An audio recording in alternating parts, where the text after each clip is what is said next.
Evening. Welcome to the December 2nd City Council meeting. I'm Gina Louise Shara. I'm the City Council President, and I will be presiding this evening.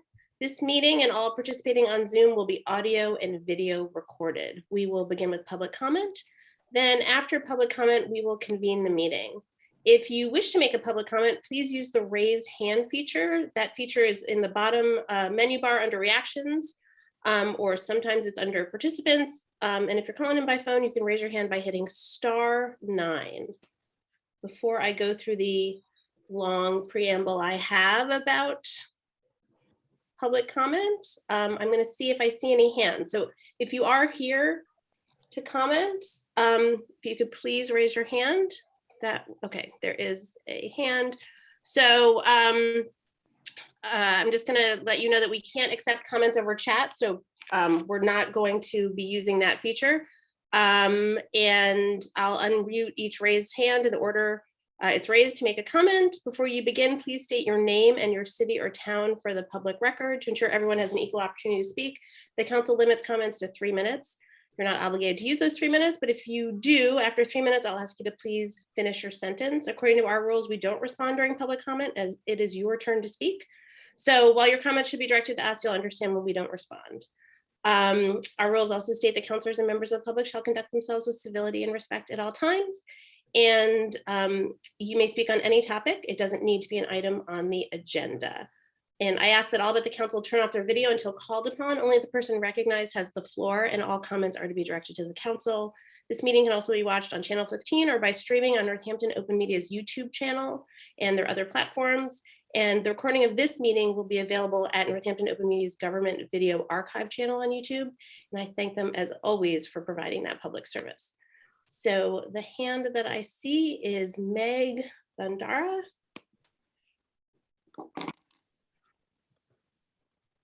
Hi, thank you for letting me comment. My name is Meg Bandera and I live in Northampton, and I am here to comment in support of one of the CPC projects up for vote tonight, which is the accessible trail at Rocky Hill Conservation Area. So currently there are no unpaved universally accessible trails in any of Northampton's conservation land. That represents a big gap and lack of access for many residents.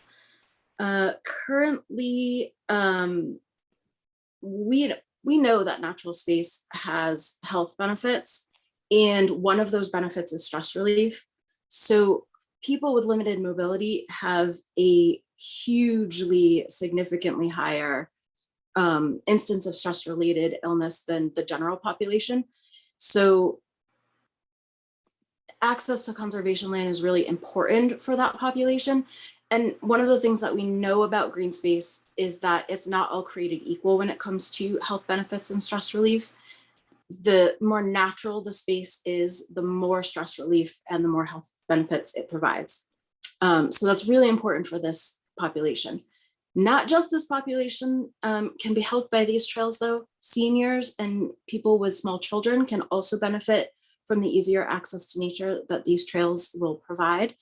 And together, those three cohorts, people over age 65, those under 65 with a disabling condition, and those under age 5, together represent 30 to 46% of Northampton's population. So 30 to 46% of the residents in this city can benefit from easier access to nature. So I hope that you'll vote tonight in favor of this project. And I also hope that you'll internalize some of the information that I've presented and think about it if you're staying on the council or moving to a different position in the city, or maybe a councilor-elect who's listening in, and start thinking about where Northampton's next accessible trail can go after this one. Because I think that so many people can benefit from this, and it's something that we really should be looking more towards in Northampton. And if you do want more information about this issue, happy to speak to anyone on the council or not. And I also started unpavedtrails.org, unpavedtrailsforall.org to advocate for this issue. And there's a ton of information there. Thanks. Thank you so much. Okay. looking for other hands. I should say that if, though we don't use the chat function for receiving comment, if you're having trouble raising your hand, feel free to put that in chat to me. Also, you can turn on your camera and wave to me, and hopefully I'll try and see you if you're having that problem. Oops, sorry. Paul Gula. Can you unmute? There you go. Yes, I'm here with our Michelson Galleries for our front facade project. We have two speakers who I believe should be chiming, who should be coming onto the Zoom, any minute now. So I don't know if when they come on, if they can speak, or if there's an opportunity later for them to speak in behalf of our project. So this is the public comment time. And so if they're available now, there won't be public comment after we close public comment. Okay. Unless they're recognized during the item. Okay, so they should be logging in any minute now. Do you know who I should be looking for? Linda Post and Vitek Kruta. Okay. I will see if and you have no comment to make yourself?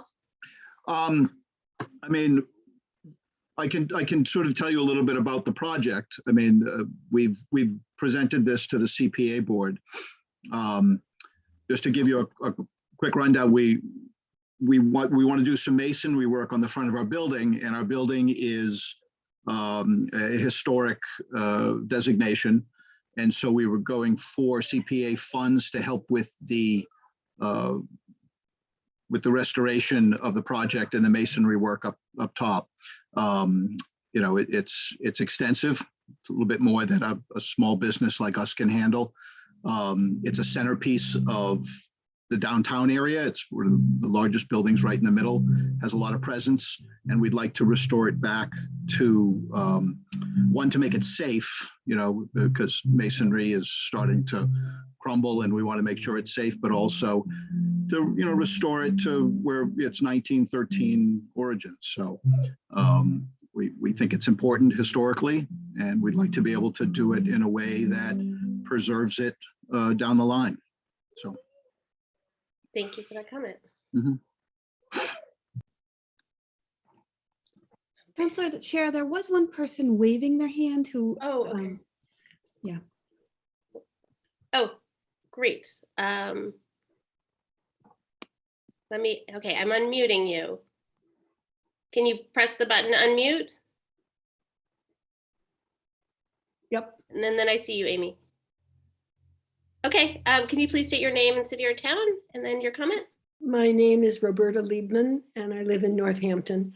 I moved here about 5 years ago.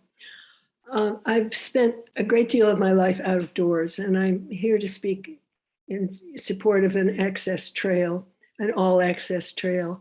I have always spent lots of time out of doors, and it means a great deal to me in terms of mental health and energy.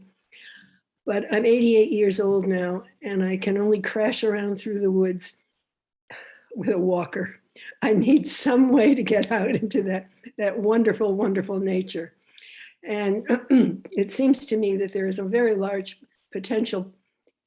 population of potential users here in Northampton. There are lots of retirees. Northampton Neighbors now has 1,000 members. There are people with strollers. There are people with all kinds of access disabilities and problems. It would be a fine addition to increase the number of trails that are accessible to all of us. Thank you. Thank you. And Amy. Hi, thank you. I'll wait until later to talk about the plastics ordinance, but I just wanted to come on and speak in favor of Michelson Gallery's request to use CPA funding for their facade. I think everybody who knows and loves downtown Northampton knows that the architecture of our downtown is part of what keeps downtown the magical, wonderful place that it is. And Michelson's is certainly an iconic part of that. And we would just wholeheartedly support CPA funding to ensure that their facade stays lovely and beautiful for generations to come. Thank you. Okay, George K.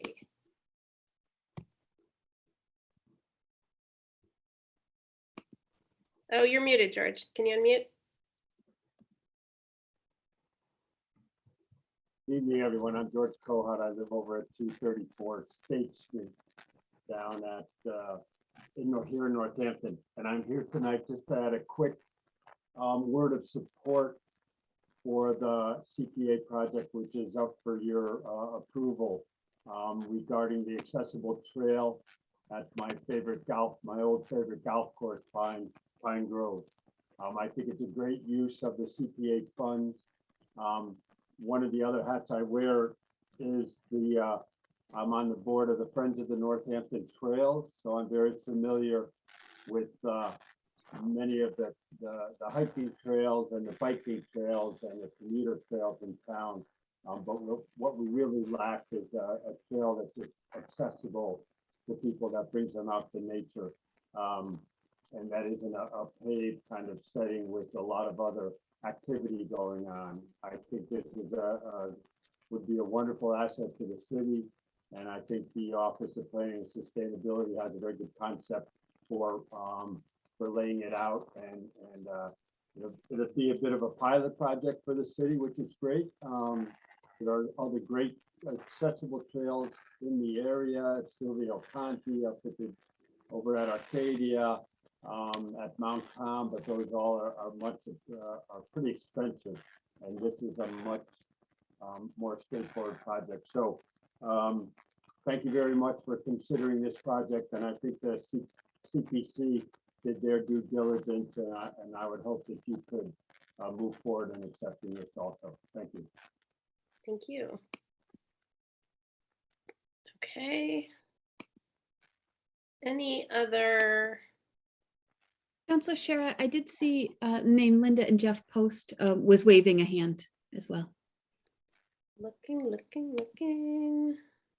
Oh, okay. Let's see. Linda? Can you unmute? Yeah. There you go. Would you like to comment? Can you hear me? Okay. Yeah.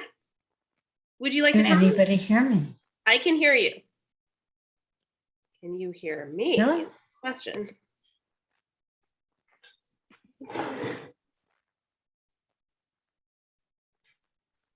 We can hear you.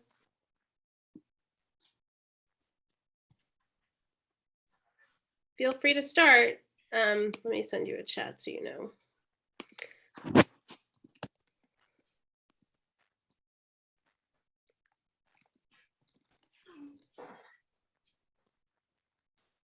They can hear you. Okay. So you guys can hear me. All right. So I am both an artist with the R. Michelson Gallery, and I am a co-director of the Paradise City Arts Festival, which has been operating in Northampton for 27 years. And as such, I think that I have a handle on how the arts benefit the city of Northampton as far as tourism and as far as the economy. And I think that the R. Michelson Gallery, because they are such a central location in Northampton and such a large part of the arts community and what drives the economy in Northampton, I think that that they really deserve to get the funding for restoring the historic nature of the gallery. It's something that is really important to the city, and it's something that is a real hardship for small businesses like a gallery. And I think that if there's any way that it can be funded, that would be a wonderful thing for both the city, for tourism for the city, for the economic economic drive that brings people to the city, I think that it's something that is very important. Thank you. But I can't hear what anybody else is saying here. So Okay. if anybody has something to say, or you can tell me how I can hear things, that would be wonderful. I wish I could. Okay, thank you. Okay, is there anybody else who would like to comment?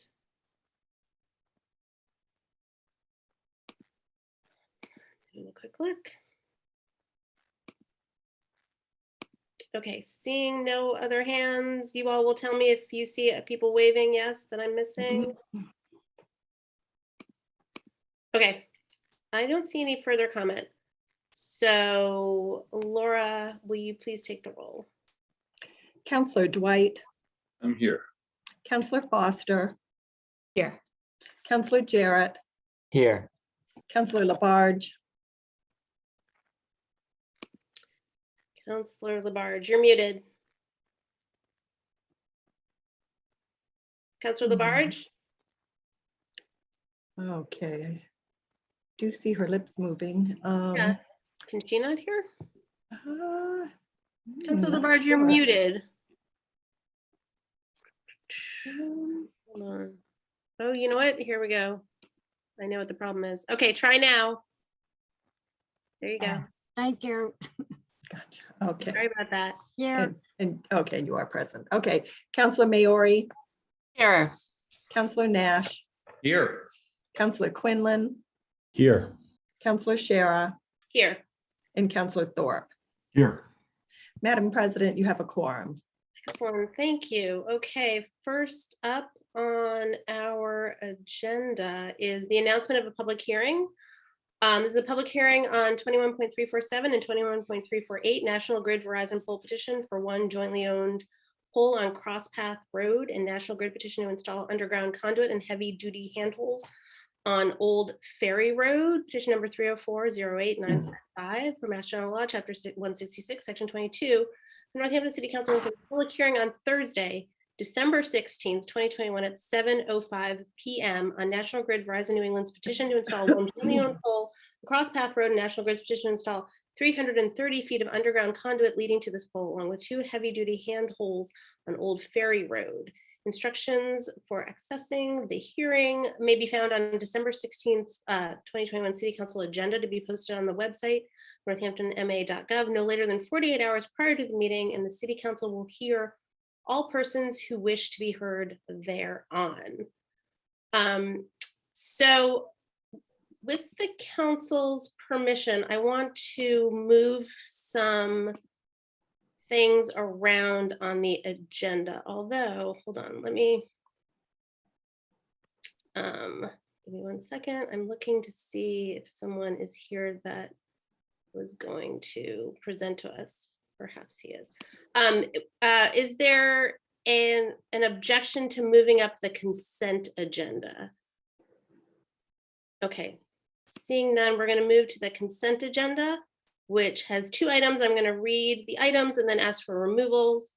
So the items are the minutes of November 18th, 2021 and 21.364. This is an application for supervised display of fireworks. For Move first, approval, please. is there any removals? Seeing none. Second. Motion made by Counselor Dwight, seconded by Counselor Quinlan. Roll call, please, Laura, on the consent agenda, because there's no discussion on the consent agenda. Counselor Dwight, Yes. Counselor Foster, Yes. Counselor Jarrett, Yes. Counselor Labarge, I have a question. Is it all right if I ask that or wait until we say approval? So no, we needed to remove it from the consent agenda to have discussion. That's Okay, why I asked if there were any removals. okay, yeah, I had my finger up.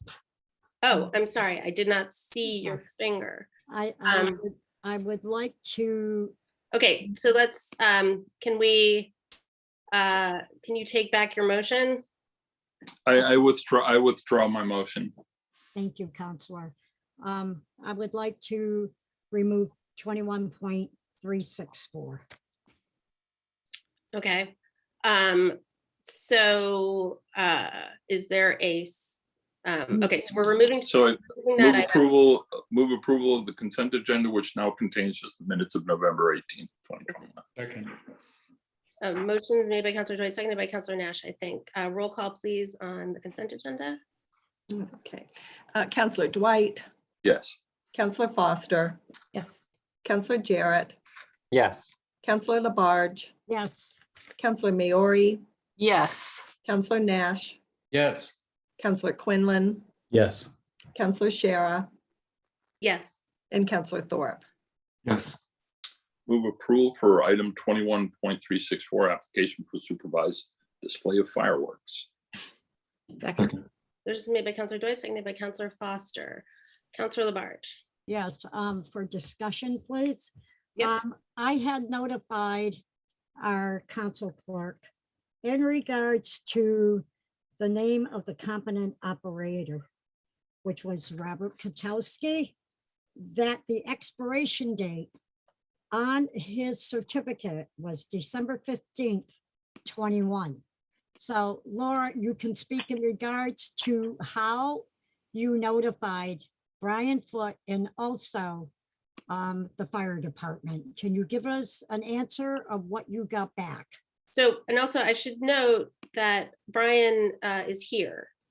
Oh, he is? Yes. Oh, he good. All right. came in case there were any questions. Okay, well, this So would was, you- this was in regards to the fire department. Okay, would you like Brian to answer that? Or you asked, the question was asked to Laura, but would you like Brian to respond? I would rather have Laura speak in regards to the reply back. Okay. I didn't hear directly back from the fire department. I had spoken to Mr. Gutowski's wife, who actually said he was in the process of renewing his certified operator license. And then I think Brian Foote agreed to send a copy of that license as soon as it is renewed. So Brian, can we hear from you, please? Sure. As soon as I obtain a copy of the renewed license from Mr. Katowski, I will forward it to Laura, who will then share it with the city council and the fire department and the state fire marshal. The state fire marshal has already approved this permit on like a couple days ago.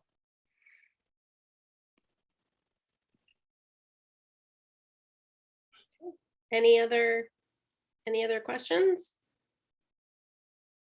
Counselor Dwight, then Counselor Quinlan. It's worth noting it's not December 15th. So this is a licensed practitioner with approval from the fire marshal and has previously done these projects in the city. And I feel comfortable approving this with our one vote on this consent vote. So. Counselor Quinlan. I was just going to ask, is Pyrotechnico Fireworks a vendor that we've used before for this service? Has Mr. Gutowski done this in Northampton before, basically, is my question? This will be the third time I've worked with Pyrotechnico in capacity with using them as a vendor for fireworks. Previously, the Northampton Center of the Arts collaborated with the same company for, much of the 20-year history or more of First Night. They're very well versed. They have good collaboration within other departments of the city. We have to work with Central Services and the Parking Commission, as well as the fire department, and they have a really good relationship with all those departments as well. Thank you. Counselor Labarge and Counselor Nash. Thank you. Brian, thank you very much for your information. And I have to agree with Counselor Dwight. You have heard that the certificate has been approved, and to me, that is very valuable. So thank you. Counselor Nash. So just so I have it right, so that his certification needs to be redone. He's in the process of doing that, and that he is in discussion with the fire chief. So I'm assuming that that the fire chief wouldn't allow this to go forward if he wasn't in compliance. Am I right in assuming that? Right. Brian's nodding, but Yes, the fire chief and the assistant fire chief have both approved the permit, and then forwarded to the state fire marshal, who's also approved the permit. So they're very confident that Mr. Kotowski is going to fulfill his requirement to renew his certification for doing fireworks. Thank you. Councillor Dwight? And just for Mr. Kotowski's reputation's sake, at the very least, his license was not revoked. It is merely expired and he's renewing it. He is, as Brian pointed out, I think the sole practitioner for the city of Northampton for 2 decades, and particularly very familiar with the parking garage, which is where the fireworks are, the roof of the parking garage where the fireworks are lit from. So I really couldn't think of anyone else more suited to this, and anyone, and as Brian points out, who has the familiarity and the cooperation of every department that's affiliated with this. So I really have no discomfort at all moving forward and approving this license. Thank you. Okay, any further discussion?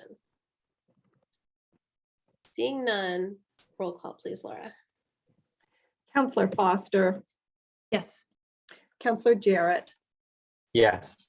Counselor Labarge, Yes. Counselor Maori, Yes. Counselor Nash, Yes. Counselor Quinlan, Yes. Counselor Shara, Yes. Counselor Thorpe, Yes. and Counselor Dwight. Yes. Okay, that item's been approved. Thank you, Brian, for joining us. Moving back to updates. Any updates from committee chairs? Seeing none, moving into 1-minute announcements. Okay, Councillor Nash, Councillor Murray, then Councillor Labarge, and Councillor Quinlan. Thank you, Council President. So I have a brief announcement from the Literacy Project. They're involved in an enrollment campaign right now. And if I could pull up, let's see. So this is from a recent student at the Literacy Project. The Literacy Project has opened doors for me, and it's been an amazing experience. I'm so glad I get the help I need to study and pass my GED and get certificates so quickly and be able to get right to work and have help as well.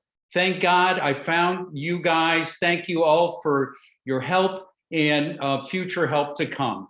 The Literacy Project is not just a program that offers high school equivalency preparation. It also offers classes in basic skills, as well as college and career preparedness. We have strong partnerships with many community organizations and social agencies that benefit our students. We are so excited to offer these services in the heart of downtown Northampton and our other 4 sites in the Pioneer Valley, which are Ware, Greenfield, Amherst, and Orange. And if people want to get a hold of them, you can find them on the internet at literacyproject.org. And if you want to call them on the phone, it's 413-584-6755.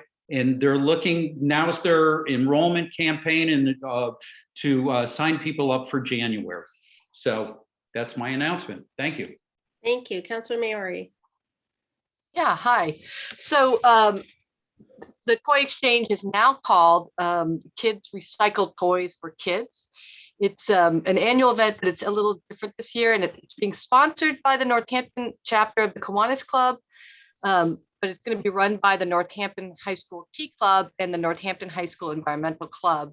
So it's on Friday from 4:30 to 8 p.m. is when you can drop off and donate toys in good condition, puzzles, musical instruments, games, toddler toys.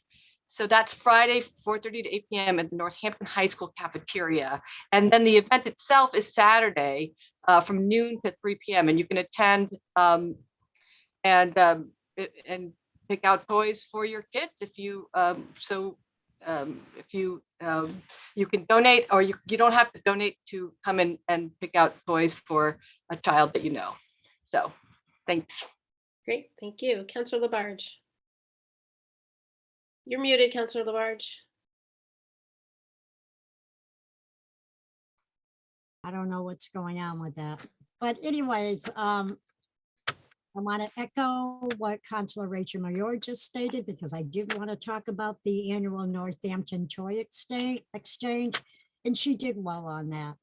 And I also want to echo what Councilor Nash was talking about on the literacy project. Both Councilor Dwight and I, for many years, have dealt with the literacy project, and they are just absolutely wonderful. I also want to thank our Rotary of Northampton. We had Claire Higgins, the director from Community Action, and we have now made a decision that we are going to be helping the children of healthy families. And there will be gift certificates sent by some of our big corporations of helping the healthy family children of Northampton with Community Action for a great holiday. So I want to thank the Rotary on that. And that's about it. Thank you. You're welcome. Okay, Councillor Quinlan. Thank you very much. I just wanted to acknowledge a range of emotions that I felt this week. First and foremost, the sorrow that I feel for the loss of Dr. Marty Nathan to our community. My condolences to her family, but also the entire community for losing her leadership. And at this time, I'm just hoping to draw inspiration from her that you can have a tremendous impact on your community, even in an unelected role. So I also wanted to mention that I've been giddy with pride due to the accomplishments of 2 Northampton Public School alums. The wonderful accomplishment of Elena Fragamini to earn a Rhodes Scholarship, and also to see Northampton High alum Valdemar Brower, who was a standout athlete at Northampton High and an All-American at the University of Massachusetts in football, now leading, and they're playing right now while we're here. I would be there if I wasn't here. The Springfield Central football team to their 3rd state championship game. So just a wide range going on there. Thank you. Thank you for that. It's true. We lost a very brilliant light and a moral compass for Northampton this week. And Marty's influence on our city and our world, and certainly our hearts, was profound and will be everlasting. Thank you for noting that. Any other 1-minute announcements?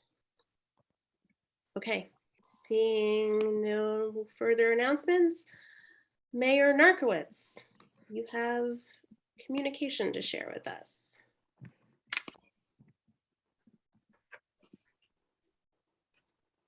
Yes, thank you, Council President and members of the council. I wanted this evening to check back in with you, as this is now one of my final meetings before the transition, to give another sort of update on where we are with ARPA. I actually, if it's okay for me to share my screen, I will do that quickly, just because I put together a quick presentation. And just want to grab that quickly here. Okay, there it is. Okay, let's go here, share. Okay, okay. So hopefully you can see that on the screen. So again, I came to you in September and did a presentation about the American Rescue Plan Act, and sort of laid out some of the elements of that we've been working on, including some of the administrative and ministerial aspects of it, but also a commitment to wanting to make sure that we work to develop a process, and then as part of that, be able to transition to the new administration who would be coming in and actually principally leading that process. So tonight, I just want to go just quickly update where we are there, where we are on the timeline that I shared with you recently. I also want to just give a brief overview of some of the top line data from the ARPA survey. One of the things we launched when I was here talking to you in September was an online survey. That survey just ended on the 28th. And so I want to share some of the initial results that we got from that survey, and then also just quickly lay out some of the next steps. So again, just to kind of quickly recap, in terms of goals for distributing ARPA funds, obviously these are some of the things that we covered in the presentation. These are from best practices that we've seen from other communities and what we've heard from other organizations. I would note the second to last bullet, we emphasize leveraging other state and federal resources. Unfortunately, we still don't fully know what those other state and federal resources might look like in terms of ARPA, although there has been a breakthrough apparently in the last couple of days that the state legislature and the governor, there's some kind of an agreement that may actually finally have a final disposition of the $4 billion that the state received in ARPA funds and how that will come out to the communities across Massachusetts. As we've said many times, one of the keys here will be wanting to make sure we're leveraging our funds with those state and federal funds, and making sure that we're not spending things on an area that might be funded with state funds. So just so we can make the dollars go as far as they possibly can. So we're still waiting for some of that, but there might be a breakthrough on the state level. In terms of the, oh, there we go. So here's the timeline that I showed you the last time I was here. This is just kind of a quick update to where we are. Obviously, we were waiting for the election of a new mayor on November 2nd. And obviously we now know that that is your city council president.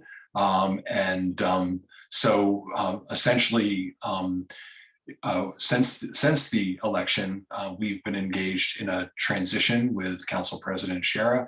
And one of the big pieces of that has been ARPA, and bringing her up to speed on where we are with ARPA and some of the internal discussions and some of the background materials that we've been using. And so that continues, including working on this presentation, just so that she had an understanding of it and was comfortable with it. And so we've been moving forward with that, and we'll continue to do that, not just on ARPA, but on all matters related to municipal government. So the survey was completed on the 28th. Obviously, the inauguration will happen. And then we sort of roughly sketched out a timeline in January.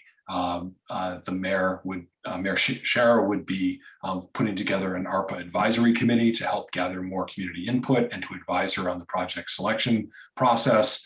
And then, tentatively in the winter and spring of 2022, requests for project proposals would be issued. And then in the spring of 2022, projects would be selected, funded, and initiated. So again, just a quick reminder, because we've talked about this before and there's maybe some confusion about it. This is principally a COVID recovery fund, and there's actually 4 very discrete categories of ways that the funds can be spent, both by the city and actually by the state as well. First and foremost, category 1 is responding to the public health emergency or its negative impacts. I mean, that's really the heart of it, the recovery for local communities, whether that's households, individuals, small businesses, nonprofits, or other impacted industries. Second category is the paying workers providing essential work during COVID-19. That's sometimes referred to as the premium pay. That's something I know the state is looking at in their package that they're putting out as well. And that is, you may have heard that is also includes municipal workers as well, in terms of essential workers. And so that is something that will actually be part of collective bargaining next year, because that is subject to collective bargaining. So category 2 sort of sort of put that off to the side, at least with regard to municipal employees, would be a subject of collective bargaining. And I've had communication with union leadership about that. And obviously we briefed the mayor-elect on that. Category 3 is the reduction in revenue piece. Again, this is the recovery of lost revenues during COVID. I know we went into a little more detail about that. And then category 4 is the infrastructure piece. And again, that is limited to water, sewer, or broadband. And really that piece of it fits nicely with our capital plan work that's going on right now. The capital program is being assembled. And that's another one that we'll be handing off to the mayor-elect, and the mayor-elect will be finalizing and presenting a capital program. And obviously the key issue, the projects that are allowed on that, the municipal water and sewer, and then potentially down the road broadband, sort of dovetails nicely with the capital program. So the survey really, it really was looking broadly at the area of COVID recovery, COVID impact. And so category 1 is really a key area for the survey. So briefly, the survey that we did, it was sort of a 2-part survey. This was an online survey that was available in both English and Spanish. Part 1 was to really understand what impact the pandemic itself had on city residents, how they got through the pandemic and what some of the issues were that they faced and their family faced. And then part 2 was really to survey them on what they saw as their priorities for COVID-19 response and recovery efforts. Again, the survey was available October 1st through November 28th. It reached roughly 1,460 respondents, with 9 residents opting to take the survey in Spanish. Again, I'm going to share some just sort of top line data. There's a lot of work that has to be done to tabulate and to including tabulate some of the written responses, as well as a drilling down in terms of really getting the numerical responses. But we do have some initial data just in the last few days that we can share. And then obviously a final report that will lay out all of that survey data is being worked on and will be presented in the future. So in terms of the part 1 piece of the survey, mental, social, and emotional health were key issues during the pandemic. While strong majorities of Northampton stakeholders reported their status as excellent or good on every measure asked, about 1 in 5 respondents shared that their household was doing only fair or poor in terms of mental health, that's 23%, and social and emotional health, 21%. Further, mental health related issues top Northampton residents' list of major or moderate problems, with 28% feeling nervous, anxious, or on edge, 18% feeling down, depressed, or hopeless, 16% feeling lonely or isolated, and about 13% each citing access to mental health services and medical services as problems. Interesting to note, in today's announcement about the state's ARPA funding,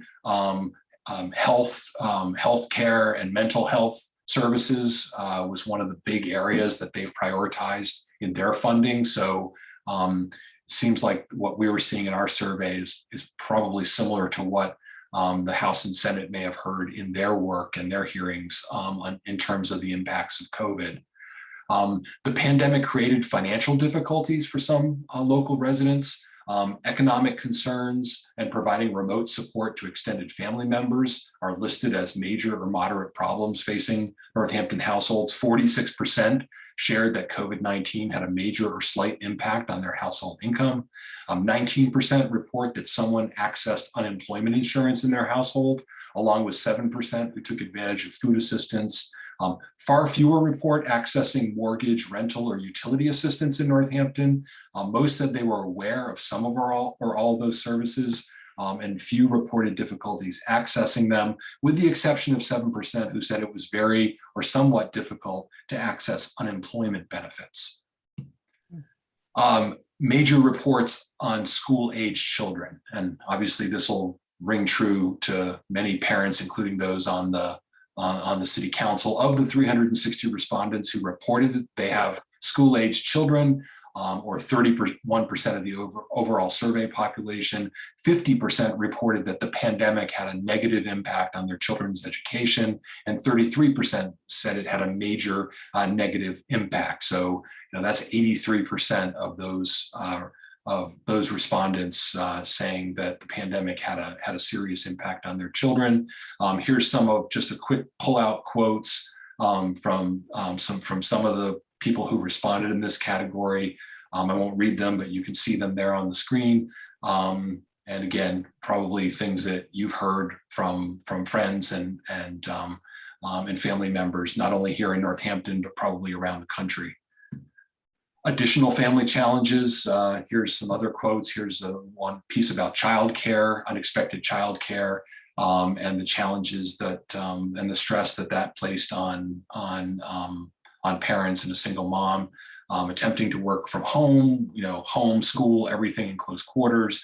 Some cited Comcast and the challenges of affordable internet access. And then others just cited the challenges of having, elderly parents or, a college-age child who had to move home or attend college remotely. That's certainly one I can relate to personally. And then in terms of the responses, you may remember in the survey itself, we asked people to sort of check their top 5 things that they thought were top priorities. Again, this is just a quick raw overview. We'll be drilling down deeper to really understand the numbers of how many people selected certain things as their first choice and how that played out. But this kind of gives you an overview of what we were hearing. Obviously, services and shelter for people experiencing houselessness came up. Housing assistance came in sort of close second. So obviously, housing and housing insecurity seems to be a major issue. Sustainability and climate change mitigation and adaptation came in very high. Digital equity, again, getting back to that whole issue about some of the things we heard earlier about access to internet for school and work, and then food security is right up there as well. And you can go down the line and sort of see how people chose things that fell into the top 5. And again, this is just a quick brush of those, and we'll be getting deeper information on where that was coming from and how the numbers look. Most critically important citywide community needs for the city to focus federal resources. Again, this was a set of questions that people could check and respond to in terms of things that we needed. Obviously, not enough affordable housing, got a significant response. Small business support, infrastructure, transportation, vacant properties. Again, not enough quality housing. And then you can sort of see down the line what those were. Again, we'll be drilling down deeper into those responses. We're fortunate in the mayor's office to have Alan Wolf as the chief of staff, who's actually a former pollster and used to do this professionally. So he has a lot of skills at that, and so he'll be doing more work on this. So in terms of ARPA next steps, obviously we'll be working to finish the transition and again, working to finish the final results of the ARPA survey. We'll be working on the, obviously then we'll have the inauguration, and then this sort of moves into Mayor-elect Shara's time. And again, we highlighted this plan around an ARPA advisory committee. And then sort of a very tentative timeline for project proposals and projects selected and initiated. I did actually realize as I'm going through this that I think I skipped over one slide. I think, the weird delay when you're sharing your screen, I want to just go back because I do think I skipped one quick slide that I wanted to just make sure that it's this one. This was just, again, this is just a quick recap of the actual funding timeline itself. The fact that, we are slated to receive $21,747,984. All of it must be committed by December 31st, 2024. So we have to basically commit it all to projects by then. And then we basically have an additional 2 years to actually, the funds have to be expended. And again, the funds are dispersed into installments. The first payment was already dispersed and the second payment will be dispersed in June. We've been doing a lot of work in terms of setting up record keeping systems and making sure we are signing all the relevant forms that we need to sign with the federal government.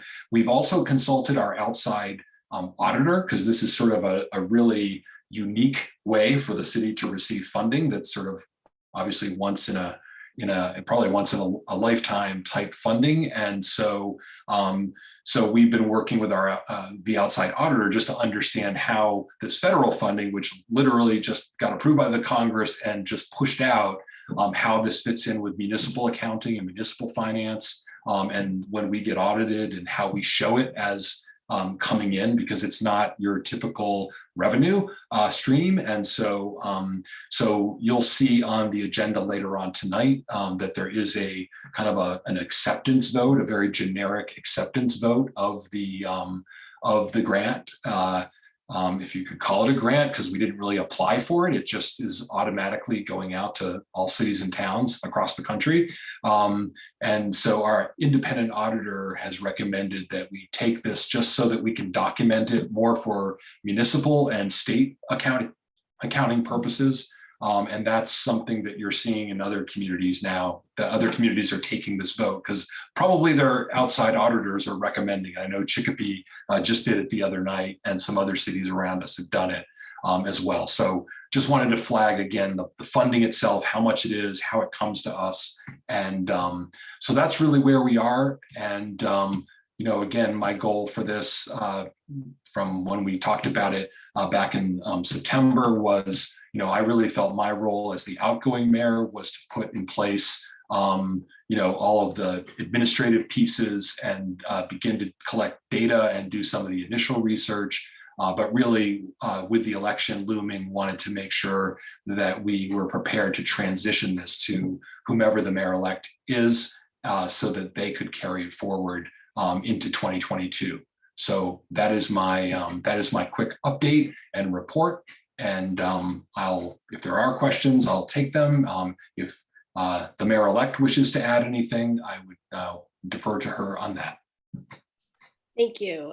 Thank you. It's been a pleasure doing this transition with you around this really exciting money that we're getting. And I'm happy to also answer any questions. Just quickly, I'll talk a little bit about the advisory committee that we're looking to appoint. And so this, they'll have a few jobs, or I'll ask of them a few jobs. One is to help steward this public process. So we've talked about having public forums. So we want to make sure that I want to get them appointed and then lay out a plan for public forums so that people can tell us directly, in addition to the survey data, how their thoughts on how this money should be spent.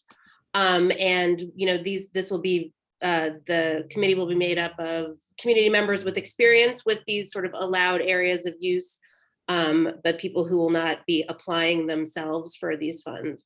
And I would like to also have representation from the council on this committee. And the other thing that I would like the committee to work on is helping to figure out this application process. So figure out what the applications will be and then review those applications.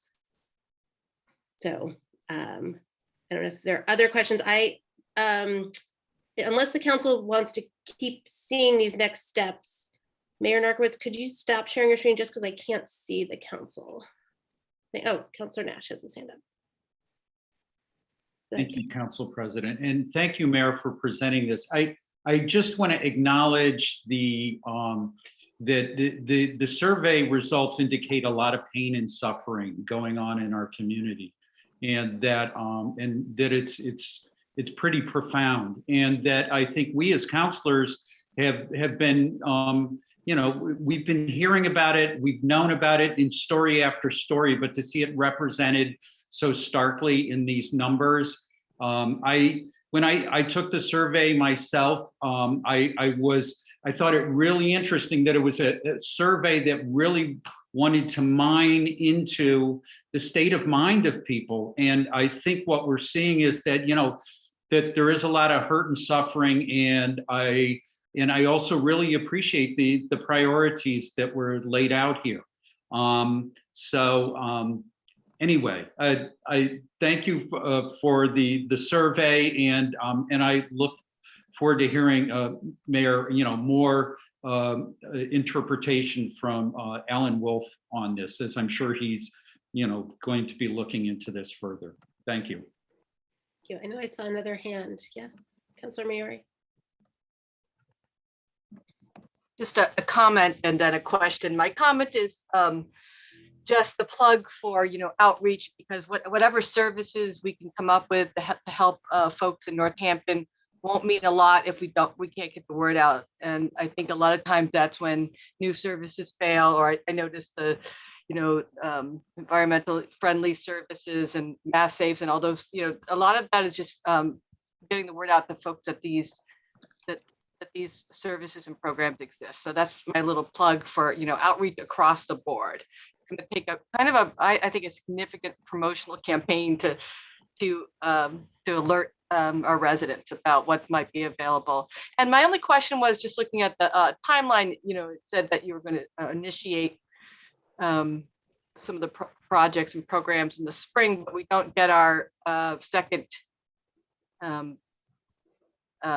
installment from ARPA until June. So, I don't know how much the June 11th, previous June funding was. Do you feel like there's enough to begin initiating these programs before we get our second installment? That's either for the president or the mayor, whoever. Mayor, please go ahead. Well, it's $11 million. Yeah. So that's not an insignificant amount of money. And, particularly if you think about some, we certainly have some big projects, just even some of just the internal projects that we might have in the infrastructure area, for example, water and sewer and broadband. I think about the Main Street redesign project, for example, which is going to have a major water component and sewer component to it. And so that's like an example of something that would be, so anyway, yeah. So I think that you could begin the process, and just knowing that the allocation would be coming later. But I do think it's important, given the fact that you pretty much, once June of 2022 rolls around, you've pretty much only got another like 6 months at that point to allocate all the funds. So I think you'd be cutting yourself, you'd be making it a little tight for yourself to do that. So so I think it's other communities seem to be planning to begin this process in 2022. Pretty much everybody has been kind of waiting a little bit, because I think, again, we're all waiting to see what the state is doing with its funds. They're announced, like I said, they're going to be putting out a bunch of sounds like a bunch of stuff related to healthcare and mental health, and particularly communities that are medically underserved that were heavily impacted during COVID. I think that's the other thing to just keep reiterating to people, because I know people sometimes think like, wow, we're getting all this money, but it really is supposed to be for COVID recovery. And it's supposed to really be focusing on those needs that we heard in the survey by people impacted by COVID, and then just moving forward, how do we recover from it? So it's always important to just keep bringing people back to that, and that's why I think the federal government has put in place these, I wouldn't say strict, but these buckets that you can only use the funds for. So anyway, things, infrastructure is limited to things, very discrete items. Not building parks and not building, it's really about road infrastructure. Not even roads can be built with the funds. It's water, sewer, and broadband infrastructure, for example. So there'll be an education component as we go along through. I say we loosely, I'm sorry, but there'll have to be also just be an education component in terms of people's expectations for what the funds can be used for, because we don't want to run afoul of the federal regulations. Thank you. Counselor Jarrett and Counselor Labarge.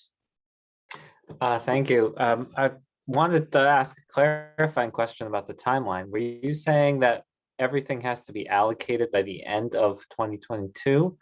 Because in the original timeline, I thought it said by the end of 2024. Could you clarify that? You're muted. You are correct, and I did misspoke. It's the going back to the original timeline. There's a it has to be allocated, and then it has to be spent.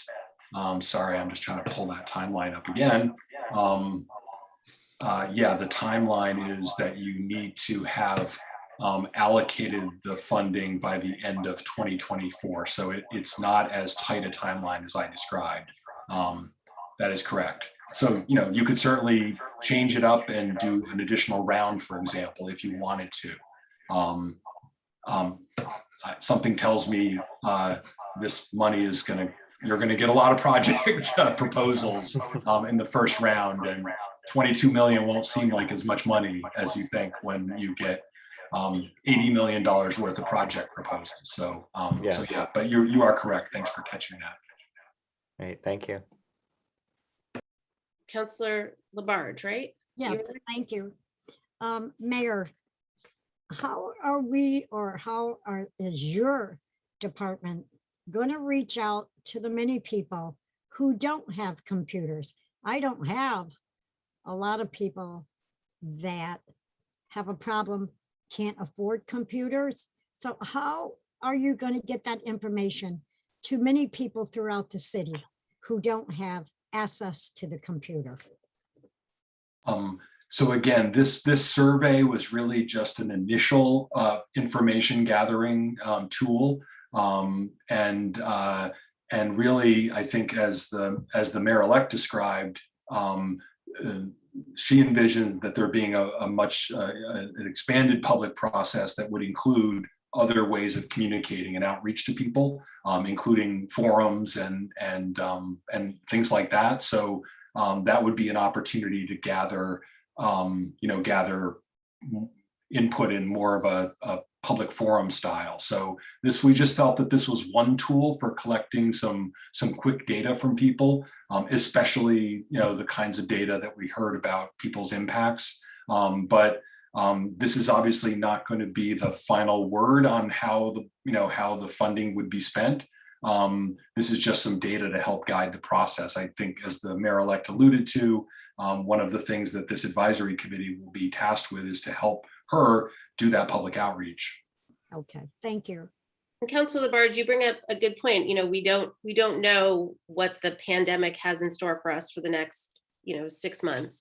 So if it's not possible to have public forums in person and they do need to be remote, then that just means we need to work extra hard to to connect with people who aren't going to be able to do that remotely.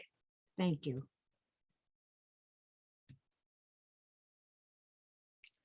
Any other questions or comments? Okay, I don't see any. Thank you, everybody. Can I just add one more thing, Counselor? And that's just that we have put the slideshow will be on the website. So if people want to go back and review it or share it with constituents, we have an ARPA page, and we've been putting all of our presentations and anything related to ARPA, links to ARPA. It's sort of a clearinghouse for all things ARPA. So that would be available if somebody wants to look at it. Thank you. Thank you.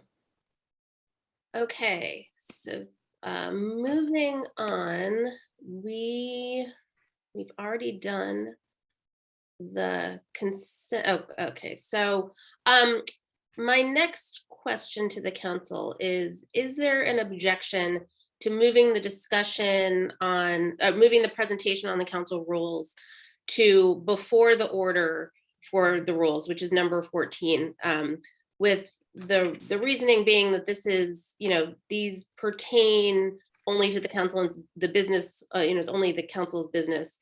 And we have a lot of financial orders to get through, and I know that there are people from the public that are here for those orders.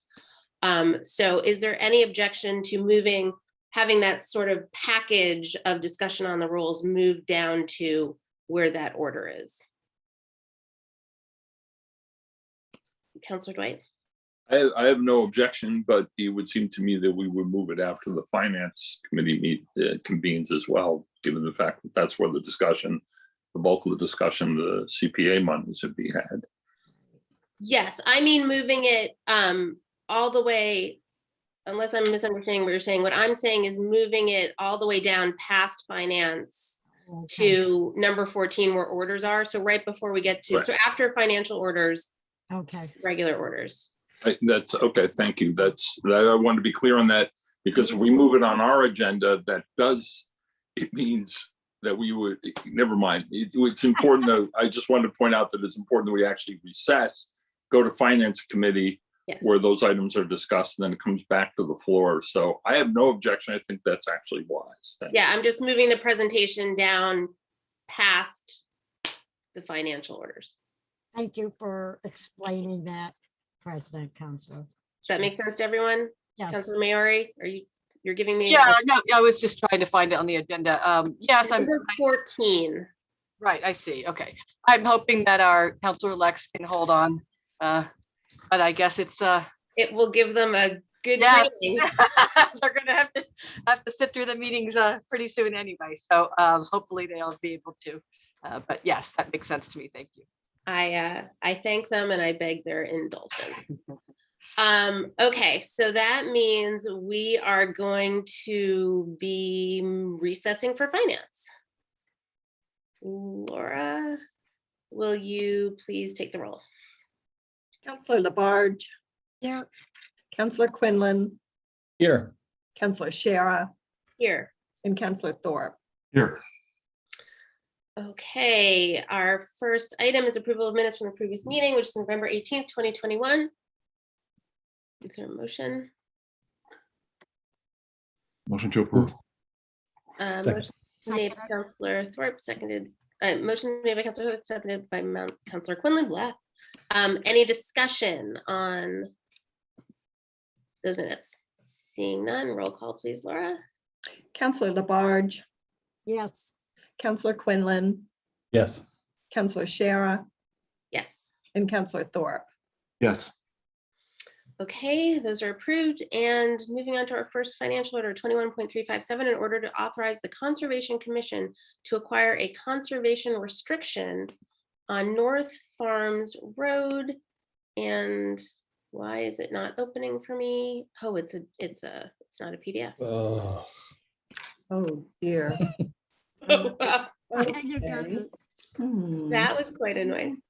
Oh, okay. Hold on. It says opening in 1 minute. No one's got time for that. I'm going to open it from the council agenda. I know. Oh because it's boy. different. Yeah, it's a Really? doc, not a PDF. It's okay. It's all gonna be okay. We're gonna be fine. Okay. Oh, rats. It's It's a okay, Laura. Word doc there too. Who's got Microsoft Word? Okay, Counselor Quinlan, you're up. Can you pull it up? I can. Let's see. Upon the recommendation of Mayor David J. Narcoitz, Planning and Sustainability and the Conservation Commission, 21.357, in order to authorize the Conservation Commission to acquire a conservation restriction on North Farms Road. Whereas the Open Space Recreation and Multi-Use Trail Plan, 2018 through 2025 recommends linking conservation areas along Broad Brook and the surrounding areas to enhance wildlife values and create a continuous Broad Brook Greenway. And whereas Gary Warner has offered to donate to the city a conservation restriction on 34 give or take acres on North Farms Road, adjoining land already permanently protected as part of the Broad Brook Greenway. And whereas the project will ensure that the open fields and forests contained on the premises will be permanently available for sustainable agriculture and forestry, and will create public access on a portion of the area for hiking, and will provide a connection from North Farms Road to the Greenway. ordered that the Conservation Commission is authorized to acquire for conservation and passive recreation purposes as provided by MGL Chapter 40, Section 8C, any fee, easement, or conservation restriction as defined in MGL Chapter 184, Section 31, or any other interest in the above land and any immediately adjoining land, and that the City Council hereby accepts such conservation restrictions, that the Conservation Commission is authorized to accept conservation restrictions on any land so acquired, with such related restrictions and agreements as the city determines are agreeable. Any such restrictions shall be held under the care, custody, and control of the Conservation Commission and are found to be in the public interest pursuant to Section 32 of Chapter 184 of the Mass General Laws. Thank you very much for reading that. I need a motion, please. Make a motion to approve and to send it to full city council. Seconded. Motion is made by Councilor Labarge, seconded by Councilor Thorpe. And hello, Sarah. You should be able to unmute. Welcome.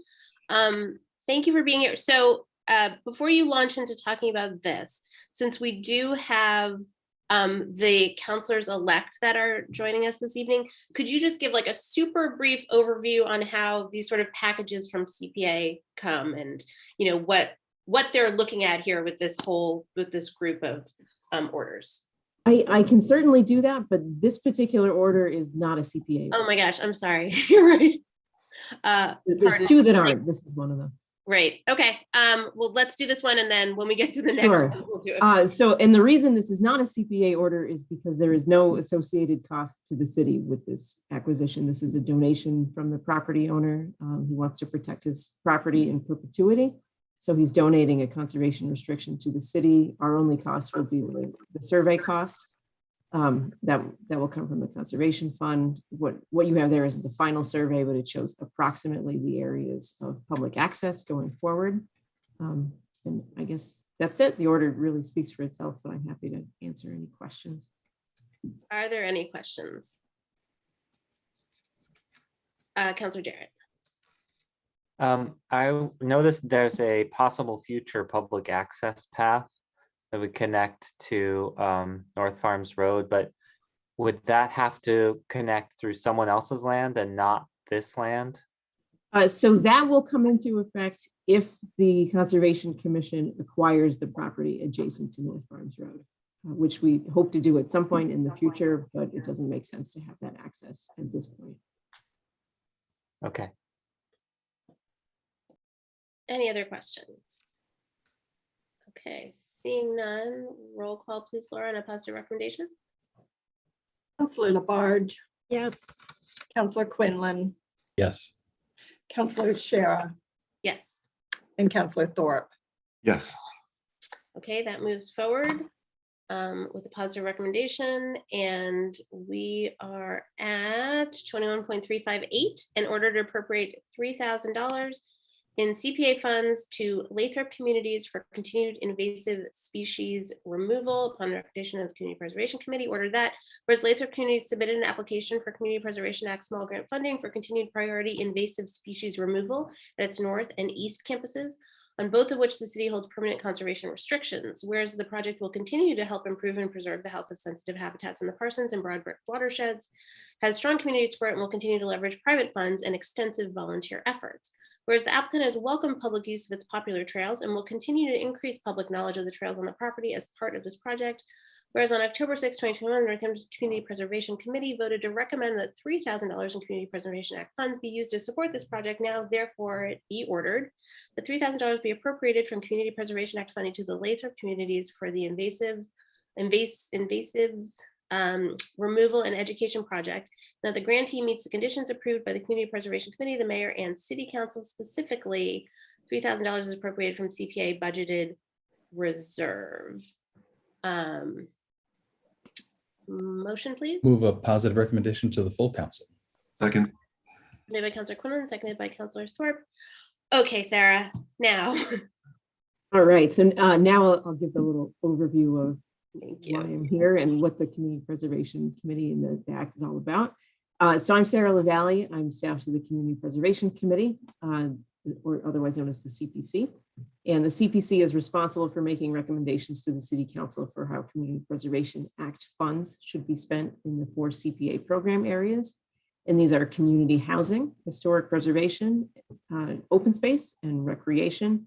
CPA funds can only be spent on these purposes and cannot be used for general government expenses.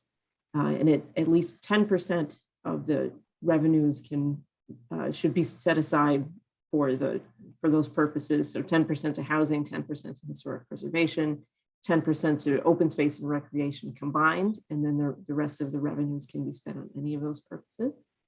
And the CPC is comprised of 9 members in total. There are 5 members that are appointed from boards and committees that represent CPA funding areas. So there's 1 position each from the Rec Commission, the Planning Board, the Conservation Commission, the Historical Commission, and the Housing Authority.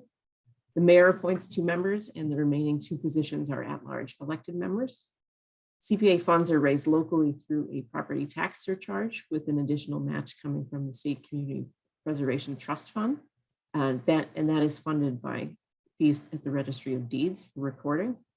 The committee reviews applications for CPA projects during 2 funding rounds each year in the spring and fall. And the committee welcomes comments and suggestions and encourages people to attend its meetings and speak during public comment period. And they also typically meet on the 1st and 3rd Wednesday of each month during funding rounds. And those are held in the spring and fall. Since the CPA was passed by Northampton voters in 2005, CPA funds have contributed to more than 165 projects in all program areas all across the city. And for this round, the CPA began reviewing project proposals submitted for CPA funding back in August. And after an extensive review that included applicant presentations, site visits, both in person and virtual, public comment sessions, and deliberations, the CPC voted to recommend the requests that are before council tonight. Thank you for that overview. Any questions? Does anyone have any questions on this? Or Councilor Labarge? Yeah, Sarah, thank you very, very much for coming forth and talking about this. This applicant has come for quite a while, and it's in dire need that this project go on. And we've always supported it. And it's amazing how welcoming they are. They acknowledge having the public to go ahead and use the trails and so forth. I will support this because it's in dire need. And you're looking at the environment in that area, and especially the healthy species that are involved there. Thank you. Thank you. Councilor Nash. Thank you, Council President. Hello, Sarah. Councilor Labarge pointed out that this is a request that we deal with annually and we approve. There's also I just want to acknowledge that there's still this project involves applying Roundup to address some of the invasives. It doesn't include some herbicide application by licensed applicators that are hired by Lathrop communities, but there's also a lot of hand pulling and mechanical removal. So these funds, which Councilor Labarge has noted, it has come before City Council before and been approved, will allow Lathrop communities to continue invasive plant removal along Bassett Brook on the Florence Road campus and at the North Campus on Bridge Road. The city holds conservation restrictions on both of these properties and public access is allowed. And Lathrop residents contribute both a really significant amount of volunteer time as well as monetary donations towards the work. So the $3,000 that comes before CPA as part of the small grant round is just a very small portion of the overall project. Yeah, and if you could repeat, so in the past, I believe the application involved of the herbicide involved like this hooded mechanism, so it's very direct on the single identified plant that they want to remove. We're not talking about broad areas having this applied. No, there's no foliar spraying of any kind with this application. Herbicide where it's used is either through a direct painting on method where you identify the plant that Right. you want to remove and you paint it on the stem, or a very targeted application. So it has a very low impact in terms of using herbicide. It does, yeah. And when Lathrop Community came before the CPC, those questions came up, and they acknowledged that there have been some discussions among Lathrop Community residents about that. But at the end of the day, everyone agreed that really the only way to achieve the goal of the free 50 acres of invasive species that they're working towards is to include at least some level of herbicide application. Thank you. Other questions? Okay, seeing none, roll call please, Laura, on the recommendation. Councilor Labarge. Oh, uh-oh. She just stepped away for a second, looks like. Oh, okay. Councilor Quinlan, Yes. Councilor Shara, Yes. and Councilor Thorpe. Yes. Councilor Labarge is here. Yes, thank you. Okay. Yes. Okay, that moves forward. And we are at 21.3. Sorry, my computer's loading very slowly. 359, which is in order to appropriate $31,922 in CPA funds to Historic Northampton for Shepherd Barn Artifacts Project. Ordered that, whereas Historic Northampton Inc. submitted an application for Community Preservation Act for professional conservator treatment of artifacts to preserve and prepare them for exhibit in the Shepherd Barn. Whereas the collections yield important information about Northampton's history and are frequently accessed for research by community members, businesses, and nonprofits. Whereas improved collection storage was a critical recommendation of the Massachusetts State Historic Records Board and will protect these resources for the future.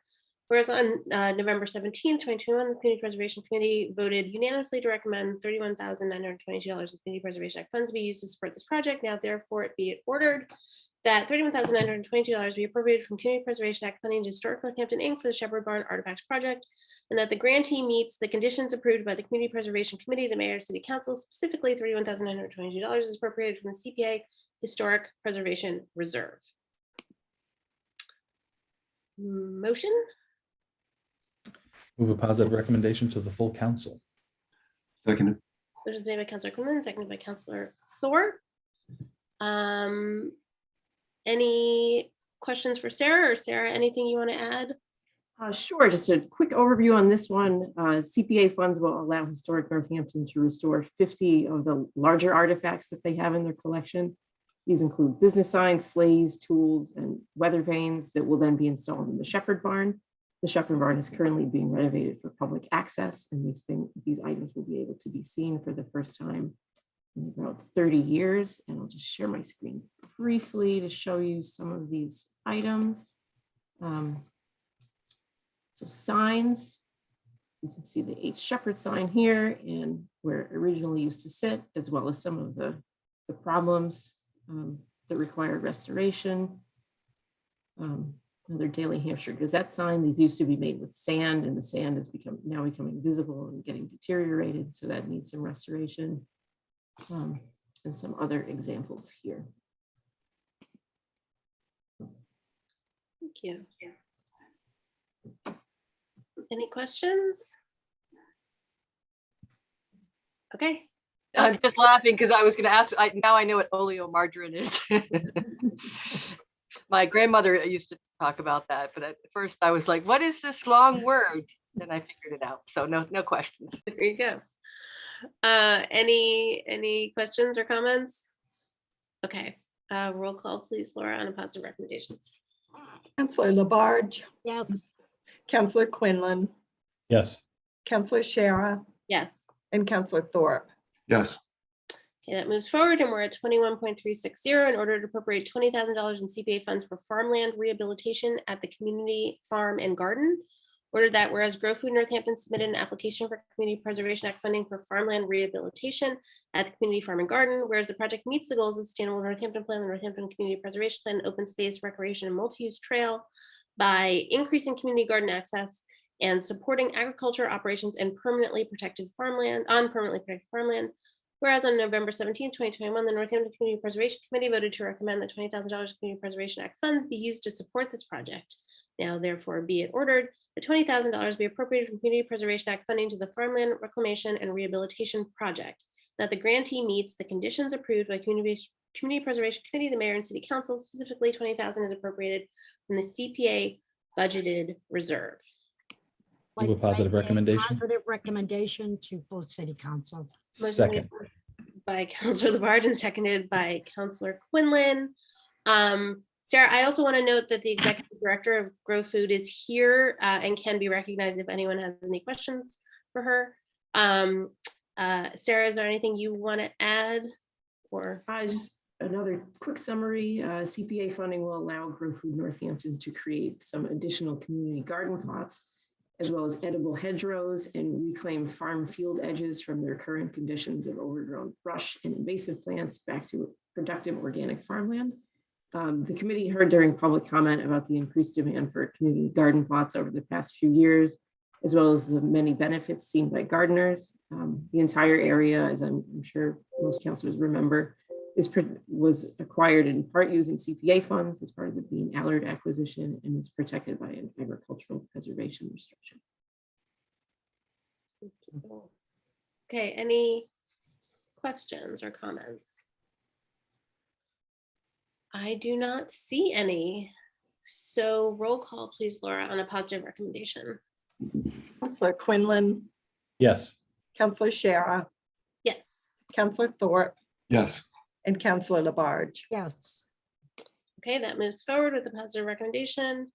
And we are at, you can tell I'm waiting for my computer to load, 21.362 in order to appropriate $230,000 with $230,100 in CPA funds to Valley CDC for a mortgage subsidy program. This is ordered that whereas the Valley Community Development Corporation submitted an application for Community Preservation Act funding for a mortgage subsidy program, whereas the project will provide $50,000 in direct down payment assistance through a deferred interest and principal payment loan to 4 home buyers earning less than 100% of area median income to be able to afford a home in Northampton, with any loan recapture being redeposited into the Community Preservation Act revenue account. Whereas affordable home ownership for families is a high priority item in the community preservation plan, and the project is supported by the Northampton Housing Partnership. Whereas on November 17, 2021, the Northampton Community Preservation Committee voted unanimously to recommend that $230,100 in Community Preservation Act funds be used to support this project. Now, therefore, be it ordered that $230,100 be appropriated to Community Preservation Act funding to the Northampton Mortgage Subsidy Program, that the grantee meets the conditions above with any mortgage note approved by the mayor and subject to conditions imposed by the mayor. Specifically, $230,100 is appropriated from the CPA Affordable Housing Reserve. Move a positive recommendation to the full council. Second. Motion's made by Councilor Quinlan, seconded by Councilor Thorpe. Sarah, anything? So this project is a little bit different in that it is direct assistance to those who qualify for affordable housing in Northampton, which we don't see a lot of those types of projects. But CPA funds will be used to provide 4 $50,000 down payment and closing cost assistance loans. It will allow low and moderate income first-time home buyers to purchase homes in Northampton. These will help close the gap between typical home prices and the amount of housing debt that a lower moderate income housing can support, as well as create home ownership opportunities. Valley CDC will be administering the program and will work directly with potential applicants. Although only 4 households will receive these loans, a lot more people will benefit from Valley CDC's financial counseling and marketing of the program. And the remaining allocation beyond the direct assistance will contribute to Valley CDC's significant administrative costs to oversee the program. Thank you. Are there questions for Councilor Quinlan, then Councilor Yeah, Jarrett? I just wanted to ask a question because this is giving a loan to help people get a loan. So I'm curious about what the repayment terms look like. Sure. So there is a little bit of flexibility built into the council order to allow the mayor to review and approve the mortgages, but generally it's structured so that borrowers who remain in their homes will realize forgiveness of the deferred payment loans beginning at year 16 and through year 30. Households will still owe $7,500 in interest, even if they remain for 30 years. An individual who remains for the full 15 years will owe $57,500. So there's some recapture to the program as well. Okay, great, thank you. Councillor Jarrett? Yeah, my question was about that. I appreciate that it requires that payback if the property is sold within the first 15 years, and then that partial payback just to ensure that we're seeing, you know, people really being invested in Northampton, and that though, you know, if they decide to leave, that those funds go toward another housing related CPA project in the future. Councillor Nash, then Councillor Foster, then Councillor Labarge. Yeah, I just want to say that, yeah, this is actually kind of cool what we're trying to do here, which, you know, through Valley CDC, which is to support people, you know, buying homes and being able to afford to live here. And it's specifically for purchasing in Northampton. Is that correct, Sarah? It is, yes. And, you know, I think this is, you know, we as a community, you know, this is a small step. It would be great if the federal government actually came up and, you know, expanded it and provided the type of funding that's needed for this. But I applaud that, you know, we're using CPA dollars to meet this goal, which is something we've heard a lot about over the last few years. So bravo, this is cool. Councillor Foster. Just a quick process note. I think one order was skipped in the agenda. The one for the Rocky Hill Greenway. Just jumped ahead one. At least my full council agenda has them in a different order. Oh, it's in a different order. Oh, okay. My apologies. Then, Sarah, I had a question for you, or a question regarding this project. I am curious about what the anticipated interest is in applying for a program like this. I know this will be really significant to 4 households, but would love some more information regarding the criteria for selection, and then just a much larger kind of what, as Councillor Nash echoed, the need for more funding for more programs like this, as well as you know, some real needs for, particularly for funding for projects like this for households that don't have generational wealth. Sure. So Valley CDC will be the ones overseeing the program. So they will go through all of the financial requirements with applicants as well as banks. There will also be traditional mortgages for all of these properties. I could look more into detail about some of the anticipated interest rates, but don't have that available at the moment.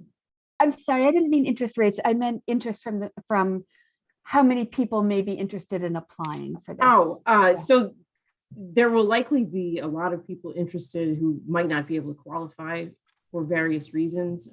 Part of Valley CDC's hard work in administering this program is figuring out who not only is eligible, but who will make the program successful and who it will help the most.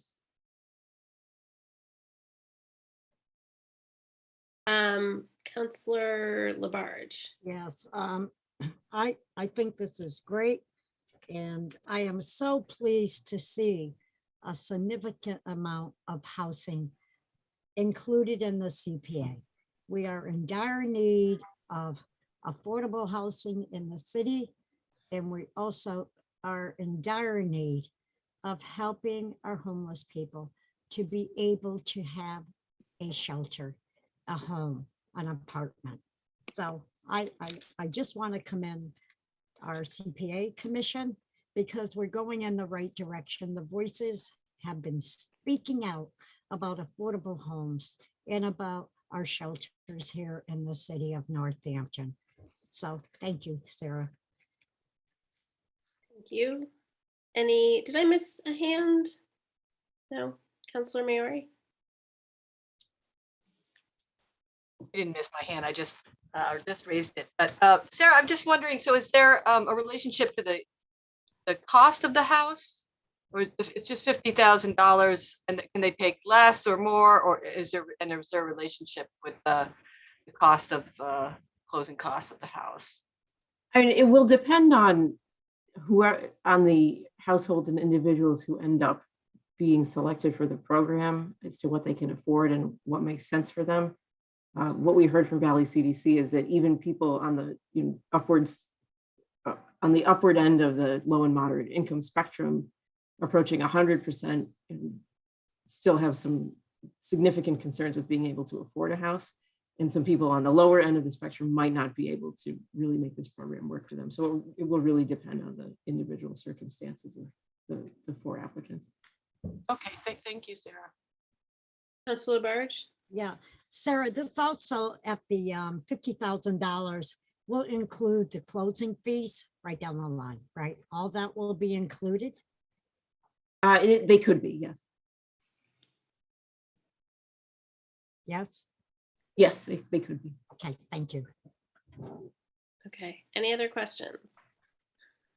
Roll call, please, Laura, on a positive recommendation. Councilor Shara, Yes. Councilor Thorpe, Yes. Councilor Labarge, Yes. and Councilor Quinlan. Yes. Okay, that moves forward with a positive recommendation. And to keep going with CPA and housing in particular, I'm going to skip F for now and take us to 21.365 in order to appropriate $600,000 and $800,000 in CPA funds to Independent Housing Solutions for Housing the Disabled Homeless Project. Ordered that. Whereas Independent Housing Solutions, Inc. submitted an application for Community Preservation Act funding for creation of a supportive ADA accessible facility at 5 Franklin Street to house 16 medically complex, chronically houseless individuals. Whereas the project serves a desperate local and regional need and has widespread support. Whereas the applicant will retain a qualified affordable housing development consultant for the duration of the project to guide the project through to completion. Whereas prior to the release of CPA funds, the applicant will provide the city of Northampton either an affordable housing restriction that is senior to other private financing that shall limit housing for 99 years to individuals earning 100% of the area median income or below, or a first mortgage that could be released if the CPA funds are returned with principal and simple interest. Whereas on November 17, 2021, the Northampton Community Preservation Committee voted unanimously to recommend that $608,000 in Community Preservation Act funds be used to support this project. Now, therefore, be it ordered that $608,000 will be appropriated from Community Preservation Act funding to Independent Housing Solutions for the Housing the Disabled Homeless Project.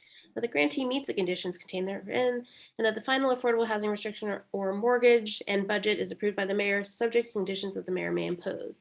Specifically, $25,252 is appropriated from the CPA Affordable Housing Reserve, and $582,748 is appropriated from CPA Budgeted Reserve. I'd like to make a positive recommendation to full city council. Second. Motion's made by Councilor Labarge and seconded by Councilor Quinlan. Was that right? Yes. Okay. Sarah. Right. So I know some counselors were involved in the community discussions about this project and know a lot about it. But CPA funds will be used to help create a supportive but independent housing facility for 16 medically complex and chronically homeless individuals. And this will take place at 5 Franklin Street. And the CPC heard a great deal of public support, probably some of the most support they've heard for any project ever, about the proposal and the importance of the project. And it will provide ADA compliant housing for those who can't afford traditional assisted living. This again, as a housing project, is a little bit of a unique model for the CPA in the city, but it's being driven by those with a great deal of passion and experience for the work, and it will create some flexibility with services and funding that can be limited by the more traditional types of affordable housing creation projects that we've seen previously and really have been the model across the state. Collaborators in this instance include private individuals, local nonprofits, Cooley Dickinson Hospital, and healthcare providers. And the details of the project's budget are still being worked out. They're moving towards a closing quickly, but things are still in the works.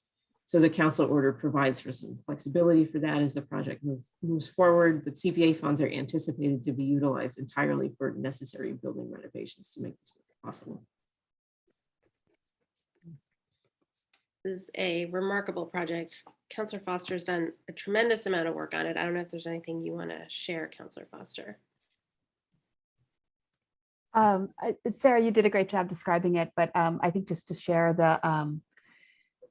the passion and creativity to bring this project to light and to seek funding has been it's been a pretty impressive effort. And you know, there's been a tremendous amount of outreach to the neighborhood where this project would go, and makes me pretty proud of Northampton, the support that's there for housing some of the most vulnerable residents we have here in Northampton. You know, just the stat that has stuck with me since I first learned about this project is that, you know, a typical person who is houseless may have a 5 to 7 year wait for housing, but if they're a wheelchair user, they're looking at a 10 to 12 year wait for housing. And it's something here we have an opportunity to act on, and we can do better. And I'm excited for this project. Thank you. Councillor Dwight. I think it's worth noting that as the council president did that, Councilor Foster did this in the right way. This was you know, in the past we've had similar projects or projects that meet neighborhood resistance. This neighborhood was actually very receptive, had questions, but Councilor Foster got so far out ahead of this.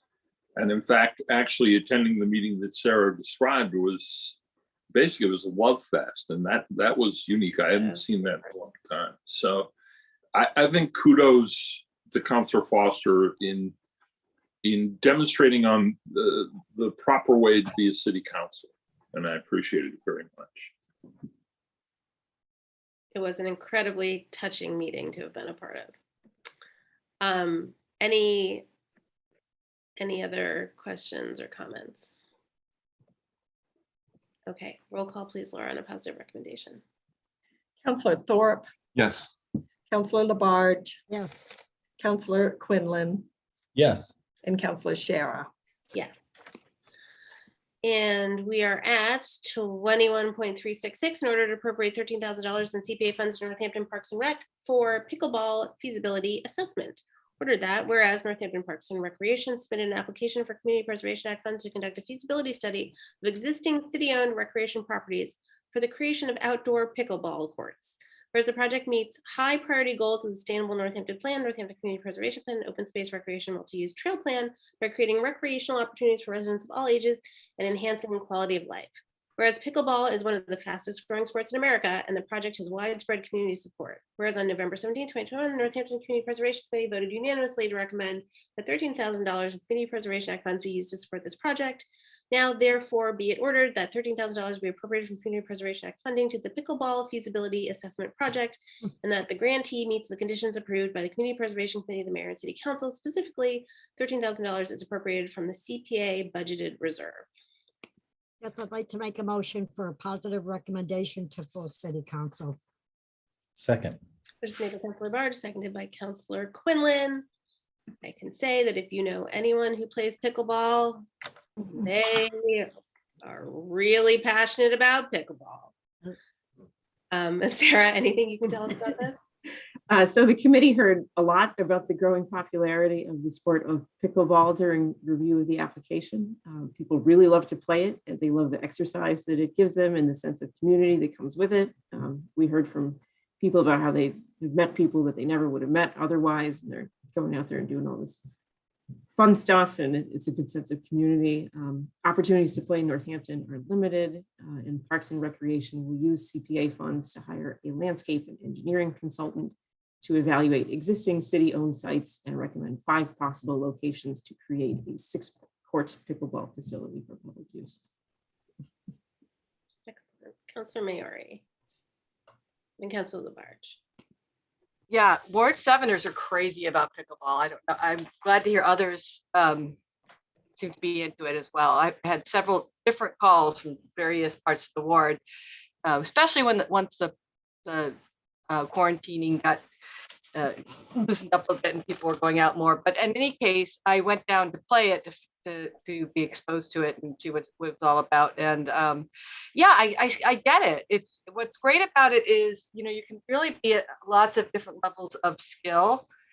And it's so, you know, it's like where I played was on the tennis courts on at Look Park, but it's like half that, it's half the court. So you're close enough to actually kind of socialize, but it is fast moving, you get a steady heart rate, but there is a very big social component. And it's kind of low tech. It's not an expensive game to play. You just need kind of this kind of ping pong looking racket. So I was just thrilled to see this on the agenda tonight, because I think part of COVID recovery is exercise and socializing, and this can really accommodate lots of different age groups. I think kids would love it, but it is particularly good for the over 55 crowd too. So, which we have a lot in Northampton. So I'm really happy to see this moving forward. Councilor Labarge. Yes, I have to say, I have a family member who makes them and sells them like crazy. And we can go up to stamp them to my niece's house, and the people that are there that play it, it's unbelievable.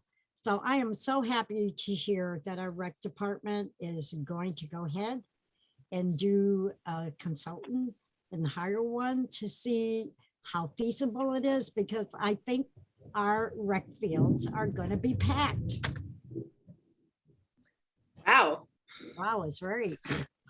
I think 7 and 6 are getting hit bad. I mean, I'm hearing it in 4, so I think all of Northampton's having a thunderstorm right now. The pickleball gods have spoken. Did you just kick it, Michael? Councilor Foster. So Councilor Mayor, yes, kids do like it. My elementary school phys ed teacher, Mr. Thomas, we played pickleball when I was in elementary school. And I know the next question, no, I don't have photos because it was at school. But I remember it being really fun. But on a more relevant note, I was on the Parks and Rec Commission before joining City Council. And this was a conversation a couple of years ago. And I remember Director Moggio, pickleball came up regularly, and she's like, we're looking, and each site that was the sites that people would mention had challenges of being close to homes. Pickleball's noisy, all of these things. And so I'm just really glad to see that the request for funding for the feasibility study has moved forward, and the funding is recommended, and anything that promotes health and community and promoting people getting out there is I think a good thing for Northampton. Agreed. Any other questions or comments? Okay, roll call please, Laura, on a positive recommendation. Councilor Labarge. Yes. Councilor Quinlan. Yes. Councilor Shara. Yes. And Councilor Thorpe. Yes. Okay, that moves forward with positive recommendation. And we are at 21.367 in order to appropriate $70,000 in CPA funds to OPS for Connecticut River Greenway Water Access Project. Order that whereas the Office of Planning and Sustainability submitted a CPA application for construction of a universally accessible access to the beach and docks at the Connecticut River Greenway. Whereas the project meets the goals of the Sustainable Northampton Plan, Northampton Community Preservation Plan, Open Space Recreational Multi-Use Trail Plan to increase water-based recreation opportunities and provide additional opportunities for all users. Whereas the project has widespread community support and will continue the city's partnership with Northampton Community Rowing. Whereas on November 17, 2021, the Northampton Community Preservation Committee voted unanimously to recommend that $70,000 Community Preservation Act funds be used to support this project. Now, therefore, be it ordered that $70,000 be appropriated for Community Preservation Act funding to the Connecticut River Greenway Water Access Project, that the grantee meets the conditions approved by the Community Preservation Committee, Mayor, and City Council. Specifically, $70,000 is appropriated from CPA budgeted reserve account. Is there a motion? Yeah, make a motion for a positive recommendation to full City Council. Second. Motion's made by Councilor Barge, seconded by Councilor Thorpe. Sarah, would you like to talk about this? Sure. So this project will create an accessible trail connection to the beach at the Connecticut River Greenway on Damon Road. And it will include replacing the existing failing docks at the boat launch site, create a better entrance to the docks from the existing accessible path, and then extend those docks down to the beach. The city will be partnering with Northampton Community Rowing, which was a huge supporter of the project on this, and that group will take on maintenance responsibilities for the docks. So ongoing maintenance and putting them in the water and pulling them out seasonally. And access to water-based recreation is a community-wide need, and this work will create new opportunities, and it will also leverage an existing state grant. Thank you. Any questions? Councilor Jarrett. Yeah, it's great to see this action coming, from the river swimming study. In the past, I know a dock was destroyed by flooding at that location. You mentioned removing it seasonally. Will that be enough to protect the bridge, the boardwalk, and the dock from the increasing extreme weather events we're likely to see? Yeah, I mean, nothing is absolutely guaranteed, as we can see even by the creation of this beach, which did not exist prior to Hurricane Irene. But it should. We're planning for changes and for severe weather moving forward. So hopefully, we think it's a good investment. Any other questions? Councilor Nash. Yeah, I just want to echo how great this is that we're actually moving really quickly. We identified, over the last year, the need for greater access to river swimming, and here we are taking action on something. At the last council meeting, we approved the accessible parking spaces at this lot. There's a ramp there that'll now go down to this accessible dock, which will connect people both to boating and to the new beach. It's a great example of how sometimes it looks like we're moving slowly, but we actually move pretty fast here. So thanks. Thank you. Okay. Seeing no further questions, roll call please, Laura, on a positive recommendation. Councillor Quinlan, Yes. Councillor Shara, Yes. Councillor Thorpe, Yes. and Councillor Labarge. Yes. Okay, that moves forward, and we're at 21.368 in order to appropriate $82,900 in CPA funds to Michelson Gallery for 132 Main Street facade project. Ordered that, whereas the Michelson Gallery submitted a CPA application for critical exterior repairs to the 1913 Northampton National Bank building at 132 Main Street, whereas preservation of the building, which is listed in the state and national registers of historic places, is important to the public for the enjoyment and appreciation of its architectural, archaeological, and historical heritage, whereas all work will conform to the Secretary of the Interior standards for the treatment of historic properties, whereas funds will be returned to the Community Preservation Act revenue account if the building is sold within 5 years, whereas CPA funds will be utilized exclusively for critical exterior repairs and in no way contribute to the operating expenses of the gallery. Whereas on November 17, 2021, the Northampton Community Preservation Committee voted unanimously to recommend that $82,900 in Community Preservation Act funds be used to support this project. Now, therefore, be it ordered that $82,900 will be appropriated from Community Preservation Act funding to the Michelson Galleries for 132 Main Street facade project, and that the grantee meets the conditions approved by the Community Preservation Committee, the Mayor, and City Council. Specifically, $82,900 is appropriated from CPA Historic Preservation Reserve. Yes, I'd like to make a motion for a positive recommendation to full City Council. Second. Motion's made by Councilor Labarge, seconded by Councilor Thorpe. Councilor Jarrett? There's another paragraph to read. Oh my gosh. You are right. Apologies. Further, thank you. Further, that the City of Northampton acting by and through its Historical Commission is authorized to require for historic preservation purposes in the public interest, historic preservation restriction as defined in Mass General Law, Chapter 184, Section 31 of the General Laws as on the above described premises, and that the City Council hereby approves such historic preservation restrictions. Thank you. I didn't scroll down to the next page. I appreciate that. And we'll note, I see Richard Michelson here, and there were other people at public comment that said that they would be available to be recognized if the council so chose. So Sarah, would you like to talk about this? Sure. This is another one where seeing the building is helpful. Everyone's familiar with it, but here is the Northampton National Bank building at 132 Main Street. And here are some of the issues that the facade is seeing. That's the back of it. There's the side of the facade, blocks are shifting, things are getting dangerous. Top of the facade facing the street, that's a significant shift. That's a serious concern. And some more shifting blocks here. And then so an overview, the facade at 132 Main Street is in poor condition and requires significant repairs. Falling pieces actually caused closure of a section of sidewalk last summer. And I think really importantly for the committee to communicate that this recommendation represents the difference between a simple repair to make the facade safe and secure and a full restoration that will meet the Secretary of the Interior standards for the treatment of historic properties. And the property owner will need to contribute approximately $100,000 towards that work.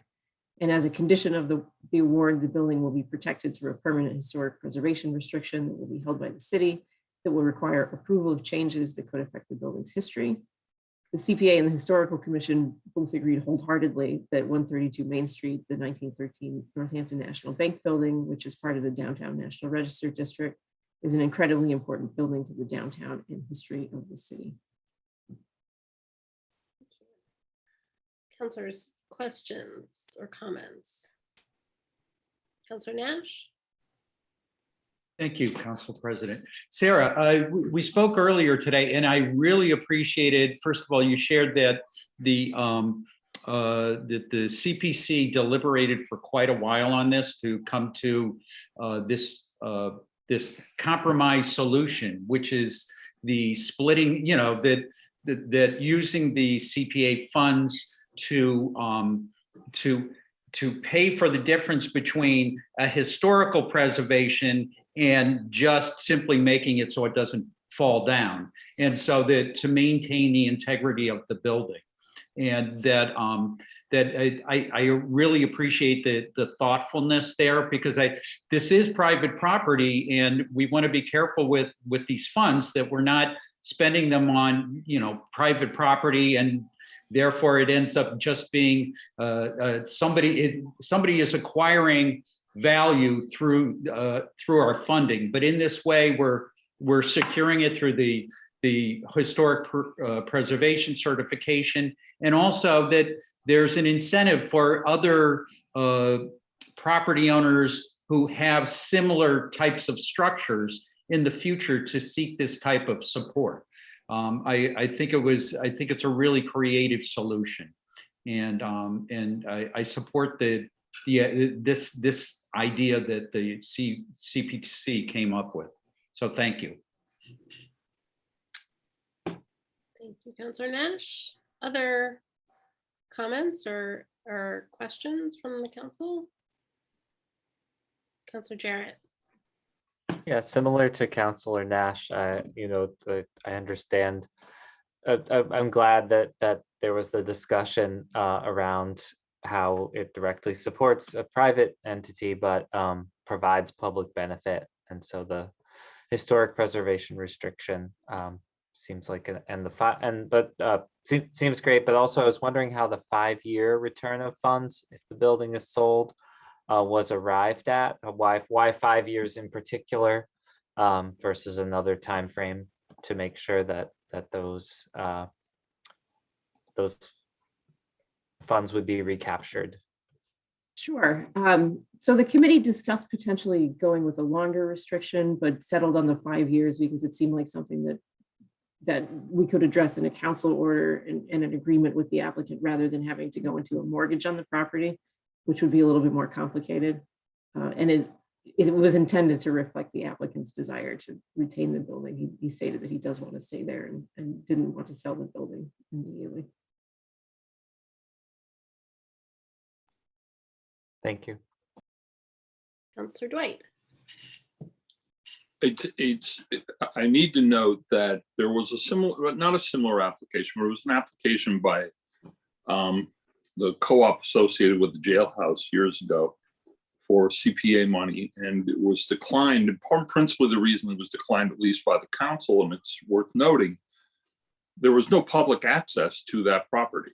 It was privately held property. It was an historical edifice, but at the same time, there was ultimately no public benefit. That's not the case here. This, as we've noted, is a centerpiece downtown.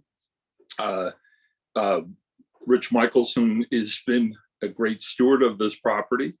And I think the conditions and terms that the CPC managed to come up with here actually will serve as a model going forward with potential properties seeking the same. But it's worth noting that public access is an important consideration here. And Rich needs that public access, otherwise he doesn't have customs. So I think that he's not likely, that's a vastly different project from what we rejected several years ago. I was thinking the same thing. Other questions or comments? Okay, seeing none, roll call please, Laura, on a positive recommendation. Councillor Shara, Yes. Councillor Thorpe, Yes. Councillor Labarge, Yes. and Councillor Quinlan. Yes. Okay, that moves forward with a positive recommendation. And we are moving to 21.369 in order to appropriate $233,400 in CPA funds to OPS and Conservation Commission for priority property acquisitions. In order to approve purchase 64 acres plus or minus in the Mineral Hills, Parsons Brook, and Sawmill Hills Greenways, and to appropriate Community Preservation Act funds for such purpose. Whereas the Open Space Recreation and Multi-Use Trail Plan 2018 to 2025 recommends acquisition of land for recreation, conservation, and open space needs, preserving character of rural areas, farms, forests, and rivers, and provision of open space connections between public spaces. Whereas the city has an agreement or is negotiating to purchase 3 parcels, 46 acres in the Mineral Hills north of Chesterfield Road, 5.2 acres in the Parsons Brook Greenway south of Ryan Road, and 13 acres in the Sawmill Hills Greenway north of Ryan Road, that fulfill the open space plan recommendations, meet unique open space and recreational needs, and fill gaps in city's open space network. Whereas on November 17, 2021, the Northampton Community Preservation Committee voted unanimously to recommend $230,400 in Community Preservation Act funds to be used to support this project. Now, therefore, be it ordered that the Conservation Commission is authorized to purchase or otherwise acquire for conservation and passive recreation purposes as provided by Mass General Law, Chapter 40, subsection 8C, any fee, easement, or conservation restriction as defined in Mass General Law, Chapter 184, Section 31, or any other interest in the above land and any immediately adjoining land, that the City Council hereby accepts such conservation restrictions, that the Conservation Commission is authorized to grant conservation restrictions and related easements on any land so acquired. The property shall be held under the care, custody, and control of the Conservation Commission, and the acquisitions are found to be in the public interest pursuant to Section 32 of Chapter 184 Massachusetts General Laws. Conservation Commission is authorized to contract for and expend any federal, state, and or other aid available for this project. The $230,400 be appropriated from Community Preservation Act funding to the Northampton Conservation Commission, Office of Planning and Sustainability, for the priority acquisitions project, and that the grantee meets the conditions approved by the Community Preservation Committee, the Mayor, and City Council.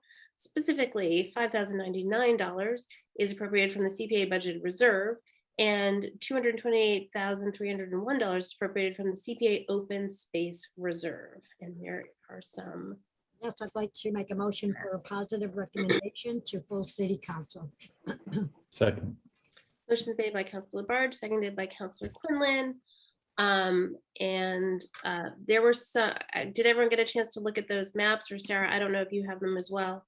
But if anyone wants a better look at those parcels, there are maps that are accompanying this order. Sure. So this is the council's approval, not only of the Community Preservation Act funding for this work, but also the acquisition of these parcels as well. So I'll give you an overview of each of these areas. The one in the Mineral Hills is north of Chesterfield Road. This is part of a larger acquisition project. Other surrounding land in West Hampton, as well as a former gravel pit along Chesterfield Road, is going to be acquired and protected with other funding sources, not the CPA, by the Kestrel Land Trust and State Fisheries and Wildlife. And the parcel to be acquired by the city is bordered on 2 sides by the Mineral Hills Greenway, and it will be bounded on the western side in West Hampton by Fisheries and Wildlife property. Marble Brook, which is a cold water fisheries resource, flows along the property's eastern boundary, and the area is classified as a critical natural landscape. It's part of a larger 288,000 acre landscape block that's part of a large contiguous area of forests, wetlands, rivers, lakes, and ponds with a lot of natural integrity and biodiversity going north and west from here. The parcel in the Parsons Brook Greenway is south of Ryan Road, and it includes an open water marsh beaver pond, as well as Parsons Brook, which is also a cold water fisheries resource, and it will fill a gap in the Parsons Brook Greenway, which envelops the area on 3 sides. So this is really just a missing puzzle piece. The entire area is classified as biomap priority habitat and includes possible habitat for species of conservation concern. And the long history on this one is that it was under about 30 feet of glacial Lake Hitchcock water. And since then, Parsons Brook has cut down through both the sands and the underlying glacial lake clays. And today at the bottom of the brook, what you can find are rounded rocks and boulders left behind as glacial till. And in one small stretch, one of the few exposures in Northampton of underlying bedrock, 200 million year old red sandstone. So this property is mostly covered by water, but it does have an out and back trail connection as well as some fishing opportunities. So a great addition to the Greenway. And then the last parcel in the Sawmill Hills is about 13 acres. And that will make up the western portion of this parcel to be protected, which will leave only sufficient area to retain the house area as a legal lot. There's an existing house there now. The entirety of this parcel is part of the same important core habitat as the Parsons Brook parcel, and it also abuts existing protected land to the west, shown there. The parcel drains into Parsons Brook, which flows through the Greenway to the south through the parcel that we just talked about. And protecting places like this will be increasingly important as our climate changes and annual precipitation patterns change and potentially affect our groundwater supply. Thank you. Any questions? Councilor Nash. Thank you.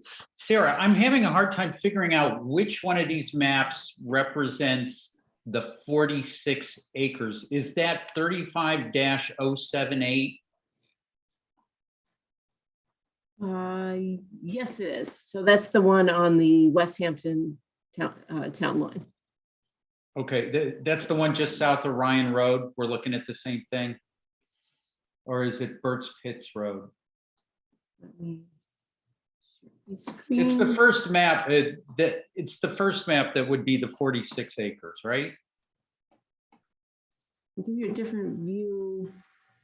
So this is the 46 acre parcel along the West Hampton. So here's West Hampton.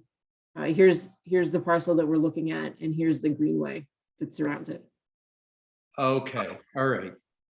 These maps unfortunately can't be too detailed because they have to reproduce in black and white to be recorded at the registry and still be readable. But I can show you different maps if anybody. This is very helpful. Thank you. You've explained it. Okay, great. Other questions? Councilor Labarge, then Councilor Jarrett. Sarah, the Mineral Hills is around on Chesterfield Road where the Claps live, correct? Yes. In that area? Yeah, so this is north of there. Right. Councilor Jarrett? Yeah, so I know the Mineral Hills Greenway is noted on that map, but only to the south, but the city also has property to the north of this acquisition. Is that right? Or am I getting that wrong? Not immediately abutting this property to the north, but yes, to the north, the city does own property. Oh, okay. Let me make sure. No, Hang on. I just oriented myself. I So had it no, we do not. So Yeah. so there's 2 parcels in between there and the Williamsburg town line. Right. So we don't own any land to Williamsburg. But we Thank do own land to the east and conservation restrictions to the south. Okay, any other questions? Seeing none, roll call please, Laura. Counselor Thorpe, Yes. Counselor Labarge, Yes. Counselor Quinlan, Yes. and Counselor Shara. Yes. Okay, that moves forward with positive recommendation. And I'm gonna, for now, skip over L, M, and N and move to O just to finish out the CPA orders. So that is an order to appropriate $100,000 CPA funds to the Rocky Hill Accessible Trail Project.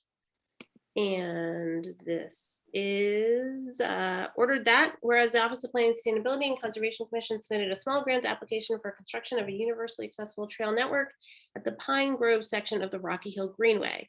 Whereas the project meets the goals of the Sustainable Northampton Plan, Northampton Community Preservation Plan, and Open Space Recreation Multi-Use Trail Plan to provide for passive recreation and promote further exploration and contributes to public health by encouraging walking and hiking. Whereas on November 17, 2021, the Northampton Community Preservation Committee voted unanimously to recommend that $100,000 Community Preservation Act funds be used to support this project.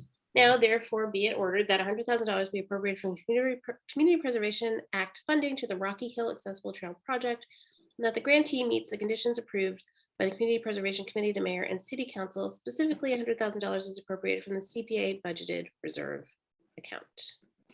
I'd like to make a motion for a positive recommendation to full city council. Second. Motion made by Councilor Labarge, seconded by Councilor Quinlan. Sarah.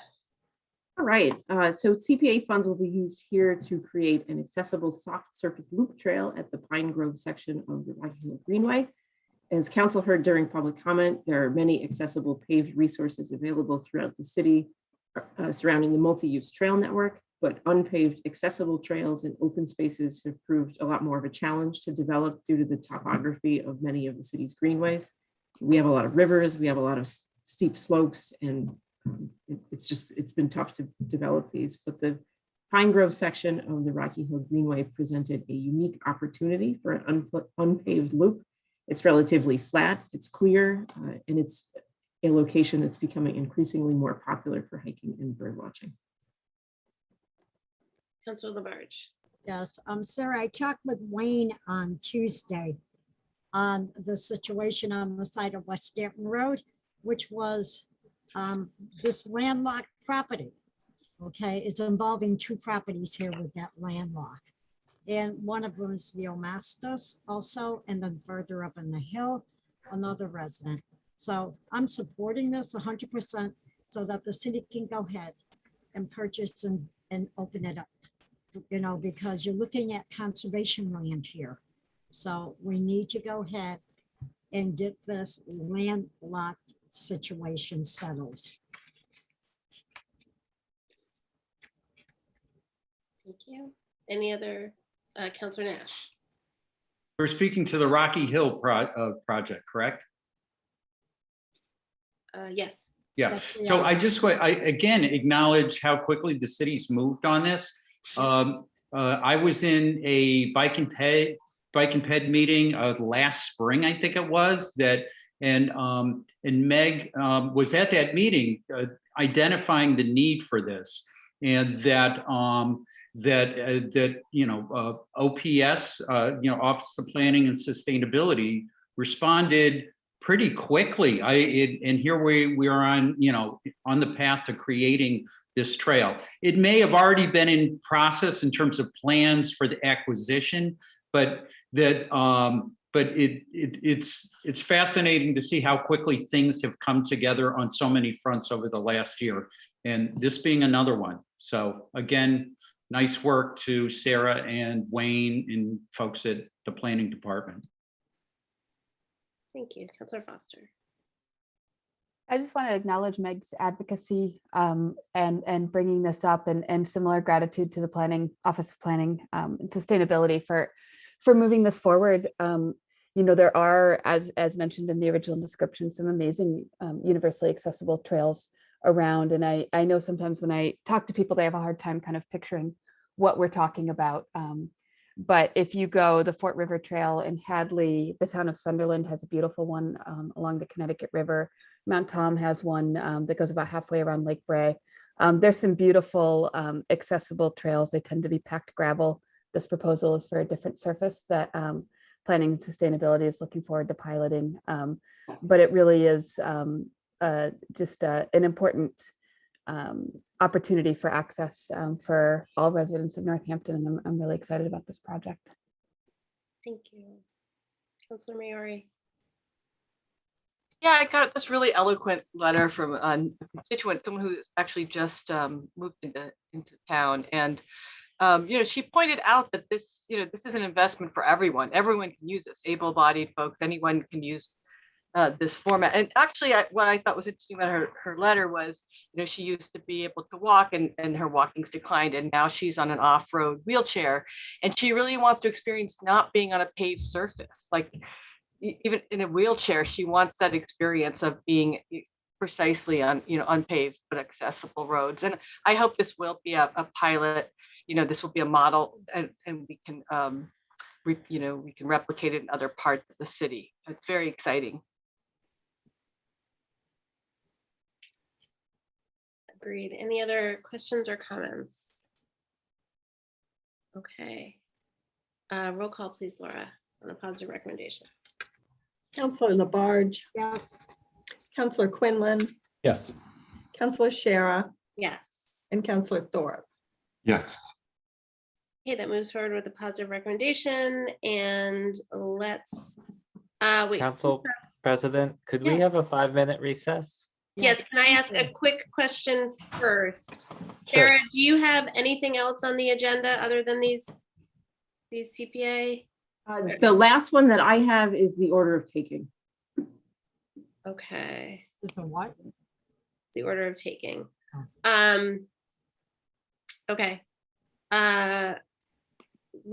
Can we do a 5-minute break, and then hopefully we'll do that one with Sarah, and then I'll ask you all if we can let her go for the evening.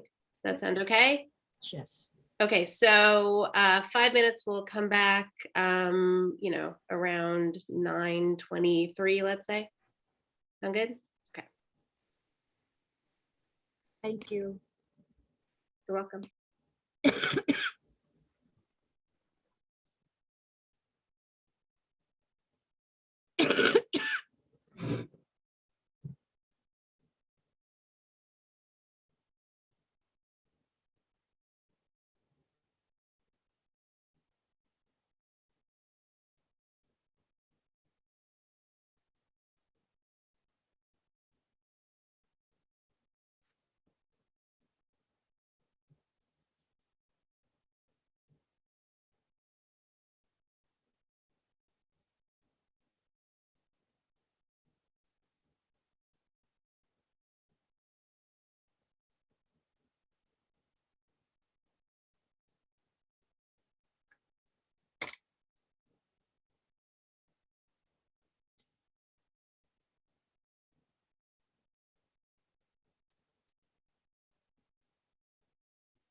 Okay, we are back and we were up to 21.372, an order authorizing acquisition of a parcel of land on the northerly side of West Hampton Road.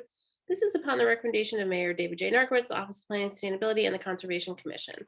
Whereas the parcel subject to this order is located on the northerly side of West Hampton Road and is shown on a plan of land shown as, quote, no assessor's ID and F heirs of Lumen E. Bartlett area equals 3.110 AC plus or minus, and quote, on a plan entitled, quote, plan of land in Northampton, MA Mineral Hills Greenway, Hampshire Registry, prepared for the city of Northampton, and quote, dated January 13th, 2020, recorded in the Hampshire Registry of Deeds and Plan Book 249, page 82, the parcel.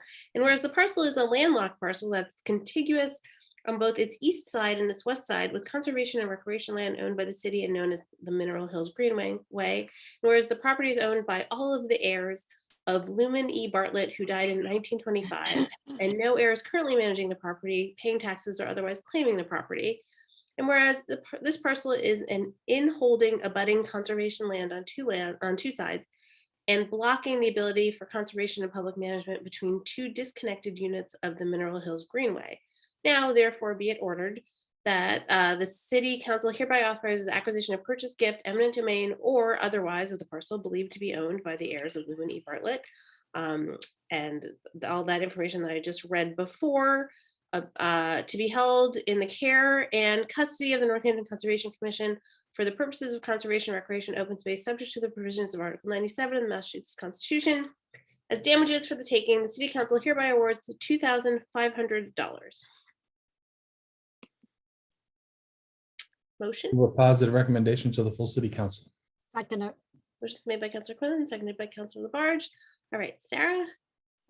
So sometimes when we acquire property and we complete all of the necessary surveys, we find out information about parcels of land that we didn't have before. We knew this was sort of an owner unknown parcel, didn't have a whole lot of information about it, but through the survey, we were able to discover the heirs from 1925. And it seemed to make sense since it's not owned by anyone, it's not being managed. And it is really an in-holding at this point to acquire it, to allow us to move forward with access and management. Okay. Any questions or comments?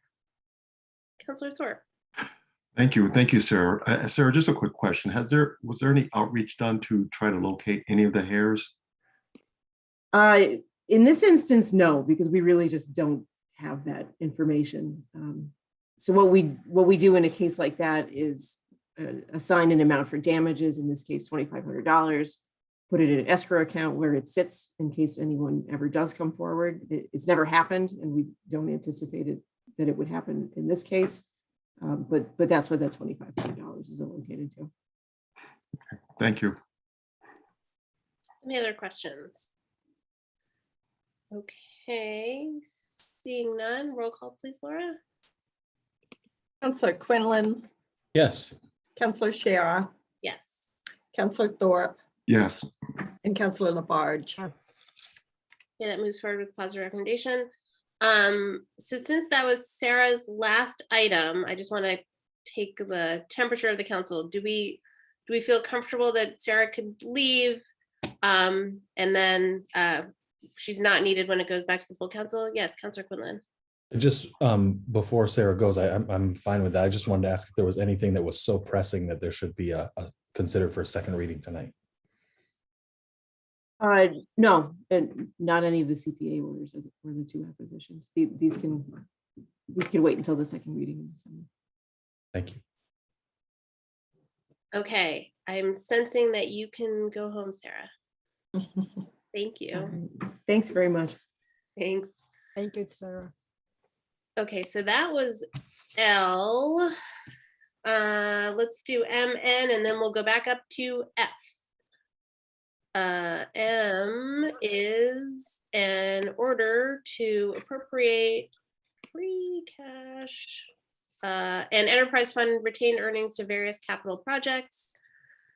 And this is upon the recommendation of the mayor, ordered that $100,000 be appropriated from FY22 solid waste enterprise retained earnings to the landfill closure account to fund ongoing expenses, which include the gas flare and piping system, erosion control measures, and regulatory compliance considerations.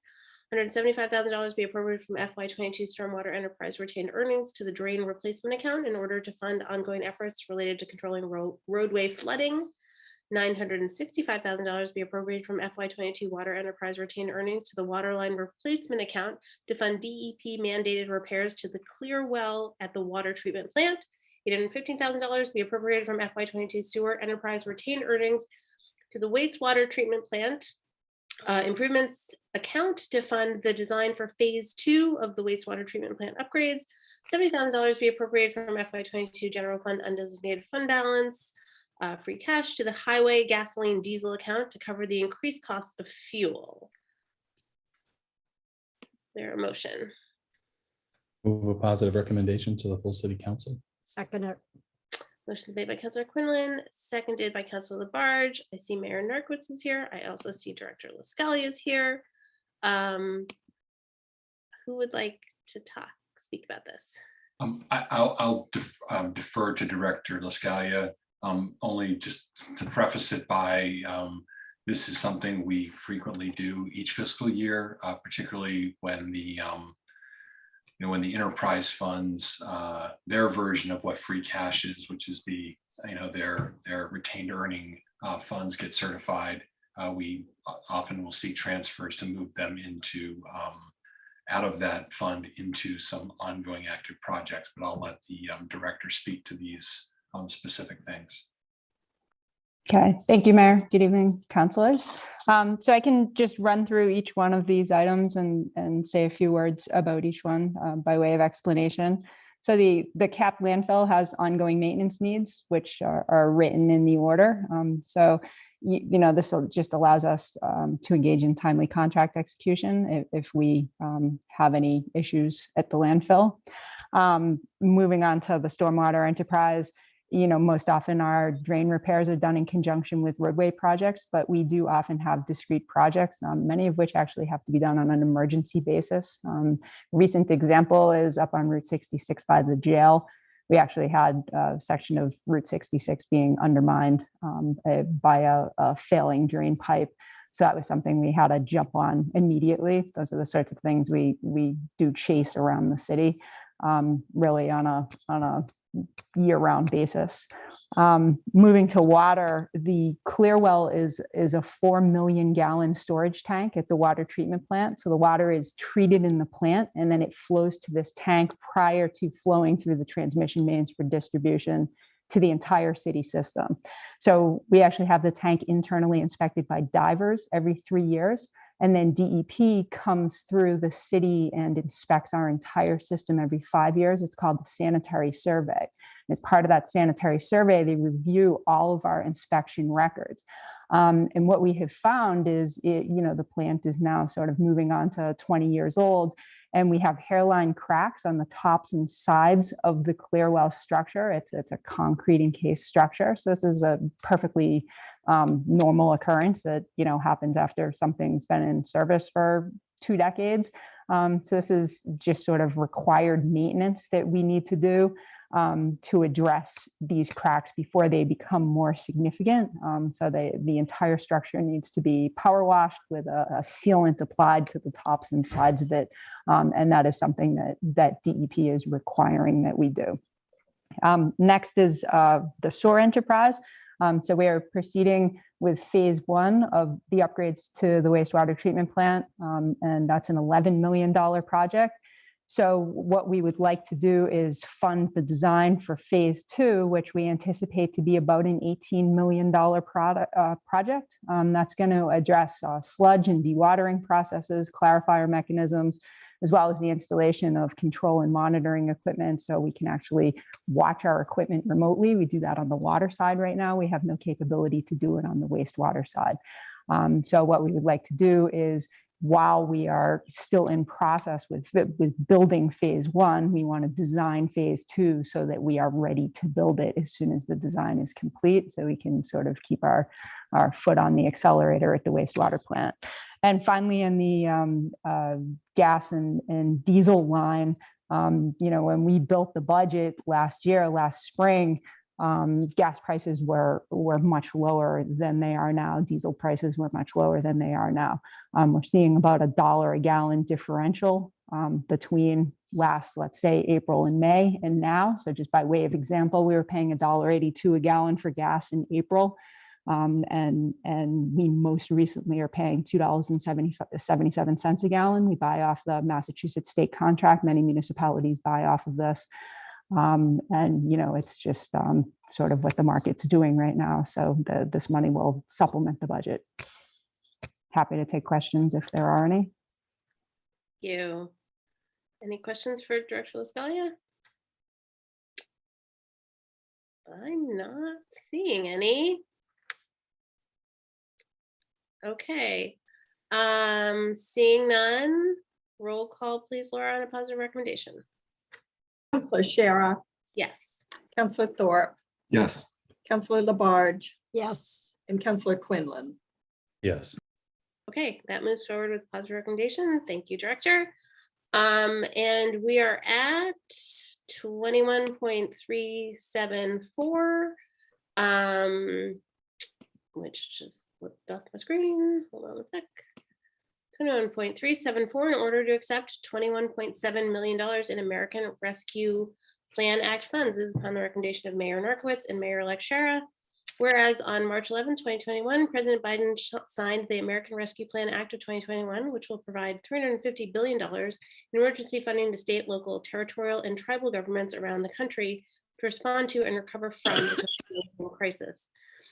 Whereas municipalities and functional counties in the Commonwealth will receive a total of $3.4 billion of federal aid, whereas the city of Northampton will receive $21,747,984 of these relief funds over the course of the next 2 years. Whereas the funds must be committed by December 31st, 2024 and fully expended by December 31st, 2026. Whereas there are 4 eligible categories authorized by the Act, which include responding to the public health emergency, providing essential worker premium pay, recovering revenue loss, and investments in water, sewer, and broadband. Whereas the American Rescue Plan will provide a substantial infusion of resources, allowing the city the opportunity to address the impacts of the pandemic.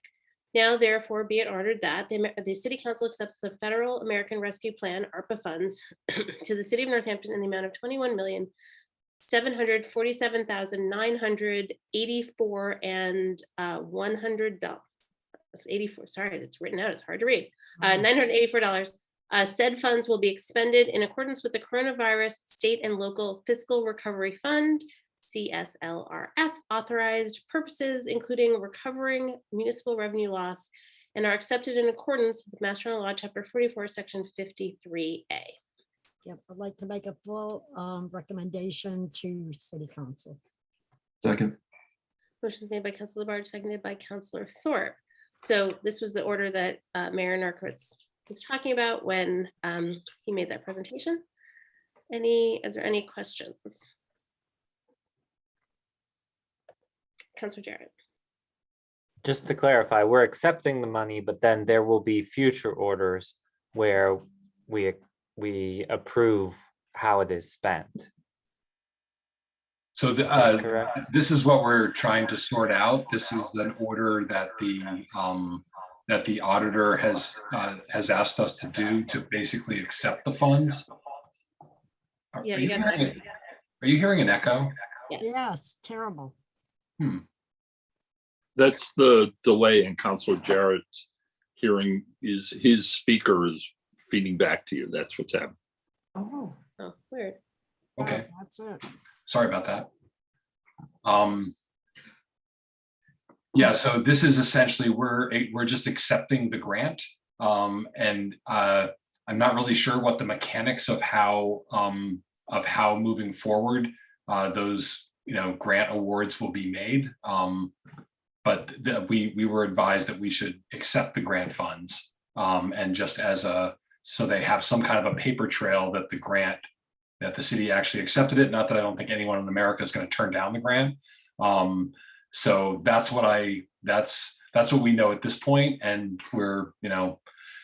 there's actually been a lot of discussion with the Department of Revenue and on how the process would work from there. Because again, it's not like these are municipal revenues or things like that. I mean, they're probably more like CDBG funds, but so that's all I can tell you at this point in this phase of the process. But so, yeah, that's what this vote is really kind of a boot. What do we call it? Belt and suspenders from our outside accountant, that they want to have some kind of a paper trail to be able to say that, yes, the city did accept this money, that it didn't just land from nowhere and we have no record of it arriving. So in terms of the process going forward, that'll be, to be determined. Great, thank you. Any other questions? Okay, seeing none, roll call please, Laura. Counselor Thorpe, Yes. Counselor Labarge, Yes. Counselor Quinlan, Yes. and Counselor Shara. Yes. Okay, so that was N, and so now I'm going to scoot back up to F, which is 21.363, in order authorizing expenditures from accessible parking fines.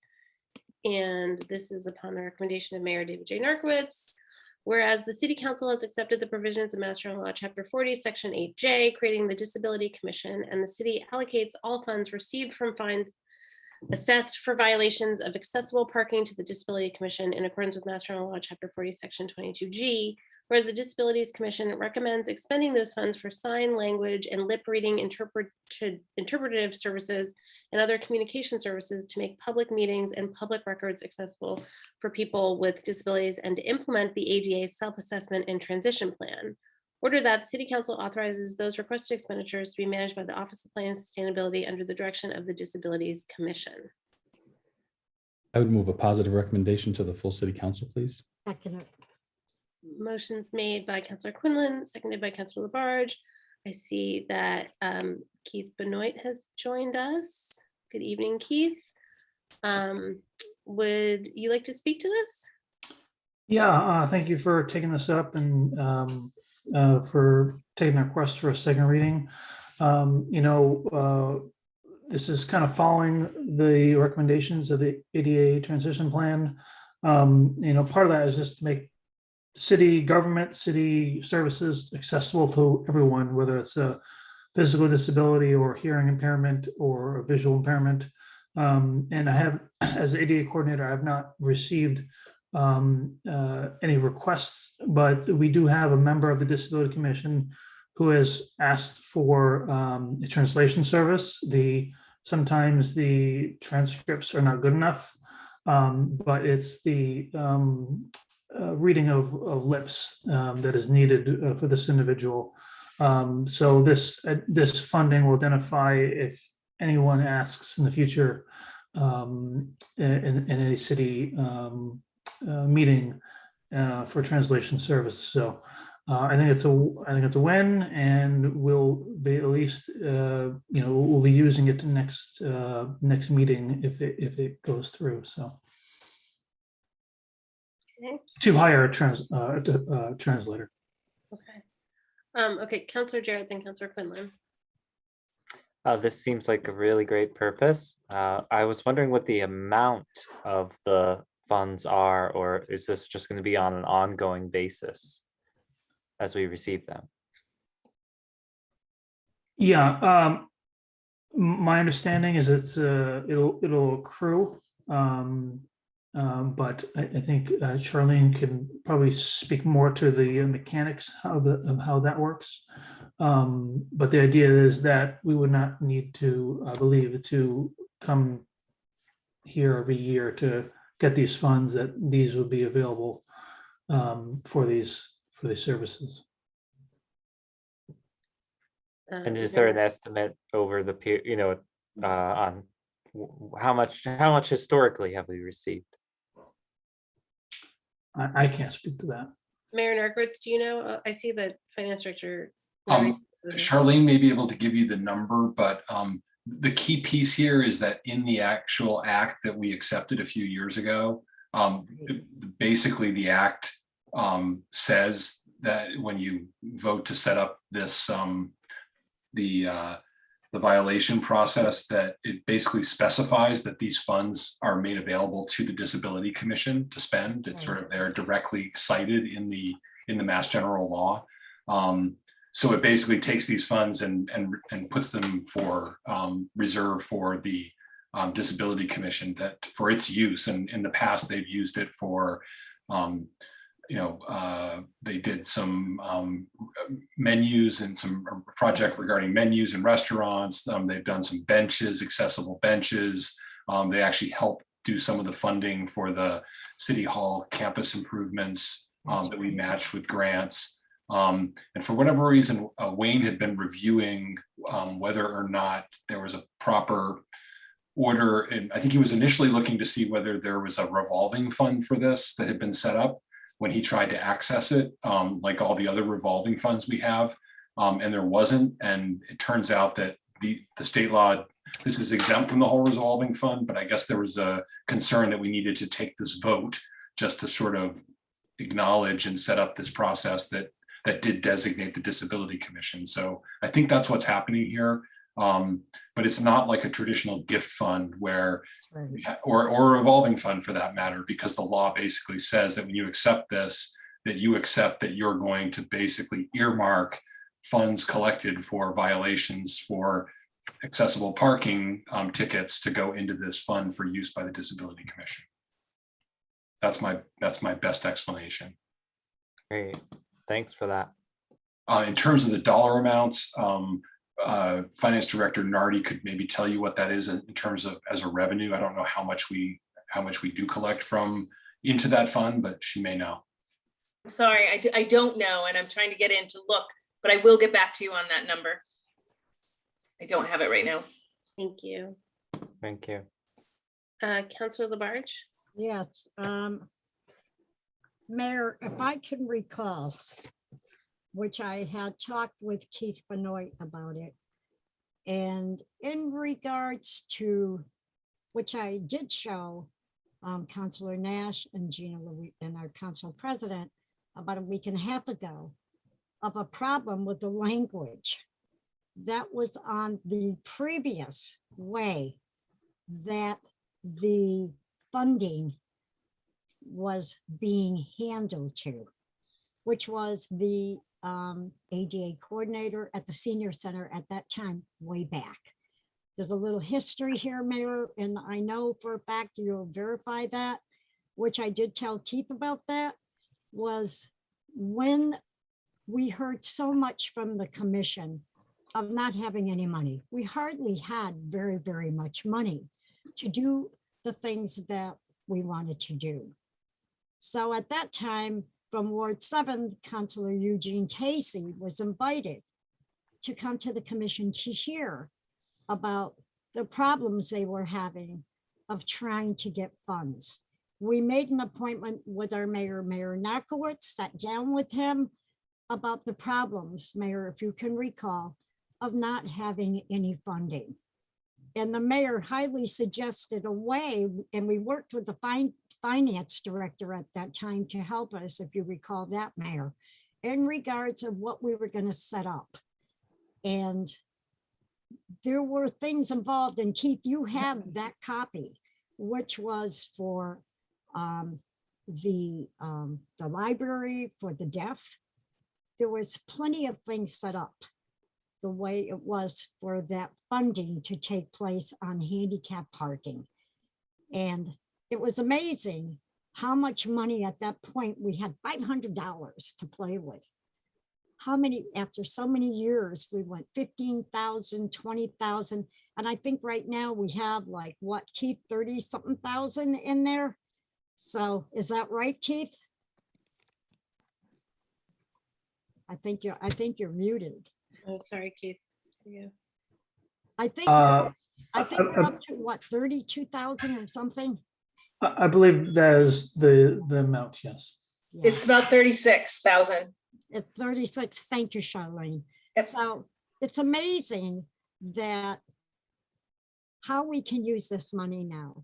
We have people who are very hard of hearing, and to take that money and have an interpreter come. And I think that meeting else, that money should also be used for other city meetings, like city council. If somebody is asking for an interpreter, then I think that they should be given that opportunity, or the planning board or whatever, with a proper notice so that we can get an interpreter, because that's not easy to get. So I'm very happy about the change in this language because it had to be done. So as far as I understand, Charlene, now the language, talking with Wayne Biden, he would be in control along with the ADA and the Commission on Disabilities, correct? Yes. Okay, thank you. Thank you for that history, Counselor. And I do remember that. And I do remember you and Counselor Tacey eventually co-sponsoring it. It did actually require us to we had to actually change our disability commission, because we used to have something that we called, I think, the Committee on Disabilities. It was sort of our own version of it. And in accepting the act, we then had to actually create a disability commission with the membership structured under state law. So I knew it caused a little bit of a shakeup there but it was, you couldn't just pick and choose what part of the act you wanted. So once you accepted the act, you then had to bring your disability commission in line. So we did a whole revision of that. So I guess I just want to assure counselors that this is money that could not be used for any other purpose.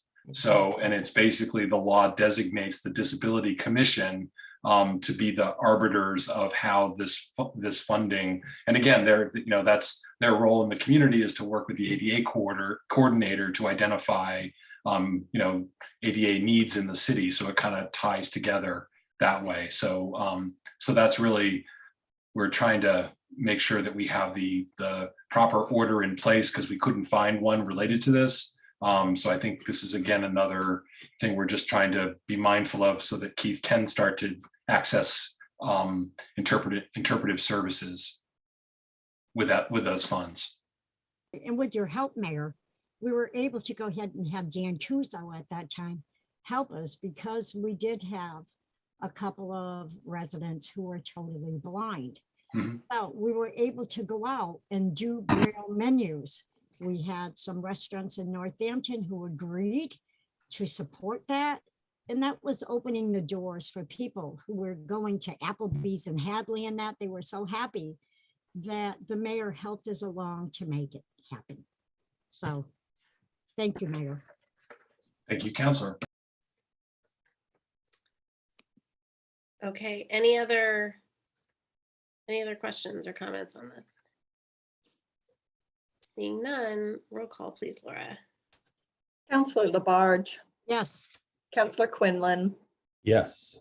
Counselor Shara, Yes. and Counselor Thorpe. Yes. Okay, that moves forward with a positive recommendation, and stop me if I'm wrong, but do we get them all? All right, thumbs up. Move to adjourn finance. Second. Which is made by Counselor Quinlan, seconded by Counselor Thorpe. Roll call, please, Laura, on adjourning finance. Counselor Quinlan, Yes. Counselor Shara, Yes. Counselor Thorpe, Yes. and Counselor Labarge. Yes.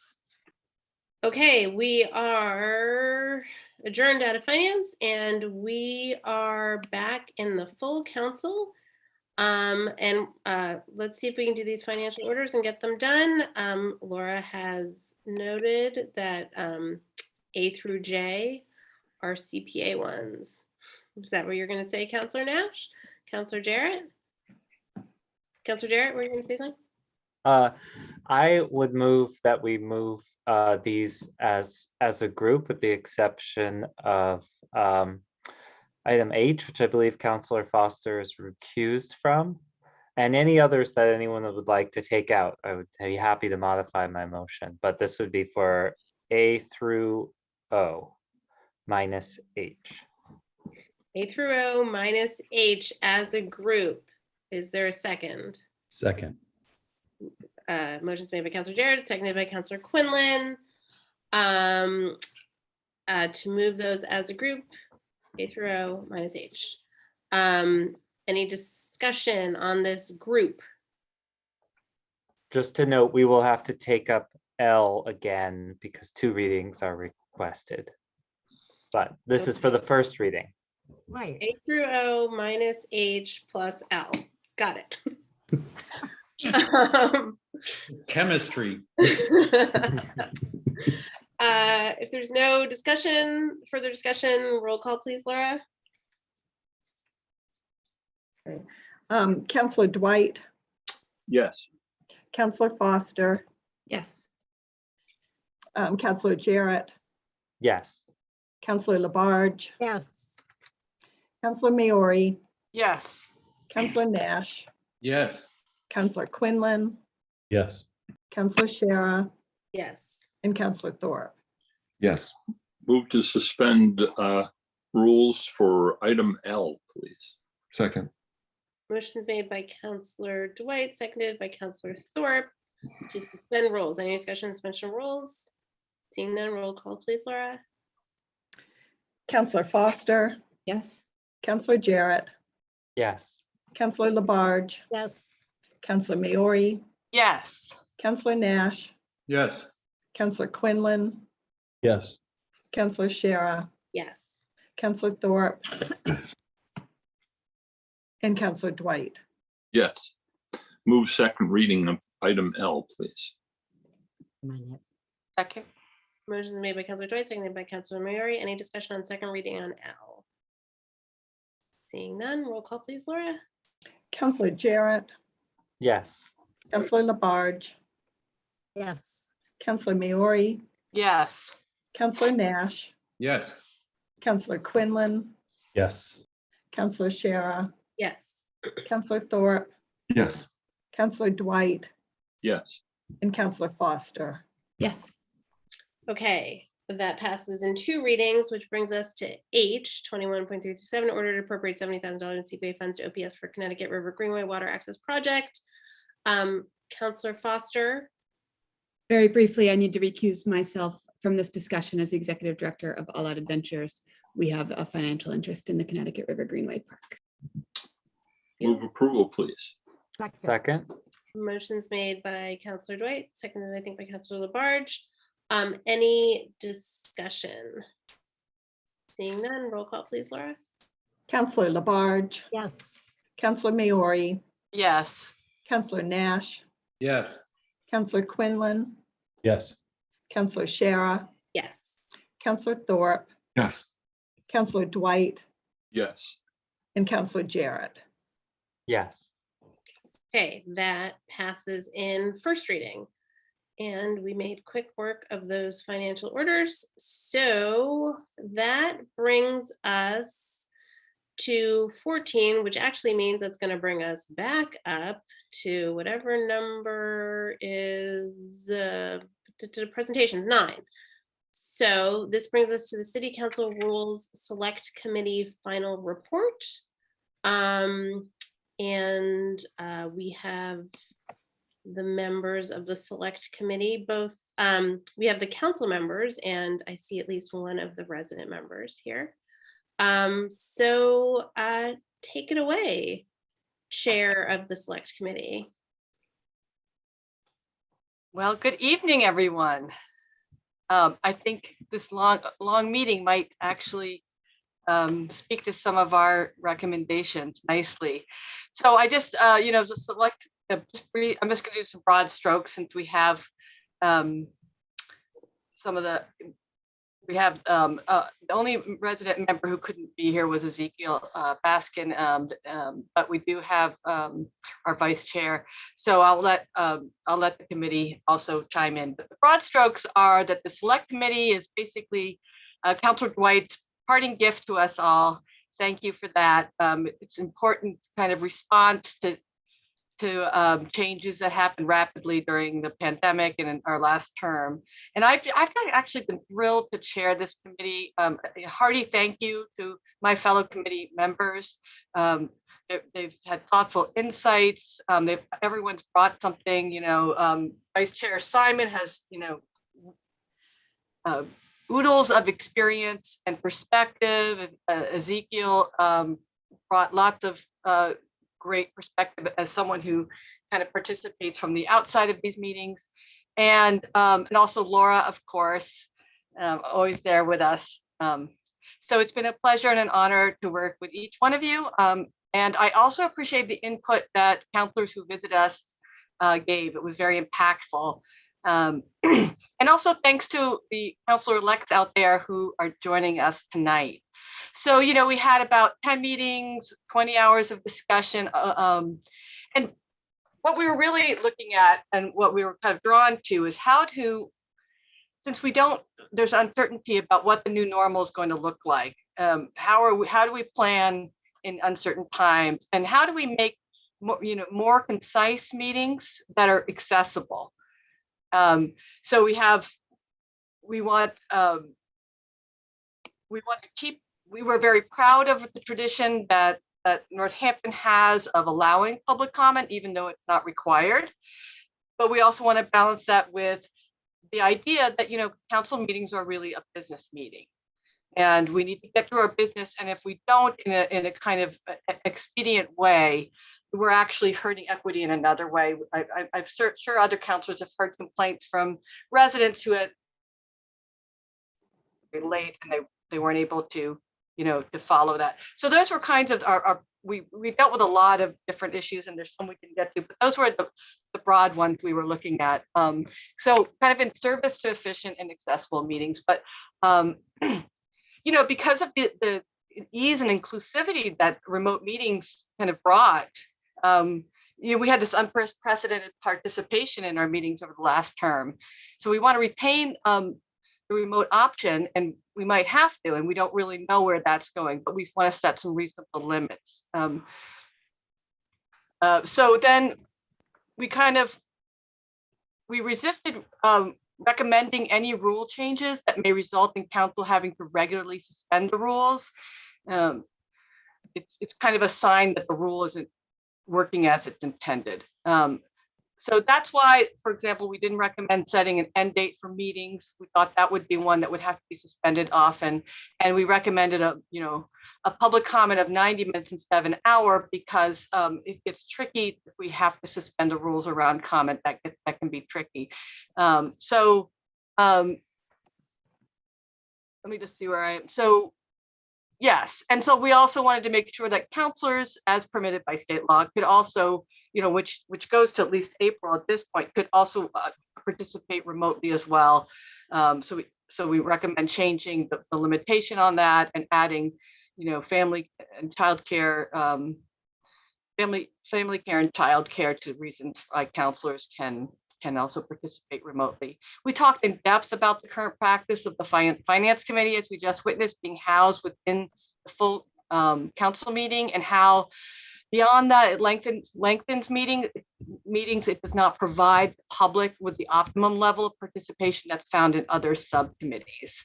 So we looked at also the order of agenda items and have some recommendations on changes to try to make it a little bit more of a concise agenda. And you saw our recommendations if you looked at elimination of 2 votes, not 2 readings necessarily, but 2 votes on each reading. And we recommend ceasing the custom of reading documents into the records now that we're also plugged in and we have hot links in agendas. We don't think it's necessary, and it's not actually a rule. And we found that a lot, that that there was times we thought things were rules, and they're really just kind of the ways we were going through customs and the norms. And so because, you know, our norms and our customs have a significant impact on our work, we also did look at those. And I'm especially grateful to Member Baskin and Councilor Foster for really unpacking those in more detail. And Councilor Foster can speak more to the section on norms and you know, norms and non-rule kind of recommendations. We can share with you any of our reasoning around these recommendations. They all got real, you know, we spoke at length about each thing we're recommending. So I'd love to hear questions and comments from counselors and counselor-elects. Right, and I think that's the best way to go about it. Since you all have the report, why don't we just see where people's interest lies late? And I'm not going to go over the entire report with you, but we can just make some highlights for you. Counselor, first of all, thank you. Thank you to the committee. This was a lot of work. And I think of this, yes, as Counselor Dwight's gift, but all of our gift to the incoming council. So I'm appreciative of all the work that went into this. Counselor Nash. Thank you, Council President. Yes, Councilor Maori and to all of the committee members, thank you for all of your hard work on this. I attended a number of the meetings and the discussion was lively and thought-provoking, and I think you've come up with some worthy recommendations here. So just a quick question: if we accept the order tonight, that we vote on this tonight, is this an effect for the next council meeting? It is indeed. Okay, so the one thing that I'm still in a quandary about has to do with the Finance Committee and how we're going to proceed. It could be that our next council meeting may not feature a lot of financial orders. We may have just completed what we needed to get done for that committee for the year, which would actually be really helpful. But that as we saw tonight, we all, as a council, we met and we're all in here and we're asking the questions relative to these financial orders. And I think it's really important that all the counselors have, that kind of access to all of the different administrators that we had tonight, so we could really understand all of the various items. And then, as Councilor Jarrett, we had that wonderful motion where we've done all of the work because we were all in finance together and we were able to move forward really quickly.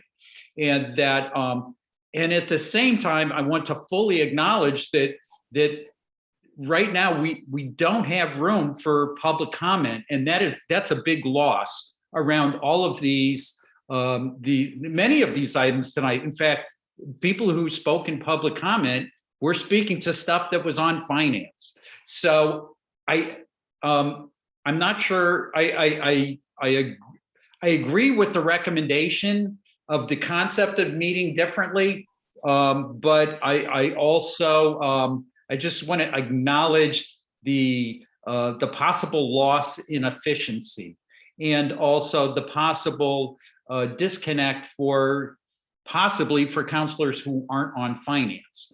So I don't know. You guys probably talked about that, and that there's 4 members on finance, and if they're meeting separately. I mean, in fact, I know it was part of the discussion. How do other counselors engage in other committee meetings? And that I think that was kind of resolved with some of the findings. But as far as how it sounds like, then if finance is meeting independently outside of council, those 4 counselors are the ones who are engaged, and the other 5 are not part of that discussion. So does that mean we reinvent it we revisit it in the council meeting? I don't know. I see Councilor Dwight raising his hand. Oh, and good, you guys, I'm going to stop talking about this because I could go around in circles on this, and I hope my colleagues have some answers. Thanks. You make an excellent point, Councilor Nash, about how to function in the next meeting that I hadn't thought of if we accept the rules tonight. So that's a really good point, and we might want to consider postponing that vote until our next meeting on that order. I do think it's important that we vote on them. One, because the resolution that we all passed says that we would have this deliberation as this body and vote on these rules. And I also think it's that would be a very hard thing to hand over the new council in their organizational meeting 2 sets of rules to then have them deliberate in that meeting, which is usually not heavy on deliberation, to figure out their own rules. Right. So, and it should always be noted that the council can change their rules at any time. Right. So thank you, Councilor Nash. I had not thought about that. I also have questions about the finance committee changes. So I don't know if you want me to kind of piggyback on that, or whether you and Counselor Dwight, I saw your hands, want to respond. Just a point of clarification though, for the counselor elects, could I interrupt for that? If that's okay, President. Yeah, sure. If they want to answer, if they want to ask questions, can they be recognized to do so? Yeah, but Counselor Dwight, were you going to respond? Yeah. Actually, that was what I was going to do was move to recognize the counselors elect to allow them to participate in the conversation and also to share their questions and concerns. And then also I have some comments on the finance thing, but I'll get out of the way of that for right now. So I move to recognize the counselors elect. Second. A motion's made by Counselor Dwight, I think seconded by Counselor Thorpe. Any discussion on recognizing the counselors elect? Roll call, please, Laura. Counselor Maori, Yes. Counselor Nash, Yes. Counselor Quinlan, Yes. Counselor Shara, Yes. Counselor Thorpe, Yes. Counselor Dwight, Yes.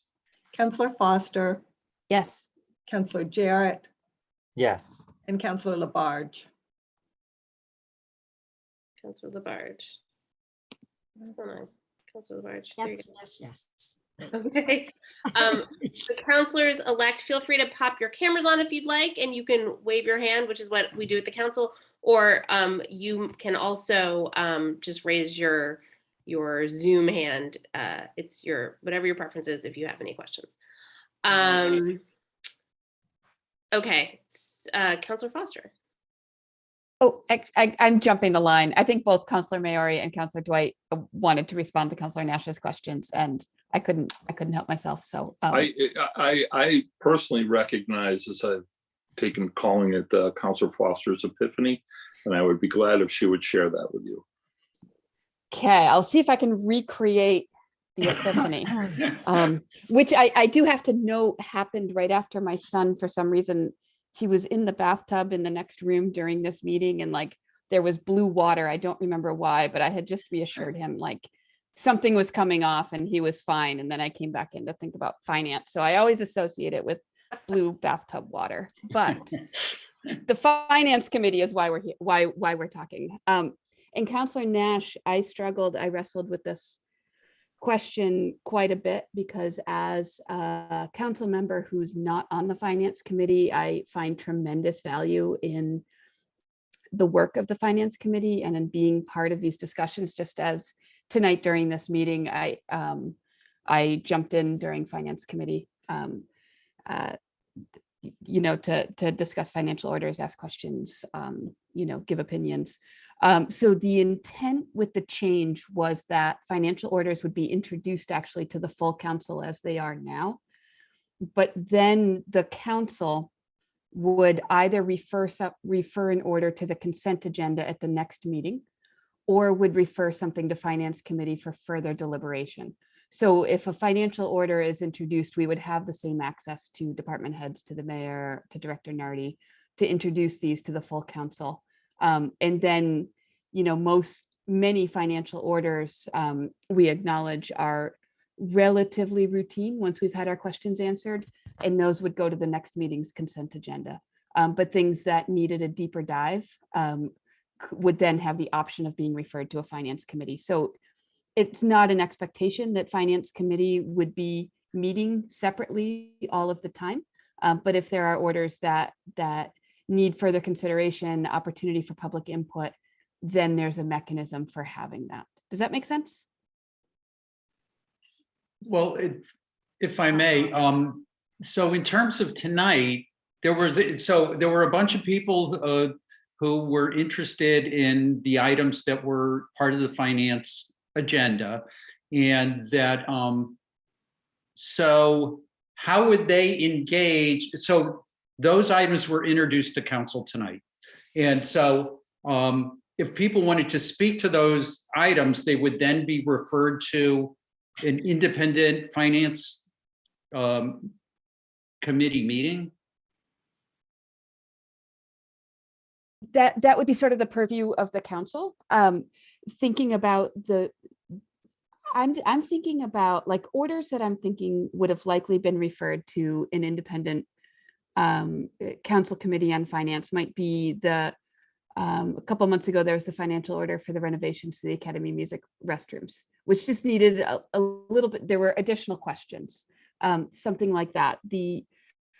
Tonight's orders could well have been introduced tonight, and then the council could have referred them to finance committee to offer that finance committee deeper dive in, and then they would still come back to council by the next meeting.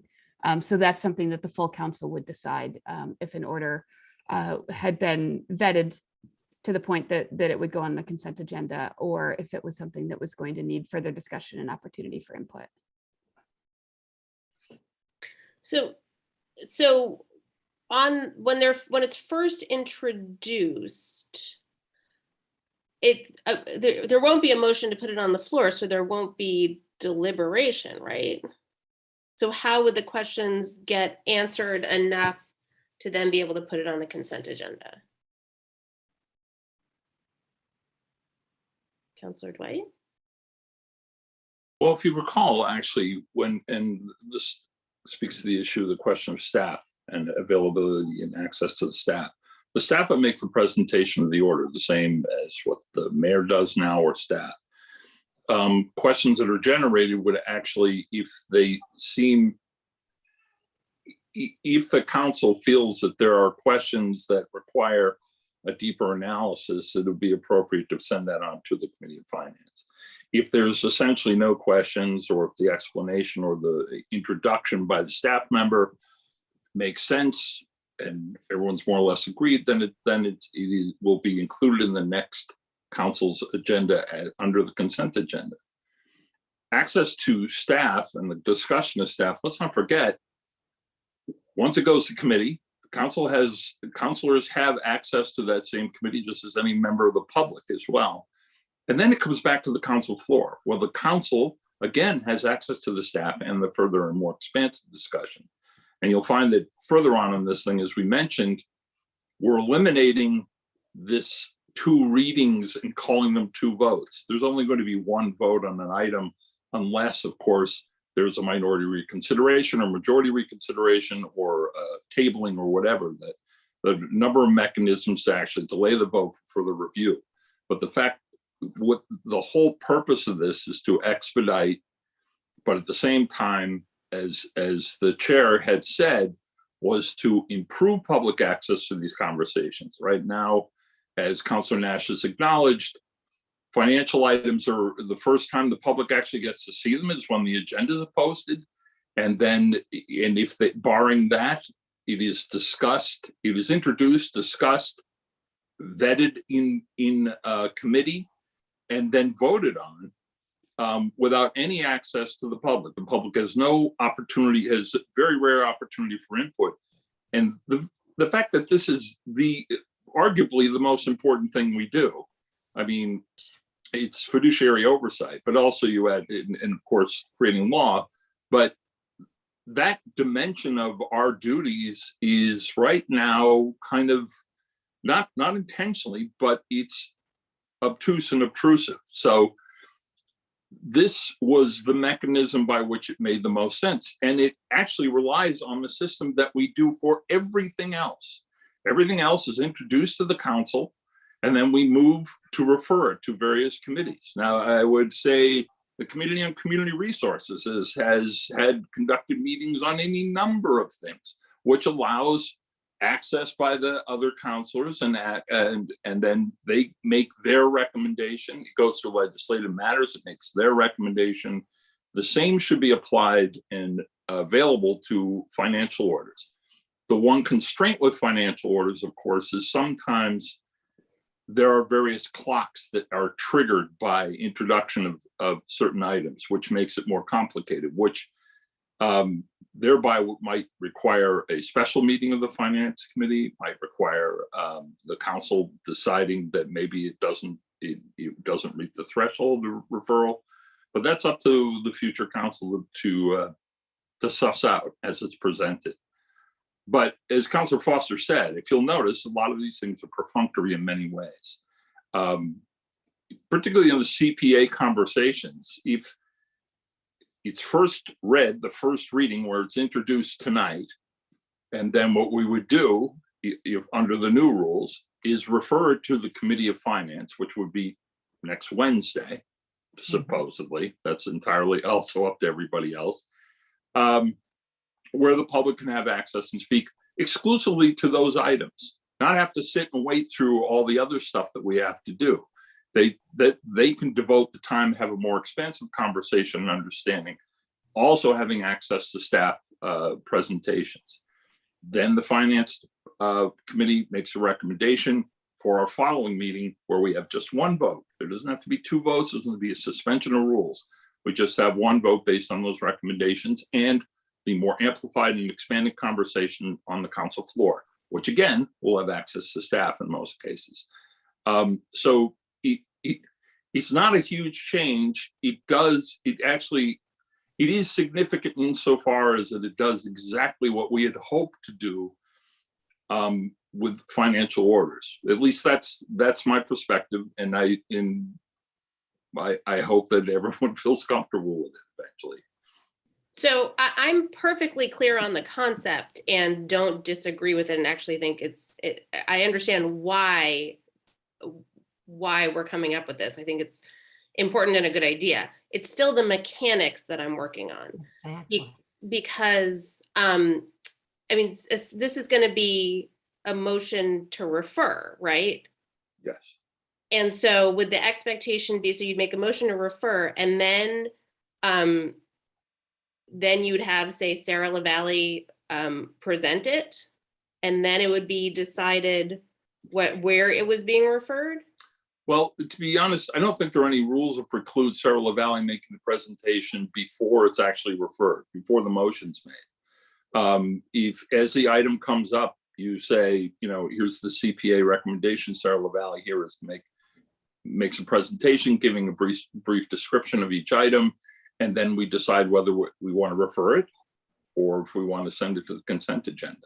But how do you make that decision without deliberating on an item that's not on the floor for deliberation? The point you would be deliberating on is whether it reaches a point where that conversation needs to be had. You're not deliberating the item. You're deliberating whether there needs to be further study by the council or by the public, or further access to the conversation. That would be the debate point. It's not deliberating the issue in and of itself.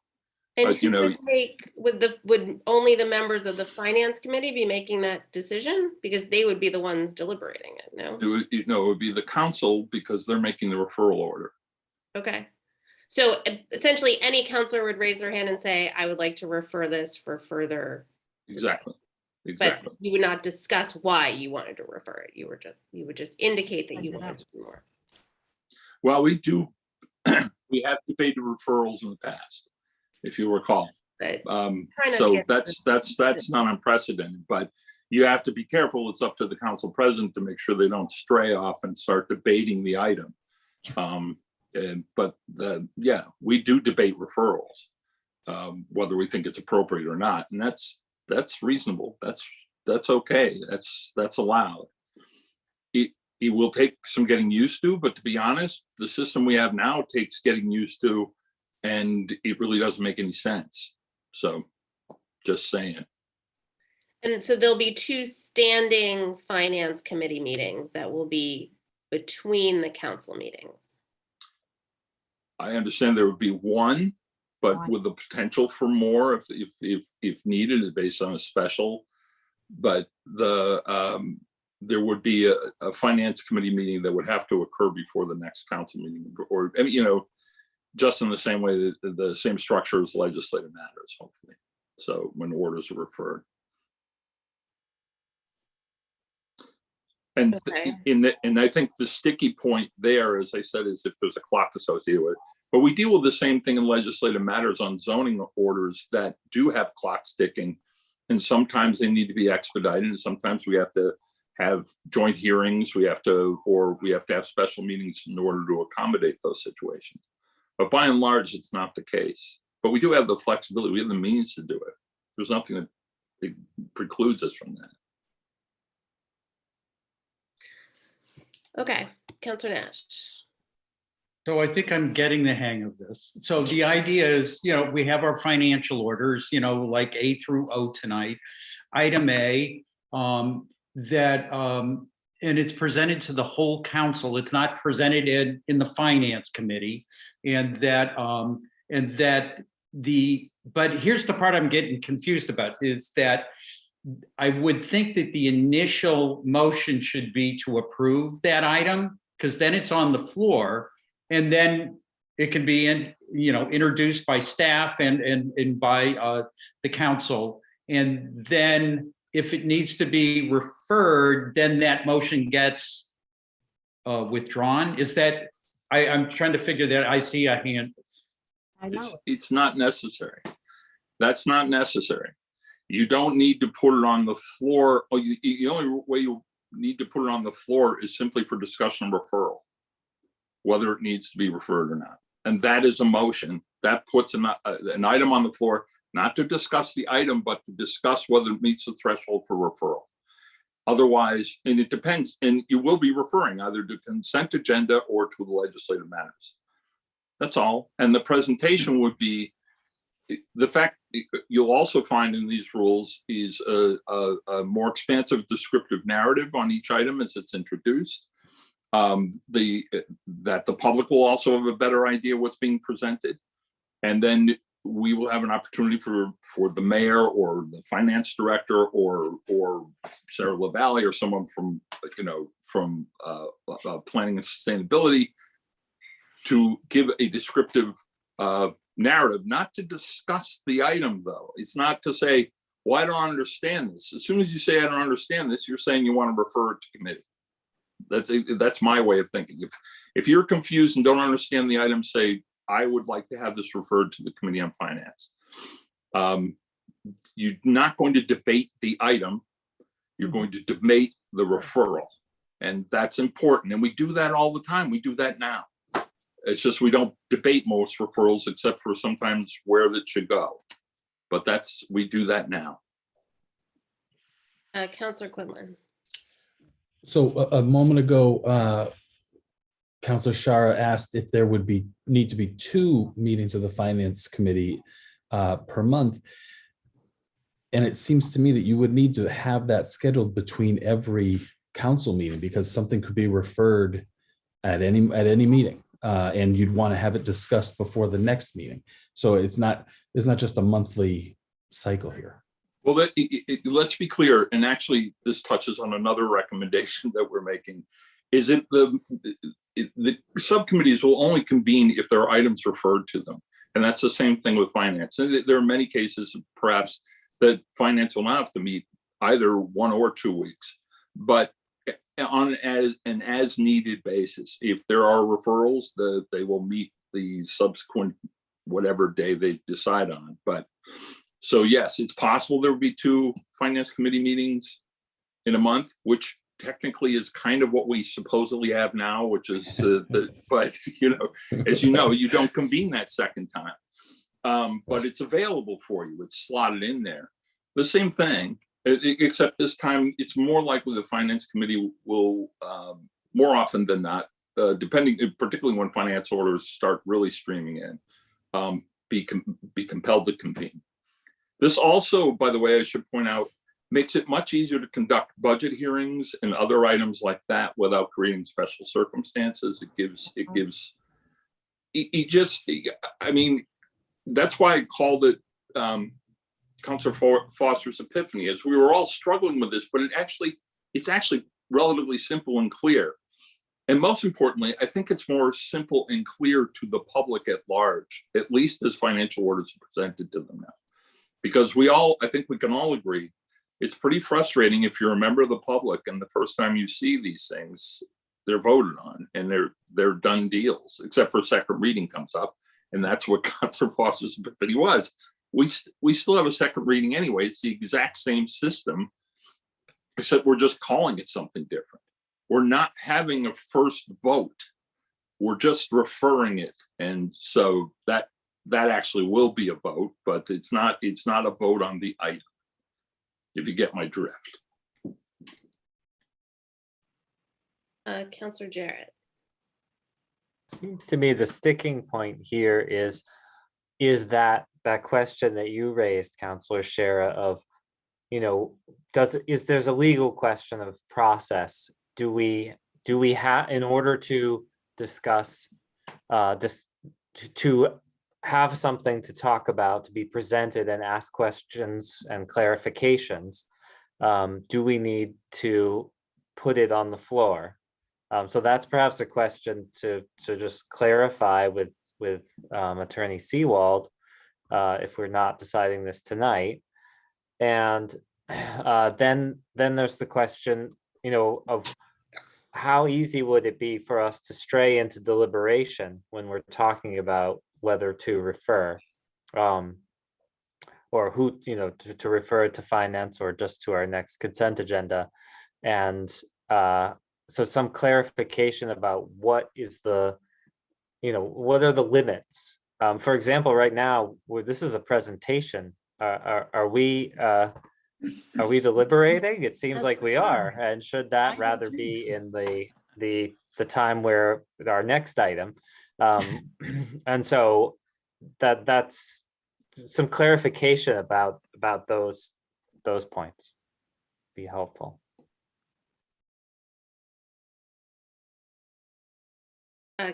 I saw another hand. Councilor Labarge, did I see your hand? Yes, I had mine up. Thank you, Council President. We had a different system this time with Finance Committee.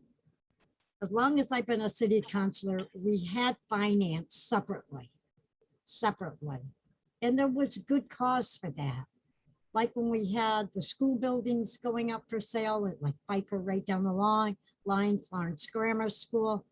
We had quite a bit of people at that hearing in finance. I liked it when we had it once a month because all the financial orders went to city council and came to finance. And then we had, it's open to the public also. And then we send it with a recommendation to full city council. So I'm a little leery here, but I feel like Jim Nash a little bit. I'm confused about, referring it. I mean, you got it into city council, then you're going to go ahead and refer it out. And then how are you going to debate it? I don't know, but it's like, I'm a little concerned about the way that you want to do it. And I feel uncomfortable right now. And Alex Jarrett came out and it's like, we are talking about this stuff and can we do it or cannot we do this? I don't know. I'm hearing that apparently Alan Seawald had made a statement in regards to when you want to suspend a rule for like after 8 o'clock at night. I'm just giving an example that you need to be careful when you're suspending. So I want to talk to him about that also. So I don't know. I mean, to me with Finance Committee, I would like to see it where we have a meeting once a month or 2 meetings a month, because I think finance is one of the most critical aspects of city councilors. It's the financing. You have your taxpayers, people living here in the city who have concerns and they want to be involved in some of the critical issues here of the money that is coming forth. So either which way, I'm just letting you know what my feelings are. So that's it. Thanks, Councilor Foster. Yeah, Councilor Labarge, your thoughts on finance being, so important as a council function is sort of how we move toward coming up with a compromise that might help streamline things, but also allow all the councilors to continue to be involved. As we were meeting and discussing, Councilor Mary, I think it's okay if I speak for you, tell me if this isn't accurate, but we both felt like we really appreciated the Finance Committee meetings being during the council meetings because we were involved. We had that chance to ask department heads questions. We were heavily involved and up to speed on all of the financial orders. And that was something that was important to us to keep. And then in the service of trying to streamline the meetings, you know, it doesn't do much to streamline the meetings to have a whole separate committee meeting within a meeting. And so we were looking for a way to kind of honor both the desire of counselors to have that level of detail on financial orders, you know, to really, for the full council to have a chance to look at them and discuss them and know what they were, but while also having a place for orders that needed a deeper dive. So there was that piece. And then I just wanted to clarify real quick on the suspension of rules. Solicitor Seawald's point about suspending rules was more regarding public comment.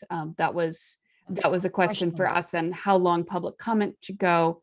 And we have to be very careful. In fact, we shouldn't suspend rules to allow public comment to be longer, because then we get into questions of who are we suspending rules for? Why are we suspending the rules?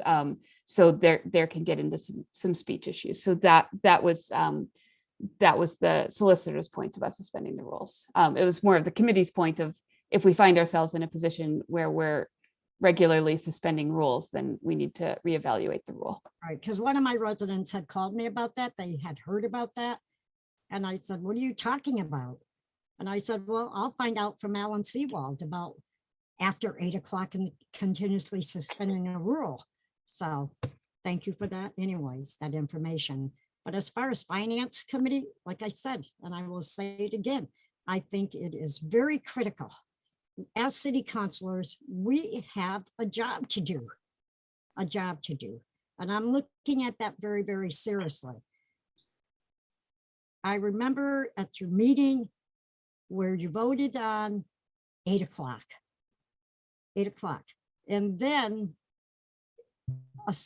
apparently it was changed to go 90 minutes later on.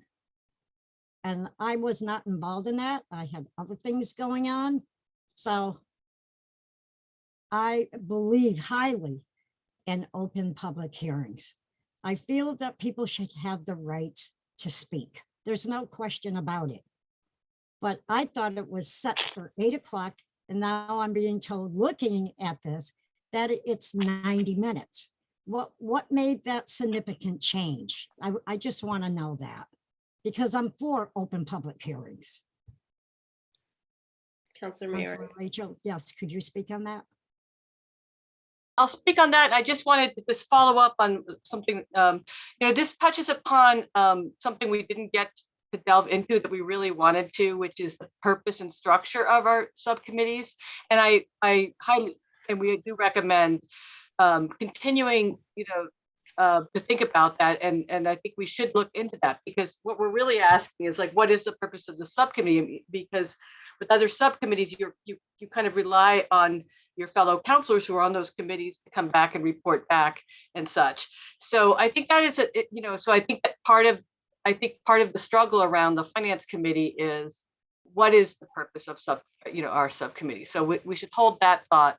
And so, yes, Councilor Labarge, we initially took a vote recommending, it did pass, it wasn't unanimous, but did pass, that recommended an hour of public comment. And then after some counselors weighed in and Solicitor Seawald weighed in later, we realized that our thinking is that 90 minutes would put us in the position less often of having to suspend the rules, and either, to kind of suspend the rules to change the amount of public comment. Because as soon as we start doing that, Solicitor Seawald has concerns that could look biased depending on the subject matter. So 90 minutes felt like a safer amount to, that would kind of more organic to what we get for public comment, and wouldn't require. And so we were afraid with 1 hour that we would be having to suspend the rules more often. And we also, you might have noticed, want to limit public comment to 2 minutes. And I think we've all noticed with public comment that often folks start repeating themselves in that last minute, and they can really get their points across, in the first 2 minutes. And so those changes together, because we're limiting it to 2 minutes, we can get more people within that time period. That's why, so we took a second vote. We revisited the public comment time, and we voted on 90 minutes. And can I ask you, Councilor Mayor, was there reach out for residents throughout the city on this open public session? Just our resident committee members were there, and of course we had public comment and meetings, but no, we didn't get much public comment that was outside of other counselors, and you're right. Okay. But the Well, residents. I looked at the time. We start at 7 o'clock at night. And we were saying till 8 o'clock, yes, first. Put it together. Here we start our agenda at 7 o'clock, right? And we go through the whole procedure, and I timed it. And it's almost like 10 after 7. So you've lost 10 minutes of that open public session right there. So I don't have a problem going to 8:30, knowing that that is going to be the cutoff. Right. Are you going to suspend a rule at 8:30? My main concern is with the people in the city who are there waiting to hear a department head come in and talk about a zoning change or whatever that is very detrimental to them as taxpayers living in this city. That's what I'm worried about. Because of what happened, because like 2:30, 3:30 in the morning, we had residents so upset. And you even yourself, Counselor, we couldn't find you. You were burnt out at 2:30 like the rest of us. And I'm looking at the residents here for respect. We had one of our department heads here starting off like at 10 o'clock at night and didn't get finished. Carolyn Mish to 10 after 1. She looked physically exhausted. That's not fair. Right. So I think we need to look at that cutoff time at 8:30 and move on. I like the idea of what was brought up about changing the system of doing the one vote. I think that shortens time. Hopefully it will shorten the time. Thank you. Counselor Dwight and then Counselor Maori.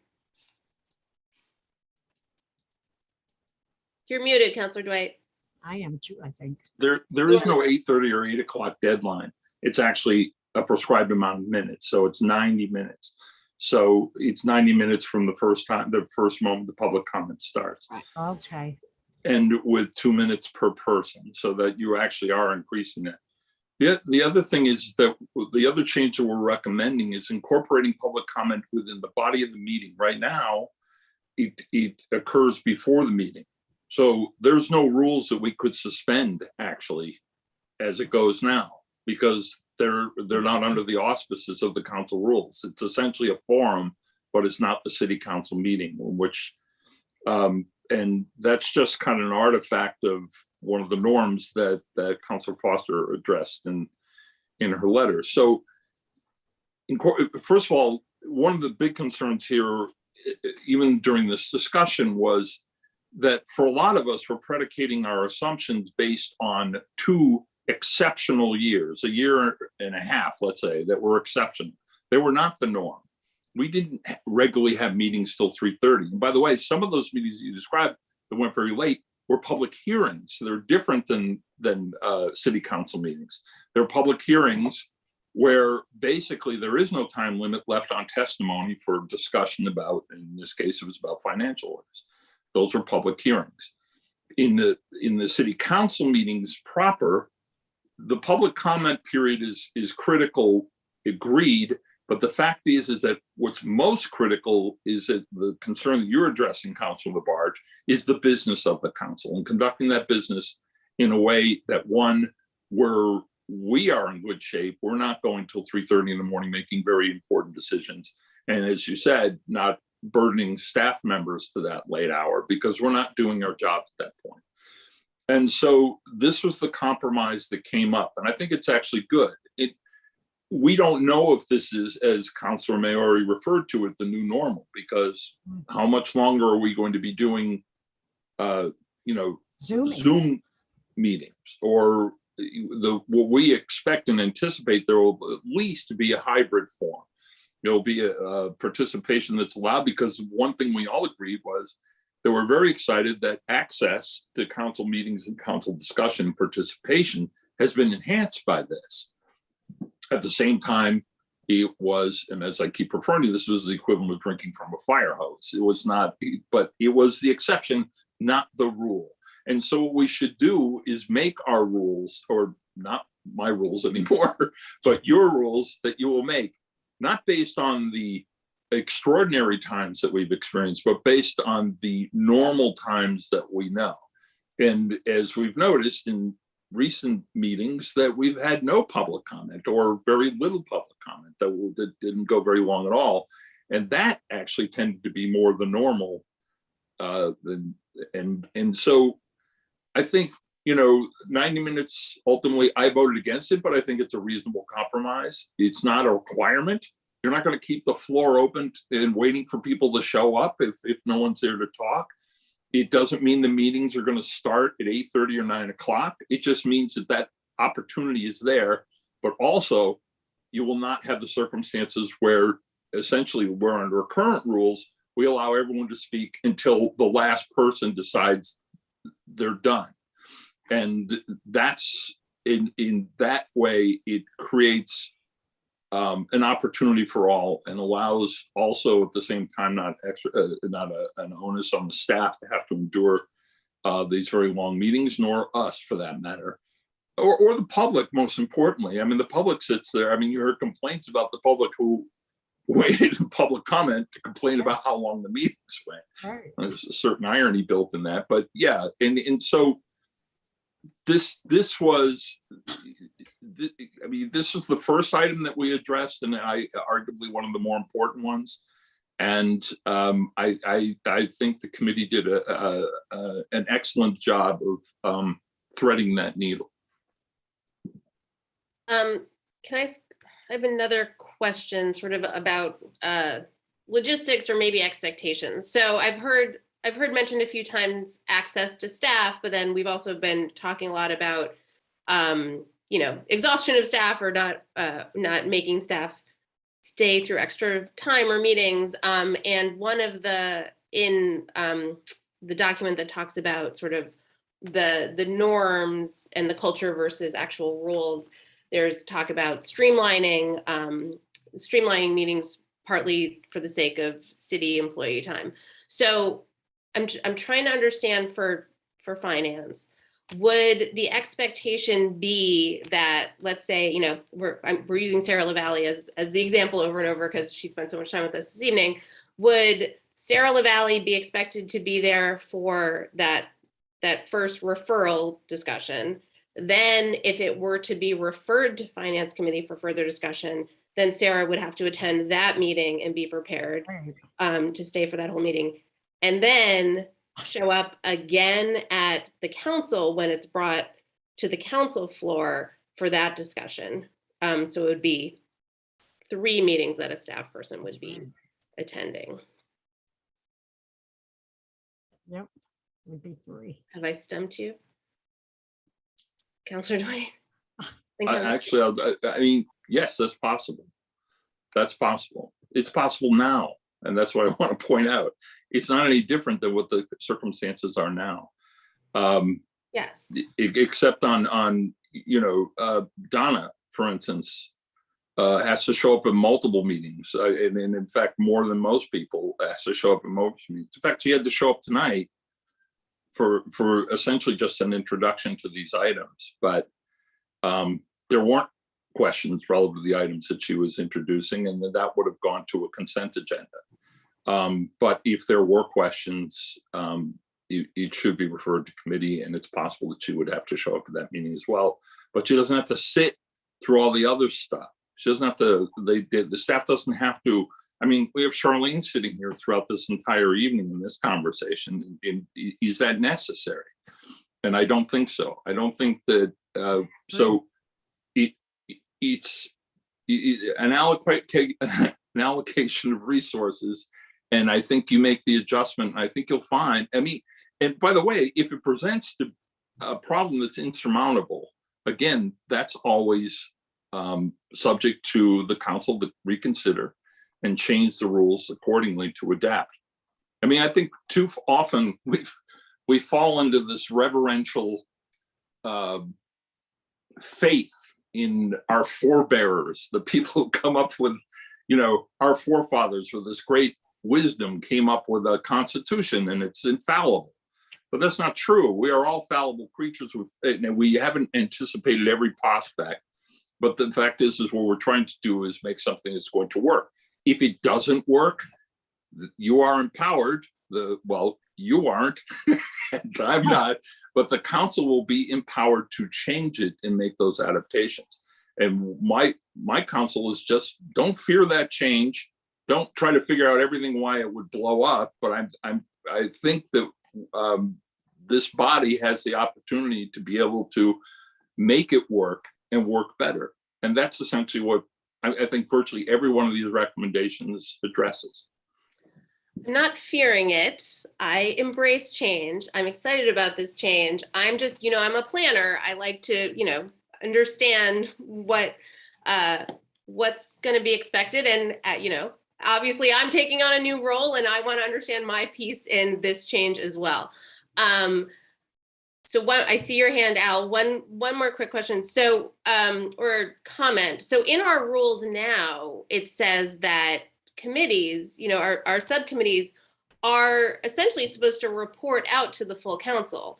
So, I mean, I guess my question would be, why couldn't the finance committee then report to the full council at that sort of that actual vote? Which, and at times we've kind of done that more, right? Where it would be, you know, we've sort of relied on staff more in these later years that I've been on the council than I remember us doing in my earlier years, where it would be, you know, the chair of legislative matters or the chair of finance would kind of do, or, you know, transportation parking would do the reporting of what happened around an item in the subcommittee to the full council, as opposed to then having the staff person sort of do the whole presentation again from scratch for, you know, a second, third time. You know, we've seen Carolyn Mish do this now, sometimes many times over zoning. So that's just, I guess, a point that I want to make. Al. Hi, Al. Hello, thank you. Good evening. I've met most of you, but most of you may not be aware of what my background was, which is why I think the mayor-elect asked me to serve on the committee. In another community, I served as an elected member of my town council for 18 years, including 12 years as finance committee chair. And I mentioned that because the perspective that I brought was from somebody who was used to doing things differently. And so my question would very often be, perhaps to my committee members' frustration from time to time, is why are you doing it this way? And so we had a lot of discussion. We talked things through. You know, people presented the arguments a lot of times that, well, actually, this is just the way we've always done it, Rich. You know, we all fall back on that because we all live in circumstances where we just do things the way they're being done. But this is a great opportunity to ask, you know, why did we do it that way? And so I think a lot of the recommendations really focus around two pieces. And the first gets to what the council president was just referring to, which is to really use the subcommittees as subcommittees, to let the subcommittee do the deep work of asking the questions. My experience would be, just like we're having tonight, that subcommittee is the one that presents the item to the full council, because they've done the work. They can explain why they're making the recommendations they are, and then the council makes a deliberation and then it votes. So, and that's the reason of treating the finance committee like every other, as a subcommittee that does its work outside of the council meetings and brings its work back for a vote. The other thing was to really focus on how to make these meetings more efficient, to be respectful of everybody's time, your time as essentially volunteers, the time of people like me, a citizen who at 11 o'clock is at the point in the agenda that I was interested in. And for our town staff who often who deserve to be compensated and often work very late into the night because of long meetings. So you really have to see a lot of the reforms as a package, all of which add to fundamentally those two things. And, I'm sure you will have some questions about some other parts, but, we really did spend the time to query, why is it done this way? And could we do it a better way to achieve those goals? I appreciate that work that you did, Councillor Foster. And unmute. And Councillor Shara, to your point, Councillor Dwight's point about, since she was here tonight, Sarah LaValle, how many times is she going to have to come and present a financial order? And I would think it would be the exception rather than the rule that she would find herself presenting more than twice. I think it would be, many financial orders would be presented to the council with enough information that it's referred to the consent agenda. Then there will be financial orders that are presented with enough information, but councilors have questions or want an opportunity for public input. And then that deeper discussion would go on in the committee meeting. And of those, I would anticipate many would be resolved enough in the committee meeting that the committee would come back and report to the full council. I think it would be an unusual financial order that required staff presence at three separate meetings. But of course, to Councillor Dwight's point, yes, it could happen in this setup. It definitely could, but I think that would be a real outlier. Okay, thank you. Yeah, like maybe an animal control facility, for example, although that was more about the facility rather than the financial order. But it's an unusual order that would generate that much. Although I remember that one being a pretty quick discussion, actually, and a quick vote by the council. It's what came after.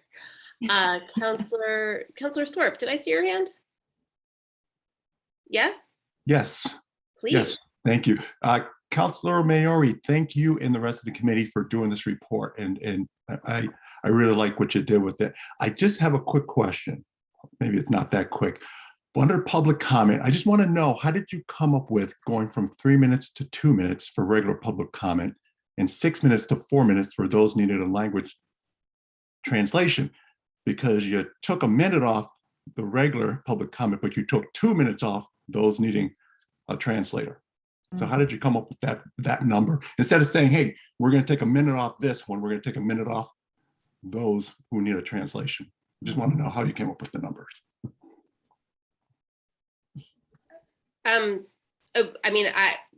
Maybe not for me to answer this, but I'll just say I believe I was one of the people that asked to, if I remember correctly, have that translation additional time in there, or I had worked on it, and it was just double the amount of time for the comment. So if comment was 3 minutes, then it would be 6. It's essentially adding double the time so that someone says something and then it's translated, so you need twice as much time.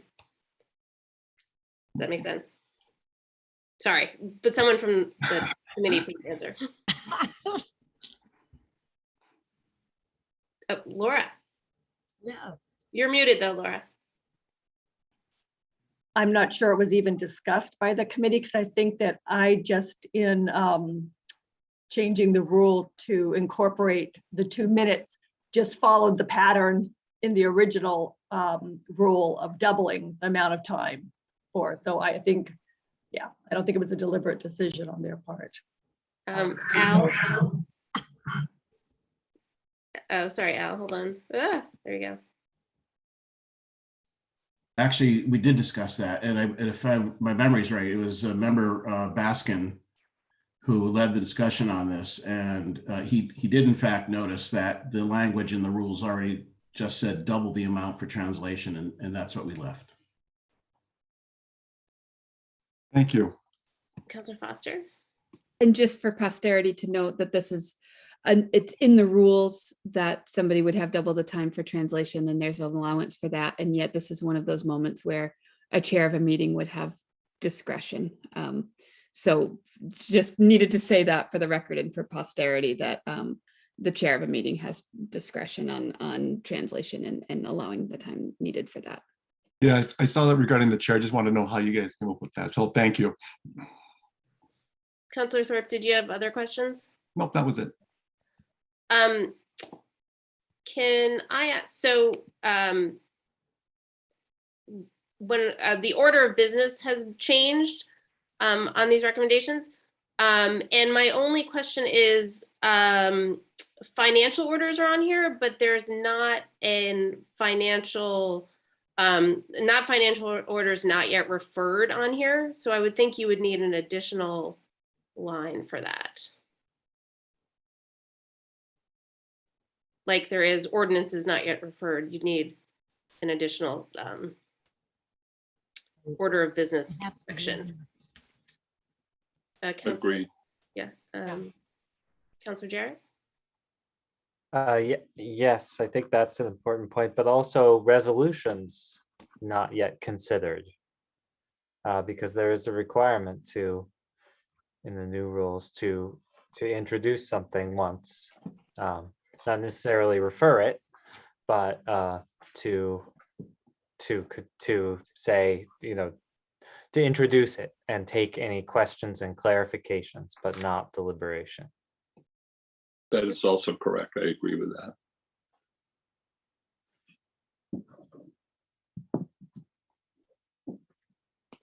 Okay. Am I missing hands while I'm scrolling? I had another. Then moving down farther, so section 5.2, referral of matters. First of all, can I just say, I'm a little bit disappointed that we didn't tackle this numbering structure, guys. Right, you could have done that. It's so counselors elect, I expect you to tackle the 4.1.1.1.1 at some point, 0.13 at some point. We'll just use emojis. Overnight. Sorry, go on. So 5.2.2 financial orders. I'm asking whether this section needs to be modified. This section would need to be modified if some items are going, the wording, if some items are going to go on the consent agenda. So it says, so no order or resolution authorizing loan, levy of a tax or expenditure of money, with the exception of printing the annual report, shall be voted on by the city council until it has been considered by the Committee on Finance. So if it's not going to be considered by the Committee on Finance, that needs to be included in this section. Right. If it's just going to skip right to consent. Right.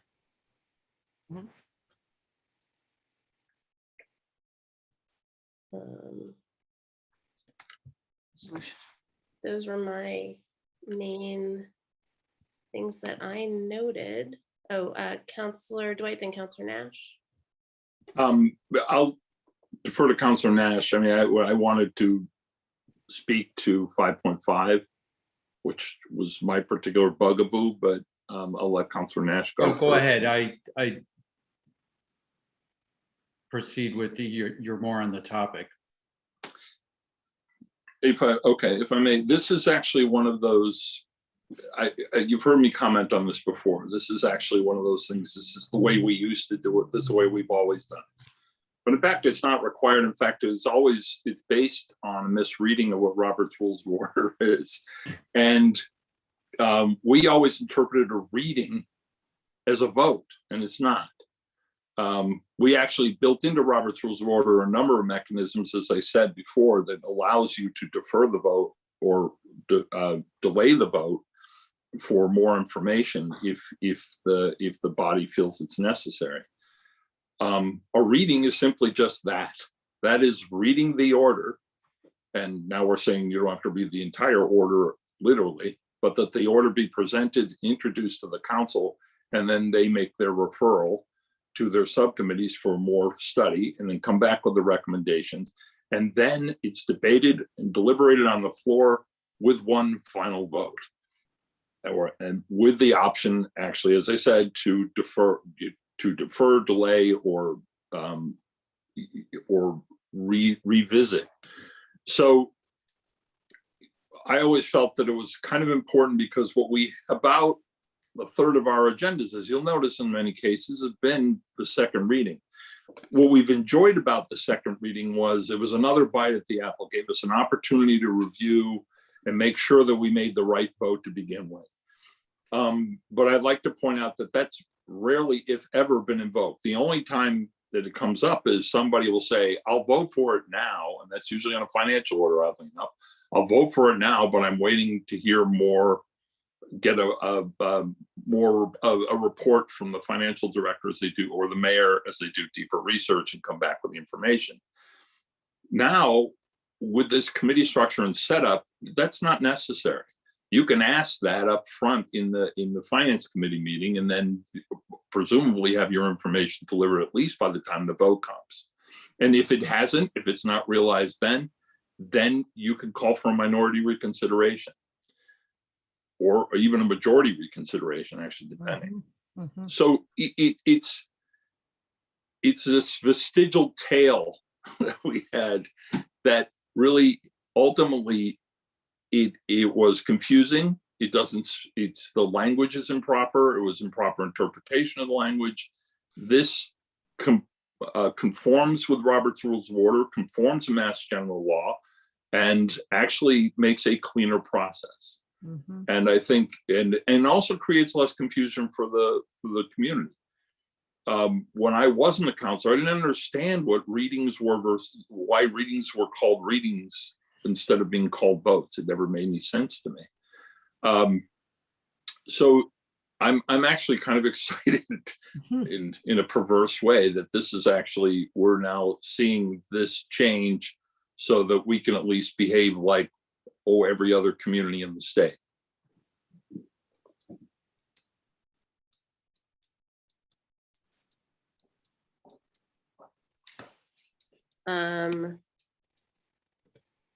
Councilor Nash, are you ready?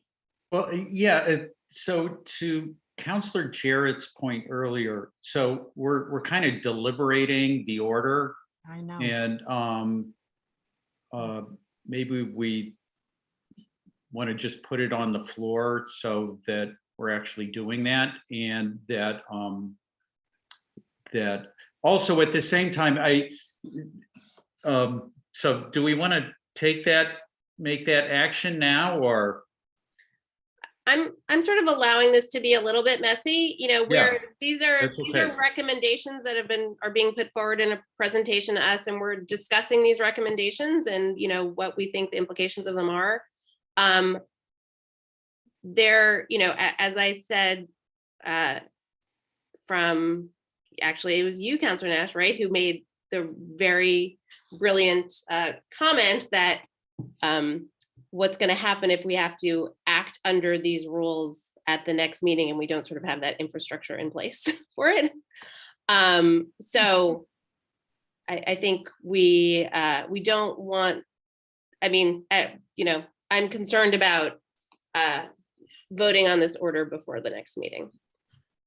So that is kind of to the point, that I'm hoping that we don't vote on this tonight, because I'm still trying to figure out the finance committee structure in my head, the threshold for referral. And at what point does investigating asking pertinent questions start to delve into deliberating? We've kind of done that right here. And that I have to say, this has been really helpful, being able to have this messier discussion. I also want to say that it's good we're not doing a first reading, or if this were an ordinance, we'd be doing 2 readings on this. I appreciate that this is kind of the process we're talking about, where something is introduced and we discuss it, and then the next time we actually vote on it. But I think we're seeing how messy, actual fact finding can be. Right. And so, anyway, yeah, I'm glad that we'll probably put this off until our next meeting to, as it'll give me a little time to figure some things out. Councilor Dwight might be about to say this, and if it's more comfortable, we could put this on the floor and then postpone voting on it. But Councilor Dwight? Well, actually, what I was going to say is the council president and I, well, this is the council president's order. So, but I was debating what the order meant, at least what it meant to me. So as I understood it, the council president understood it as an order to accept the rules, and I understood it as a request for accepting the recommendations, which is something different. It wasn't an order, it's just merely accepting the report. Pesticides report is a perfect example, and that was presented. We voted to accept it. We didn't vote an order on it until later. And that's what's going to be the case with the new council. They're going to, which is why we are giving them a baptism by fire tonight. I appreciate that, but the fact is that there will be the opportunity for them to understand, at least on some level, what the discussion points are. I, for one, think that, yes, I agree. I don't think we should vote on the order tonight, period. Because it really does create that constraint of functioning under those new rules at the next meeting. But I do think it's appropriate to discuss the recommendations. The recommendations first are being presented, and then the questions are being addressed and the questions are being asked. You're right. That is the description of deliberation. It is a debate of sorts. And that's why I'm a little more comfortable having a debate that's appropriate to accepting recommendations. You say potato, I say potato. I think, whatever, the end result that we want from this is at least an opportunity to make the case that the subcommittee make their presentation and make their case for the rule changes. The recommendations, for instance, the things that the council president has spotted are perfect, and other recommendations that Councilor Jarrett has made. Those all work, and it's part of the recommendations that we will be talking about perhaps in the next meeting if we do accept an order, where we can put it on the floor and debate those issues where we find that there is some marked disagreement. But at that point, think about it, we will vote and approve rules that we will not have to live under. We won't have to live under those rules. That would fall on the next council on their organizational meeting.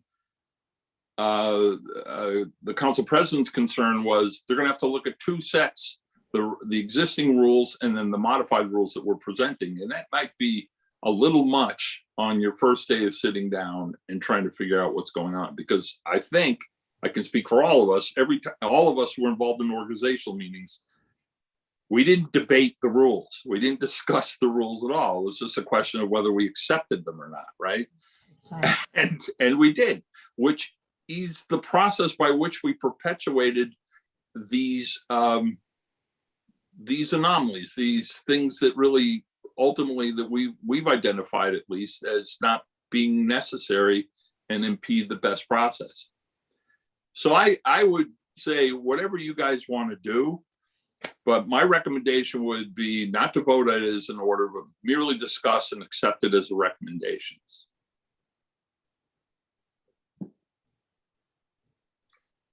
It should be noted that, in my time on the council, so 8 years, the rules have gone through 2 major revisions. So yes, there are some of these things, and again, to the work that Councilor Foster did on this, some of these things are more sort of cultural in how we do it versus rules, but it's not like we've been passing these down for generations and not giving them any sort of reflection. They've actually had some fairly significant revisions just in twice in less than a decade. Councilor Dwight? Well, if I may, of course, those were never referred to a committee. Essentially, that was 2 councilors in each instance writing and drafting them And then when they came back with their recommendations, those were discussed on the floor as their recommendations and eventually voted as an order in the middle of a session. But this is unprecedented, and I think right that this went to a committee that you designed, and I think it was brilliant actually to incorporate citizen input as well, because we always, I mean, usually with the council, it always decided. I mean, back when Councilor Labarge and I were first elected 2.5 centuries ago, we actually went on a retreat. There was no open meeting law at that point. We went on a retreat and isolated the public, and we had to hash it out about what the committees were going to be, what the rules were going to be, and so on and so forth. And then we came back and basically voted on it, and no one had any input on that. It was just us. I mean, remember, these rules are just for us, basically, but the purpose of these rules, and particularly in this charge, was to create accessibility for the public, clear process, and more transparency, and more, and also, as Member Simon has said, efficiency, to do the job that we were charged to do, rather than expose people to really long meetings that go, say, past 11 or so. Councilor Jarrett. May I suggest a path forward? I'm not sure the Rules Committee will like me for suggesting this, but the suggestion is that we lay out all of our other concerns or questions that we have at this meeting, and any of us, and then that the Rules Committee meet in between the next meeting to consider those concerns and come up with possibly amended language. Because if we don't do that, then we have to act individually, or under the open meeting law, perhaps Councilor Maori could figure everything out on her own, but I'm not sure she'd want to do that. So that was my thought in that. And then at the next meeting, we will have hopefully done our research and thinking, and possibly attended that Rules Committee meeting, and be able to accept the rules, the next one. Oh, I'm hearing crickets from that committee. I'm not sure what that does. That's different than this. It essentially, we kick it back to the committee that's making the recommendations. If there, the idea was to solicit the concerns and thoughts and ideas and even pushback from the body in the main. Now that's what we're doing, and then it's up to the body when we convene next time, the last time, to work it out then, I think. And if you any more information or any more suggestions or recommendations to be made, that would be the appropriate time to do it. I think a separate meeting of the Rules Committee would have us going, basically having the same conversations we've been having now for several months, with others participating. Not anything different than what we're doing right now, except it's a more expansive conversation, because we do have the councilors elect and everyone else, which they would also be able to attend this special meeting. But I would say this is that special meeting. At least this is what I'm thinking of it as. I should clarify. I saw that meeting as writing the language. Like, who is going to write the updated language? And if there is one person who, or a subset of folks who want to take that on to then propose, and maybe that's Laura coming off of all of the things that we discussed here. But I think there is language to be written. So my suggestion was to do it then, but it could be done in another fashion.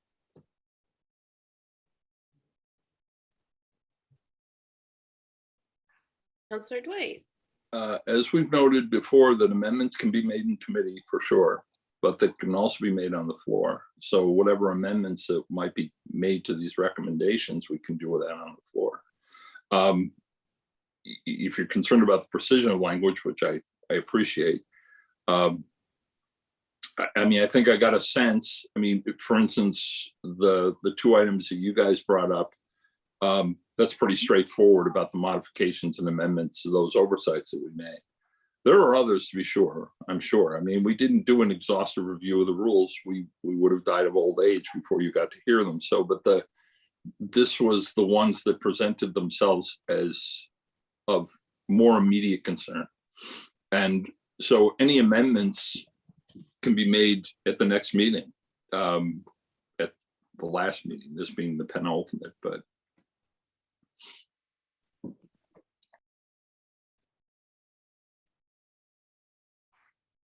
Okay.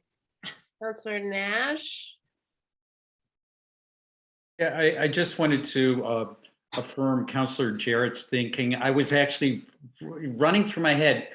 Does it help if we refer this? It's almost like we've created our own little purgatory here for all of these, for these questions around, referral, committee work, and that, and yeah, I actually had that thought, but I moved on from it, but I wanted you to know I had the same thought. So that's why I didn't jump on seconding it, but so. Okay, Counselor Dwight, and then let's wrap this Okay, up. yes, I would recommend that the organizational committee meeting make its referral. How's that? Because it's there, you guys are the ones who are going to have to live under these rules. If you have changes that you want to make in addition to or amplifying or changing these, that would be yours to make because you're the ones who will have to abide by these rules. Granted, your organizational meeting might be a little longer than they usually are, but I mean, that's the time to have that discussion. I realize, ideally, maybe this report would have come out a month ago, but there was too much work to be done. But the fact remains is that ultimately, whatever we were going to recommend, about 4 of us are not going to have to abide by these rules. And it wouldn't be appropriate for us to make decision on rules that the next council would have to abide by. So that would be my referral to the next council to make their discussion, debate, modifications where we'll call this a preface or an introduction to rule changes. And then it's up to the next council to decide what would work best for them. Because I think another meeting actually really doesn't get us where you want to go. So I'll just note that, so generally the organization for the counselors elect, or maybe I think we did this with this for this current term, but usually, so the organizational meeting is different than a regular council meeting. It's held before a regular council meeting. So we're still working on the schedule for the day that we're sworn in, that inauguration.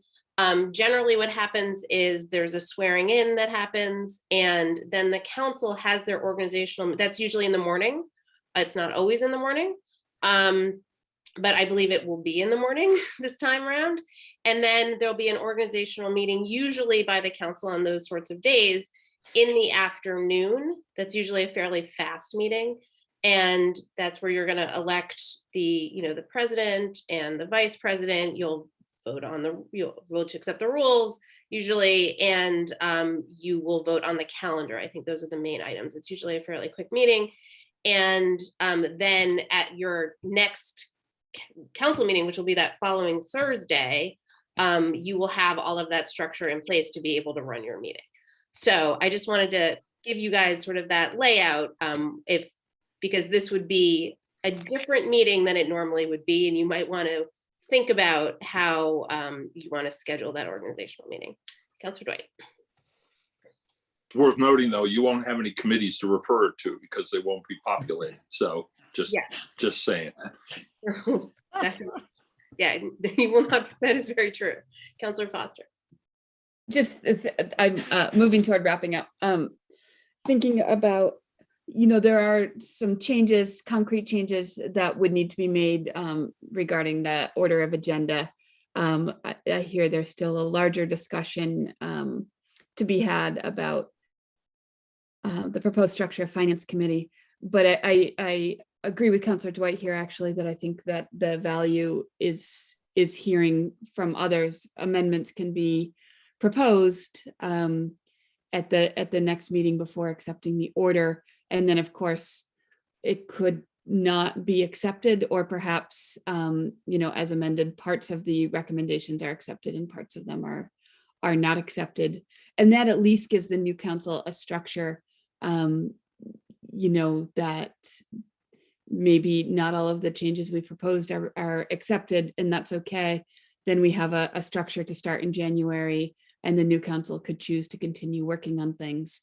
You know, I know this committee supports the changes that we've brought forward, and I would be happy to talk with anyone more about them as well, and look forward to picking up the discussion and the order next time around.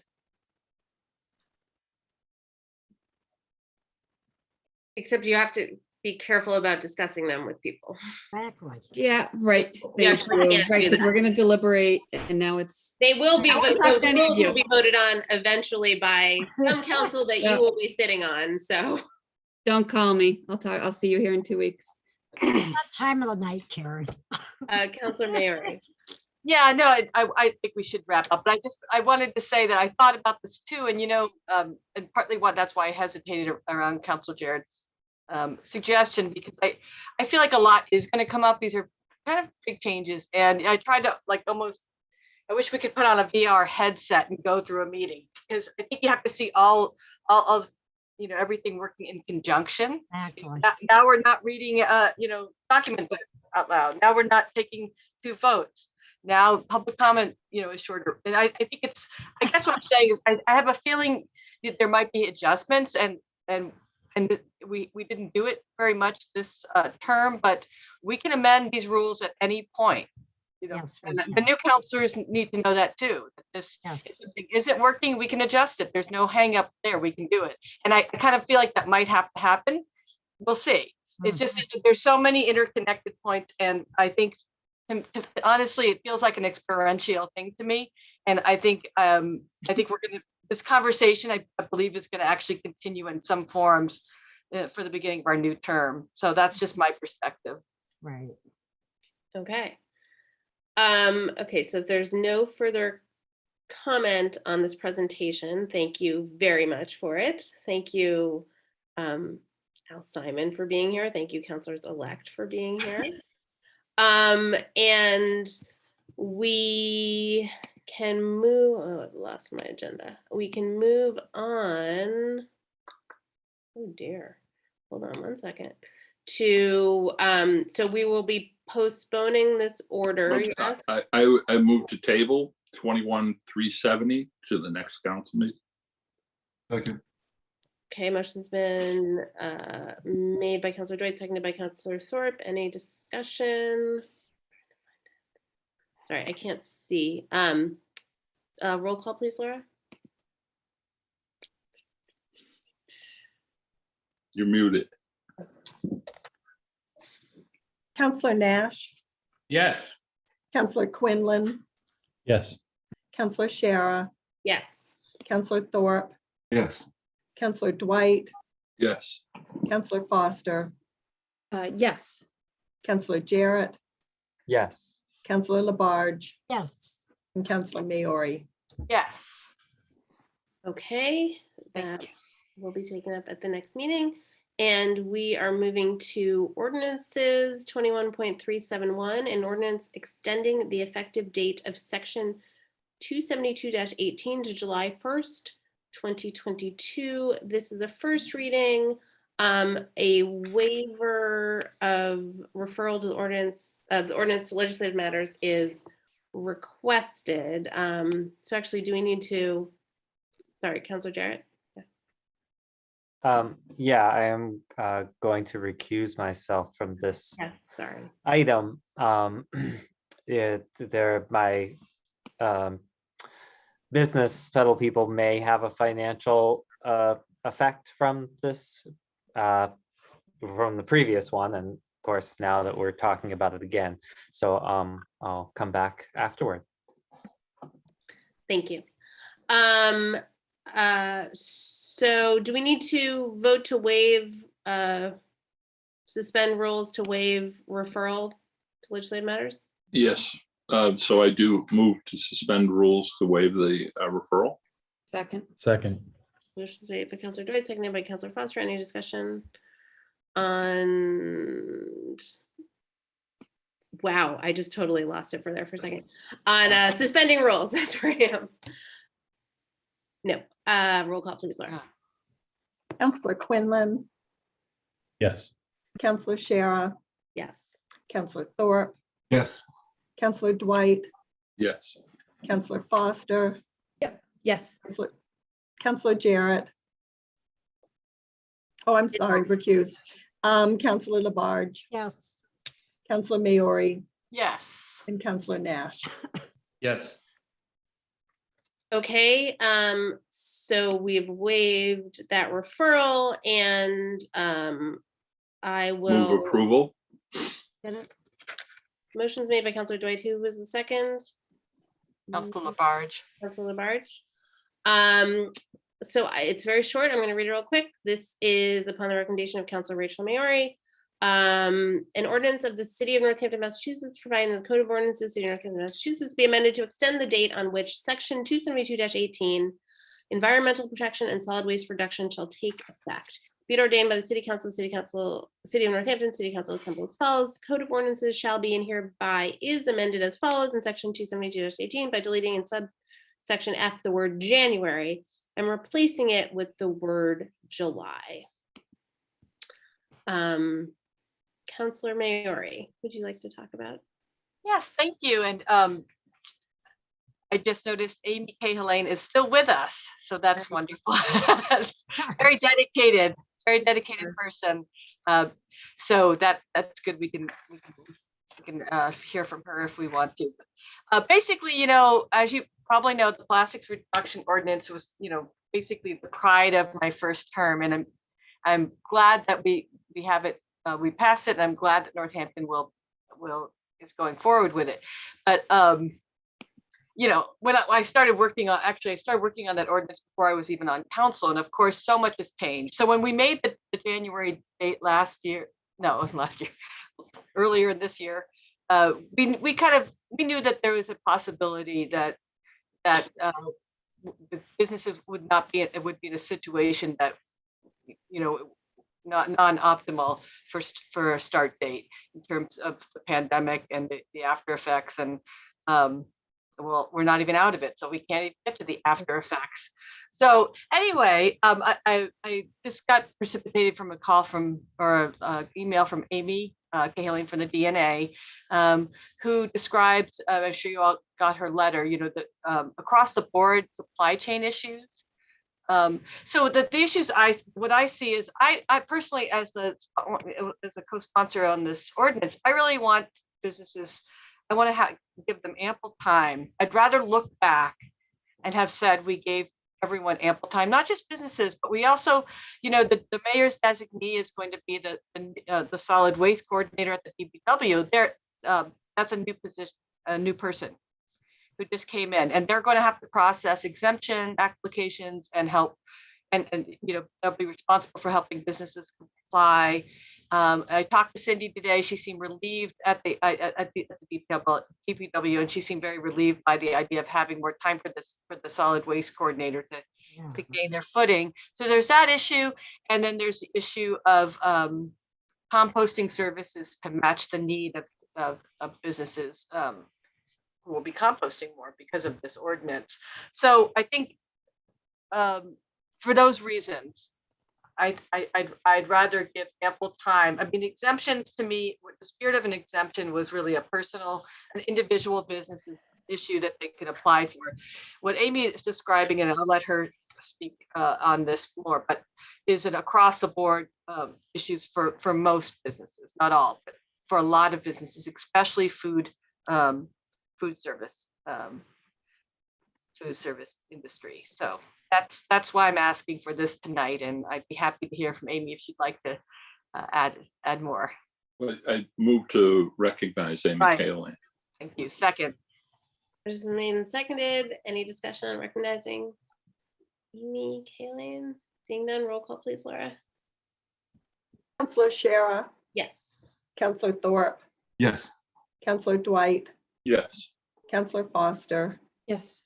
Counselor Labarge, Yes. Counselor Maori, Yes. Counselor Nash, Yes. and Counselor Quinlan. Yes.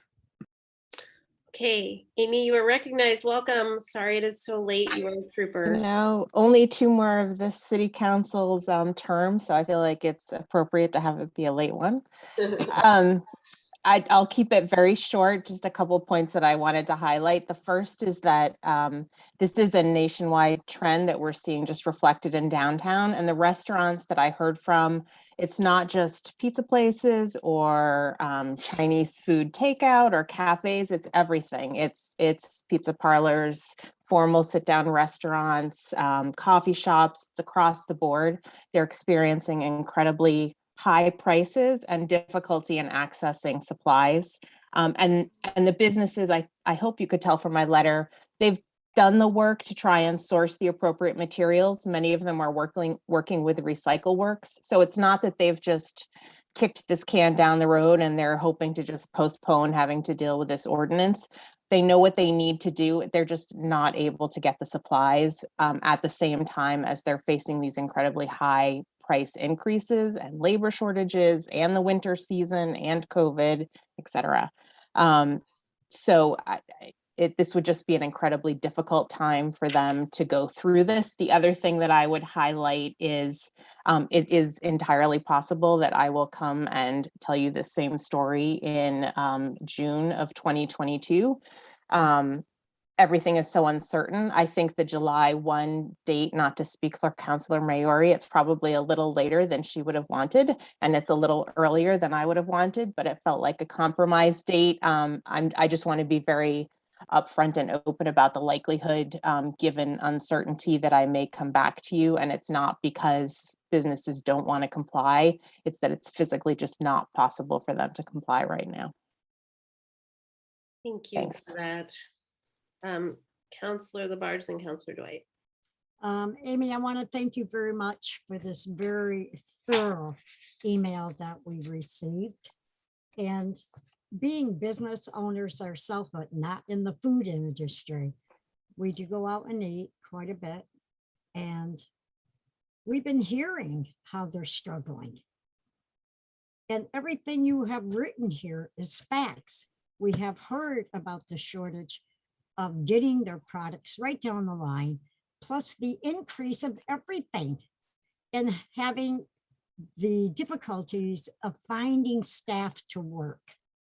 If you look around, and just not in our city, everywhere you go now, Williamsburg, right down the line, you'll see signs, hiring, need staff, right? I have to agree with you. I'm just saying this from my heart because of the business people that we have talked to nonstop. I think the ones that are probably doing good are lawyers, to be honest with you, because of people losing their homes right down the line. So I agree with, I think you will be back again in July, because I think that they're still not going to be on their feet yet. That's my feelings toward this, and also a lot of other people, because everybody has struggled so hard. Our restaurant owners, business owners, clothing, and up in Florence, right down the line, so it takes time to recover. And this COVID-19 really did a job in our city of Northampton and Florence and Leeds. And I have to thank Councilor Rachel Mayor for working with you and helping all our business people and doing this extension. So thank you both. Thank you, Councilor Dwight. As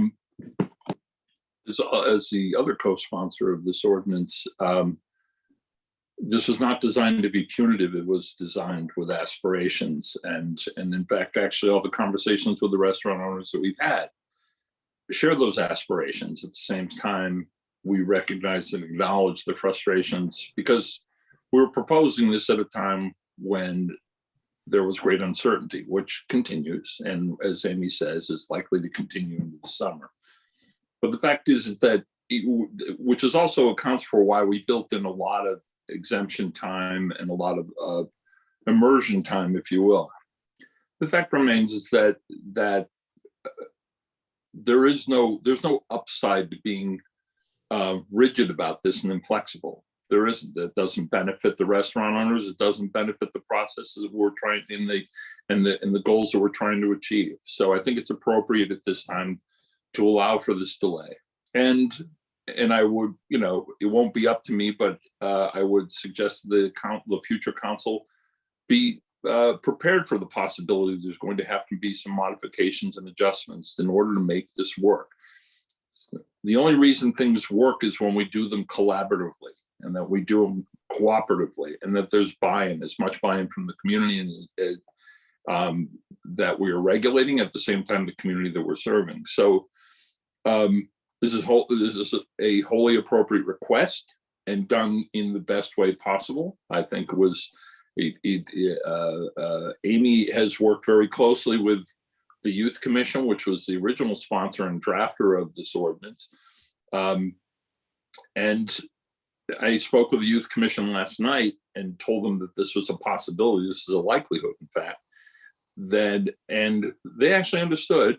They did understand the reason for it, and at the same time are anxious to see it realized. So I'm going to be with them on that. I'm anxious to see this realized, but at the same time, I think it's appropriate for us to respond with understanding and compassion and to grant this delay. Councillor Nash. Yeah, I just want to, commend the spirit of collaboration here. Councillor Maori, Councillor Dwight, and Amy, and that the goal here is to come up with a cleaner waste stream, and it's not to punish folks. And so we'll all keep pulling in the same direction, and and I'm happy to help with some of that outreach again, like I did last time when this was before council. And so, but yeah, this is good work here, and we'll keep moving forward. Councillor Foster and Councillor Maori.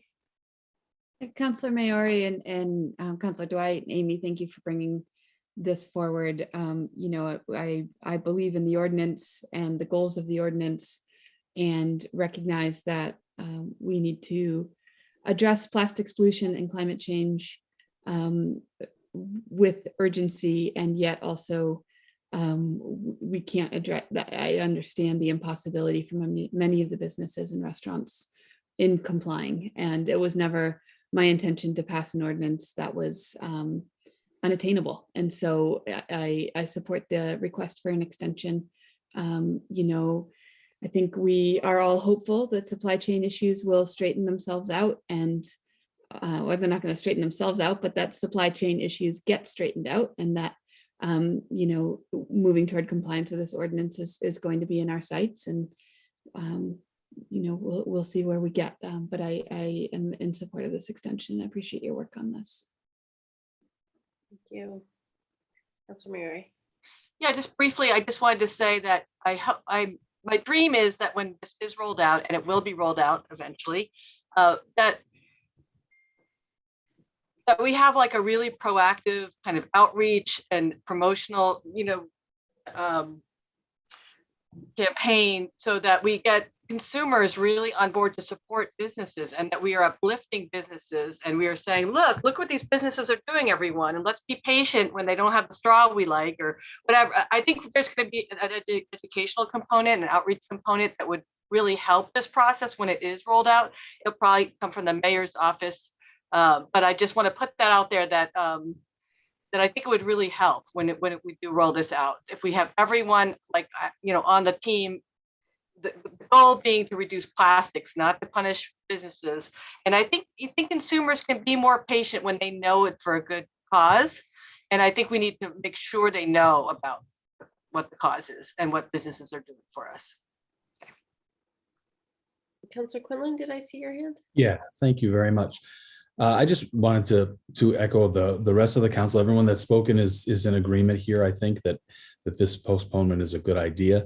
But I wanted to just mention, I think that when we voted to enact this, Councilor Mayor was just talking about outreach, just talking about public education around this. And even our facilities here in Northampton handling more compostables and that sort of thing. There's a lot of work to be done around this ordinance. It's not ready to just roll out. And I think when you say that you think it comes from the mayor's office, I don't disagree, but I also think the Youth Commission wants to be involved in this, that they should take a role in helping to educate the community.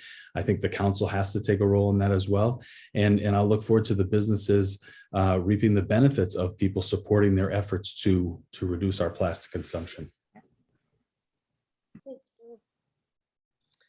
Okay, any further comments on this extension? All right, I feel like I'm missing some counselors, but seeing none, roll call, please, Laura. Counselor Thorpe, Yes. Counselor Dwight, Yes. Counselor Foster, Yes. Counselor Labarge, Yes. Counselor Maori, Yes. Counselor Nash, Yes. Counselor Quinlan, Yes. and Counselor Shara. Yes. Okay, that. I would like to move items Thank you, B Amy. through F as a group, please. Second, Sorry, first, so we'll take a second reading at the next meeting, yes? On that one, yes. On Okay. the, yeah. Okay, B, Wait a minute. what's up? Yes, someone, Counselor Mary. This is not true. Yeah. We just did the extending the effective date of section of section 2272-18. That we did first reading, yes, That's the first reading? yes. Okay. So I thought we were just doing one reading on this. Yeah, me So- too. Yes. Well, so that's why I wanted to see, do we want to do, I mean, so it's an ordinance, it needs two readings under Right. the rules. Rules. We waived the referral to legislative matters, but there's not a request for a second reading.